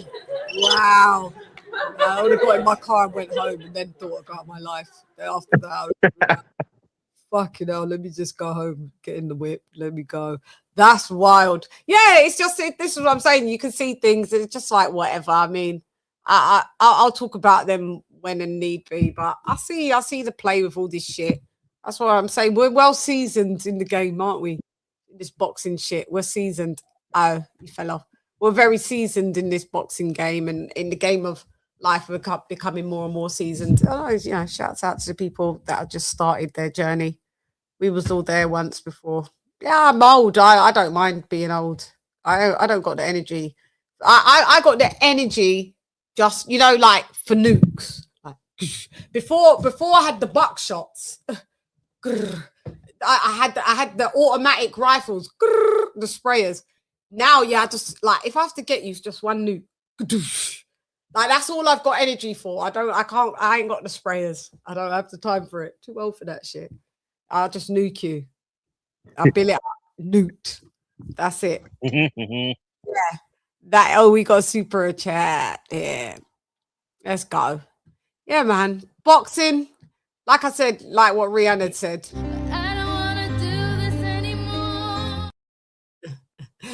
Rihanna said, don't give me a fucking 10th album. I ain't doing one. Still fighting to this day. To this day. To this day. You just sit here, you don't know what I'm actually pressed that on accident, but he's been quiet as well. But Derek Chisora said that yesterday that Wilder's up for the rematch. I don't want it. Oh. Why do because Derek Chisora is saying that, yeah, there was things that, you know, who turned back. You did stuff, your team ran in, Derek Chisora, and he said, I didn't want my team to run in. But I just don't, you don't got nothing left, Chisora. Wilder don't have much himself, but he's got a little more than you. It took him, you know. I don't want to see, but I don't want to see that rematch. I don't want to see the rematch. Wilder shouldn't even bother. Like, if it happens again, I'm not even picking. I'm not even making a pick if it happens again. I don't care. Yeah. Yeah, Wilder should just be the one to say no. No, go fight Dylan White. Like, there's other fights. Who cares? Like, you can see that Wilder don't care like that. Like, he's not Derek, man. We don't know. Wilder's actually, we're actually agreeing with Wilder on this one, Derek. We don't care. Stop trying to frog us. Trying to, I was going to do the motion. You're trying to stuff shit down our gobs. We don't want it. We don't want it at all. Fuck that shit, man. Derek, man, we don't. You retired. Just stay retired. What the fuck? Shouts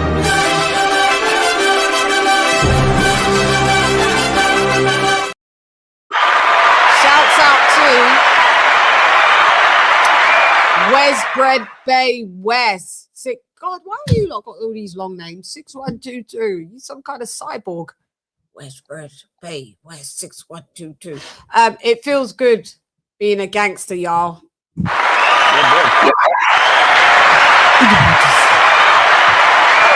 get that from? Thank you, by the way, for dropping that dub on your girl. What do you mean? Are you a gangster? Well, if you're a gangster, you should have dropped a hundo. Gangsters make money. Gangsters make money. Give me more. Yeah, and there was just one other little thing that I was just gonna wrap with. Okay, so did Floyd do? Yeah, speaking of side note, I'm tired of my phone eavesdropping on me because when I just dropped off, guess what article pops up? An article about Floyd Mayweather and his 2 felonies. Like, bro, cut it out. I'll turn on my TV on YouTube, and then it'll be a commercial of something that we talked about. Yeah, look, bro. Yeah, that's what it does. That's exactly. My phone, while we're talking, lit up, you know, with the AI screen. Yeah. I'd asked AI question. I'd not mentioned it. It's only just stopped now. It's been doing it for the last like 20 minutes. It's just gone on the AI screen like I've said something. But this is what it does. It does it and it gets intel from you. Does it when you're asleep, I believe. Yeah, it does. Series Apple is the worst with that. Yes. This is what I'm saying, but this is what I'm saying. And I'm gonna do actually a good actual members only live on this topic because Bruce Vane covered something that was very goosebumpy with the AI shit and what AI. He noticed that it was he woke up and he noticed it was on while he was sleeping. He'd wake up and he'd see it on, and he asked it a series of questions. And I like literally, I can't say it on here right now because it just will demonetize the whole shit. But it said some I could do it on members because I don't want Yeah, that'd be cool as hell. I'll play what, yeah, we should do that and I'll play it. Mate, you will get goosebumps. Because he actually then records it saying what it's like, listen, Linda. Shit's crazy. So when my shit just lit up and then you're seeing what happens, it's called like targeted marketing. It just listens to your shit. And then yeah, it's crazy. But you know, I'll say that to say this is that at the end of the day, the day's gotta end. Day's gotta end. Yeah, I like this show. I want to thank you guys for being like, this has been a great show. I will be going back to Mondays and Wednesdays. I promise you. So I had to do, so Wednesday will be the midweek heat, so like how it was back before. But I am going to do a members only live because I really want to cover this Bruce Vane thing with AI. So I'm going to, guys, yeah, we'll do that, Eduardo, AJ, and all that, Lisa. Okay. It's gonna, yeah, it'd be a good one. we need to do that sooner rather than later. Actually, I need to dig that one out because that Bruce Vane one was about 2 months ago now. It was about 2 months ago. So I'll go in his archives and I'll go and grab it, man. Shouts out to Bruce motherfucking Vane. You're my guy too. Yeah, you're my guy. So we'll do that. And yeah. And we'll get back on track. Yeah, again, I apologize for not really being here. I apologize because you guys do like when I do come on and I was getting the messages and I appreciate you guys. Sometimes, yeah, sometimes you got to do a little bit of life, you know. I wear many hats. So yeah, all good. It happens. It happens. You know what I'm saying? Yeah, I know, but I like yeah. And yeah, I get it. Sometimes, yeah, sometimes people like they're really excited. Not saying that I'm not excited to do this, but I like to do other bits as well. So sometimes if I feel like it gets a little bit mundane, I start to be like, oh God, you know what I mean? So, but you'll see the stuff that I'm working on as well. So it's really good things, and yeah. So I need T's crossed, I's dotted. But it's gonna be mine as well. So shouts out to fucking me. And it's boxing.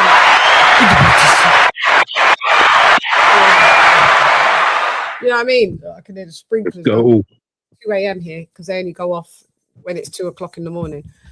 So I want to thank if you guys want to say anything in closing, this is your time to say whatever you want to say in closing. AJ or KOK.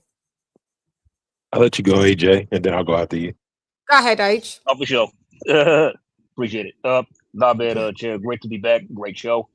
Great topics of discussion. Appreciate you both, Chann, KOK, and can't wait to the next one. I will see y'all later.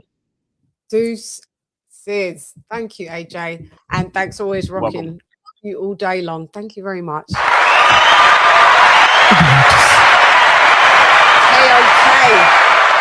KOK, what do you got to say?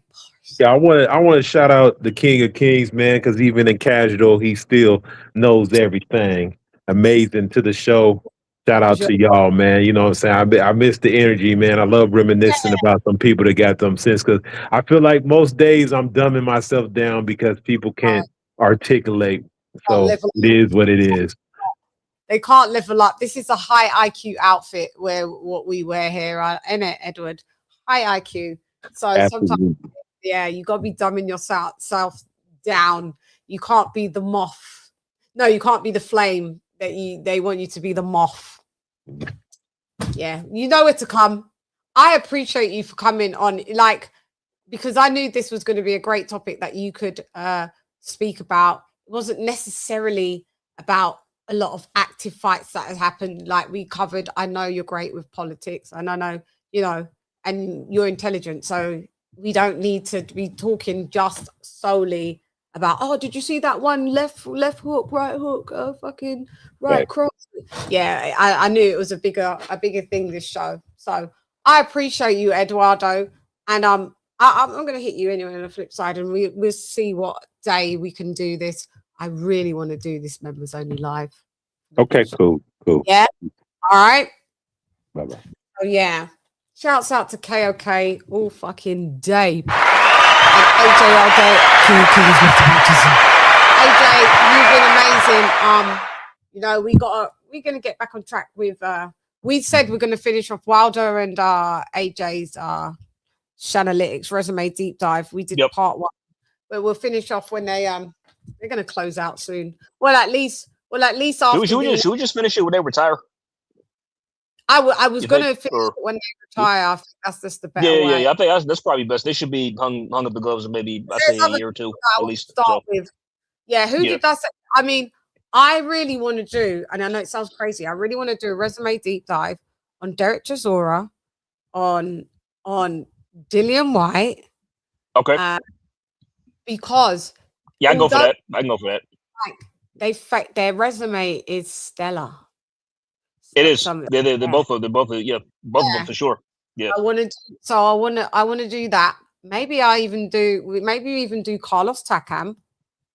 Yeah, as well. We'll do that tier of fighters. You know, it doesn't always have to be like the Inoues, the Joshuas, the Wilders, the Furies. I mean, we've done Fury, but you know, I want to do Triple G's as well. So I think we could just do. Sometimes we don't maybe have to have them paired off. We can just focus on one fighter and deep dive their resume like that. Agree, yeah, for sure. When it's a pair, we can do a pair, but when it's just one, we could just do one, you know. But I think we should do also just you know, for no, Chisora White for sure. Yeah, I agree with that. That's a great one. And also it's funny you mentioned this because like I know we're 10 days out, but what about Boots and Xander? Oh yeah, we should. We 10 days out. We think about that one.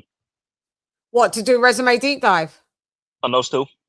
Something like that. What are you talking about? Resume, or what do I think on it? What no, just a resume deep dive. Yeah, we can do deep dives on Boots and Xander. I kind of like a little fun comparison before they fight, you know. So before they fight, because that's what we usually do. We're gonna have to squeeze that. So that's in 10 days. They fight in 10 days. They fight. It's not this weekend, but the weekend after next. The weekend after the next. Let me see what date. It's the 27th. Okay, so not this weekend, but next weekend. Let's see the date. The June 27th. That's the day they fight. Okay, yeah, June 27th. I'm actually on a gig, so we got to get that done before that. Okay. Wow. Okay, we could do that. We could probably do it on. I think the best time to do it. We're going to do a resume deep dive. That always it's in parts, isn't it? Usually we do like, but how many fights have Boots has had? A lot. How many fights has Zaya's had? Boots has had like 35. I think Xander's had like maybe over 20, if I'm not mistaken. Under 25, something like that. So where are we going to start like more even? Because are we going to cover Boots from the beginning? From the beginning, right?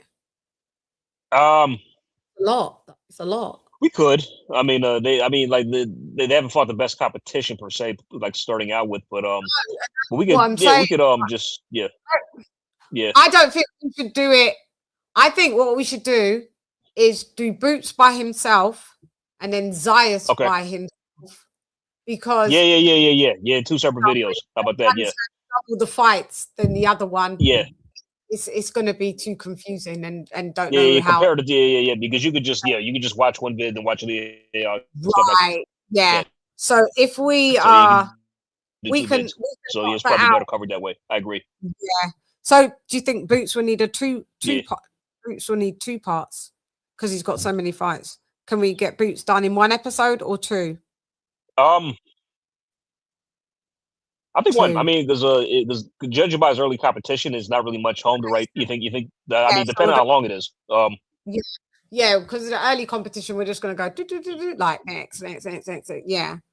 We should not really count now. Okay, then once we get to this, So we probably know that in 1. I'd say so. Yeah, we could probably do it in 1. 1, son. Let's do it in 1, son. See, how much fights does Xander have? Let me look. Yeah, how many does he have? See, he has. He's got 23. Wow. Okay. Yeah, it's not a lot. He's 23 fights. That's all he's got. Yeah, not a lot at all. Yeah, it's not a lot. Yeah, it's not. Hey, guys. Hey, strangeness. Yeah, you got to come back, rewind as I combine. Boots has. He's got 30. Well, Boots has 36 fights. So yeah. So he's got a lot. He's got a lot. Hey, Carnage, long time. Hey.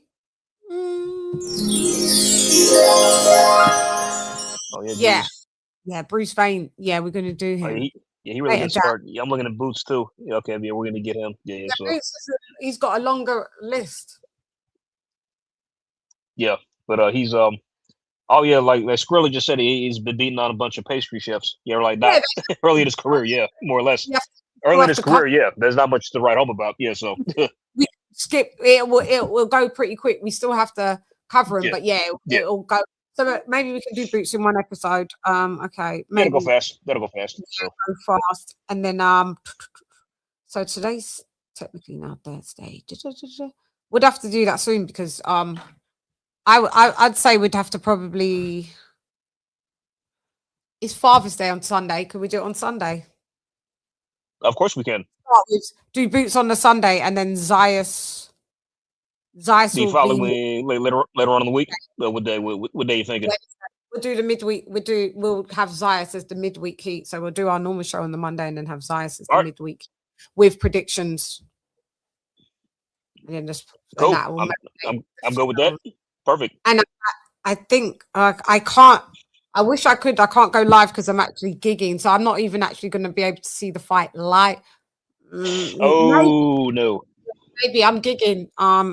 Maybe I might. By the time I come out, might be like 3 a.m. in the morning. Maybe I might see it, but I'll see. Yeah, but I know I'm not available, so okay. I would like to cover that live. Shoot. But stand by. If I can do it, I will. If I come back from the gig and it's like not there all night or whatever, you know what I mean? I got to get my times, what time I'm supposed to be there. Well, it's in the car. So I'm just waiting to see what time that's all goes through. But stand by, just always cook the thingy. But we'll start with Boots on Sunday on the 21st. Just got to, okay, we'll do that. That's a great idea. Shouts out in the booth. So thank you, AJ, all day. And I will see you on the flip side. Got hair in my eye. All righty. All right. Thank you. Salute, Chad. Salute everybody. Love you too. I know you do. Someone has to.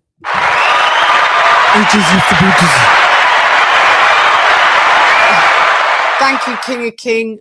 Always massive amounts of love, and same goes with AJ. Thank you very much for joining me. Guys, you've been amazing in the comments. I want to thank people for the super chats, because you know I ain't one that gets rained down on, but it's fine. I just appreciate you guys showing up. So anybody that spent their money, I appreciate it. I appreciate it. So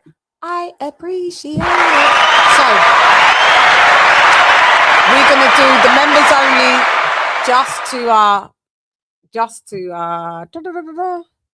let's do the members only right now to say bye. And you know how we do. So shouts out, what up, blood? What up, gangster? Retro boxing and documentaries. Please go and sign up. He has amazing, go and subscribe. He has amazing documentaries on old school fighters and stuff like that. So shouts out to Blood Boxing in the Booties, Stephen T in the Booties, Zara K in the Booties, that guy in the Booties. What up, Lady Chann? Thank you, King of King, for being on the panel in the Booties. Emblem in the Booties. Donald Banks DB in the Booties. AJ all day, thank you for being on the panel. I appreciate you in the Booties. The Queen that never fails, my sister Lisa Bells in the Booties. Dr. P, Wells's finest in the Booties. Son, mi hermano también en el edificio, ya tú sabes. Nesta Bedford in the Buddhism. Yes, mi hermano también es D-Star Boxing en el edificio. Yeah, tú sabes. We got Upload Type El Primero en el edificio, ya tú sabes. Guys, I've had a ball. I've had a fucking ball. My TV just came on by itself. You know, I'm here to tell the truth, the whole truth, and nothing but the truth. So help me, God. Colonel Jessup, did you order the code red? You don't have to answer that question. I'll answer the question. You want answers? I think I'm entitled. You want answers? I want the truth. You can't handle the truth. To get the truth, you have to seek knowledge, and knowledge is what? Knowledge is key. That's right, Sofa Guan, you know, Sofa Guan. Yeah, man. So if it guan, not bad see nothing because nothing not got guan. Lock off your eyes, cost me, make you come. Them the like we win a like. Damn. Tell him, Flo, Dan. Go on, you don't want to tell him? Talk. Them not like me, some not like them. Man, I figure set this straight and clarify. Put fire upon a pagan, aim for the cranium. Turn off the news, there's a bag of lies. Rose praise man, wanna inform up, bun Babylon and every one of them dirty guys. And if they wanna go around the order, I guarantee somebody's dropping flight. You know, we deal with stats, facts, and data. I have opinions just like anyone else. You got opinions. But unlike what you're doing is I bring facts, data, statistics, things you can go look up yourself. R.I.P. the Godfather. Yeah.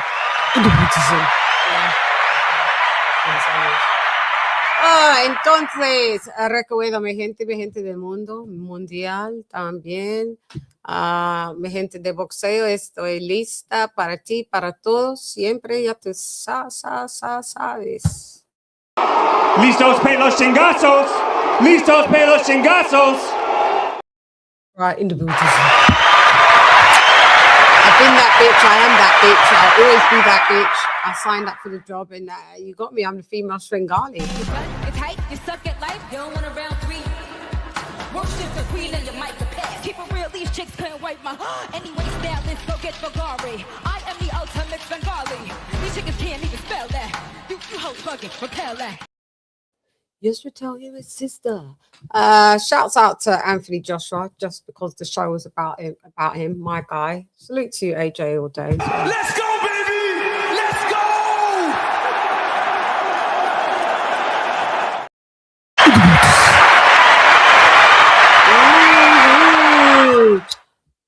Oh God. Yeah, we got a time coming in boxing, I tell you. We have. Mugs if we didn't take this fight. Rastafari. Mugs if we didn't take this fight. Rastafari. We done it twice. That's crazy. Oh, guys, thank you so much. Yeah, tired. I pulled through. Like I am tired because of this bloody antihistamine. But it's all good. I'm gonna actually eat. I do you know what I need to eat? Ramen noodles. That is what I am going to eat. Ramen noodles. May put a boiled egg in there as well. Got it open. Yeah, you know me. Okay, guys. I love you. I appreciate you. Thank you for rocking with me. You guys are the best subscribers, the best people that come through. I hope you hit the like. I hope the guys that haven't subscribed yet do subscribe. Hype the video. Guys that have missed the live, rewind it and go back to being playback. Gang, gang.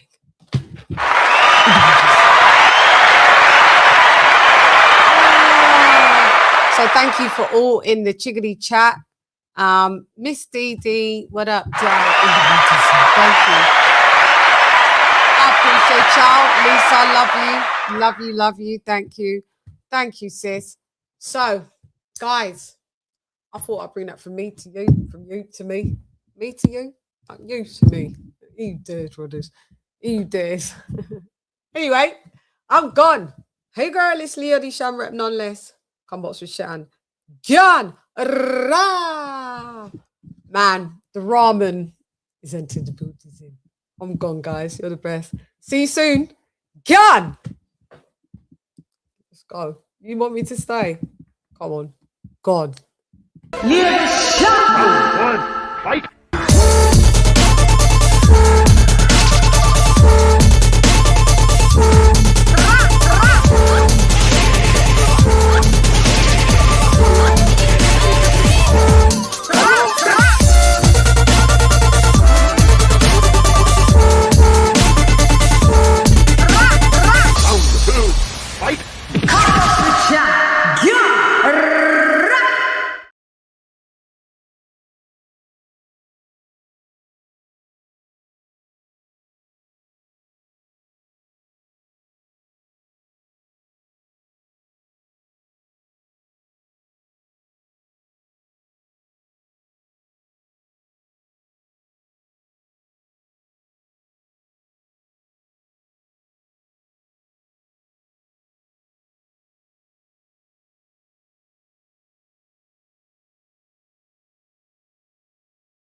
Shane. Thanks so much, Stephen Shane. The legend himself. Wait there. The legend himself. Wait there. The legend himself, you know. We can't leave. Right, brother. In the boots. In the building. Yeah. Yes. Go on. You got All go on. Go ahead. Have a good one. Go ahead. Go ahead. That jab. You got that Let's jab. go. Right. Let's go. Thank you so much, Josh. And I will Let's catch you go. on the flip side. Thank you so much. Have a great day. All right? All right, Lady Chann. Not them season. You know what's going on. We're live and direct. Facts, stats, and data. If you can't back it up, we don't want to hear from you. If you're not talking about facts, stats, and data, we don't want to hear about it. Leave your opinion at the door. Let's go. Landlord in the building. Thank you, Josh. Bye, babe. Thank you very much. See you later, babe.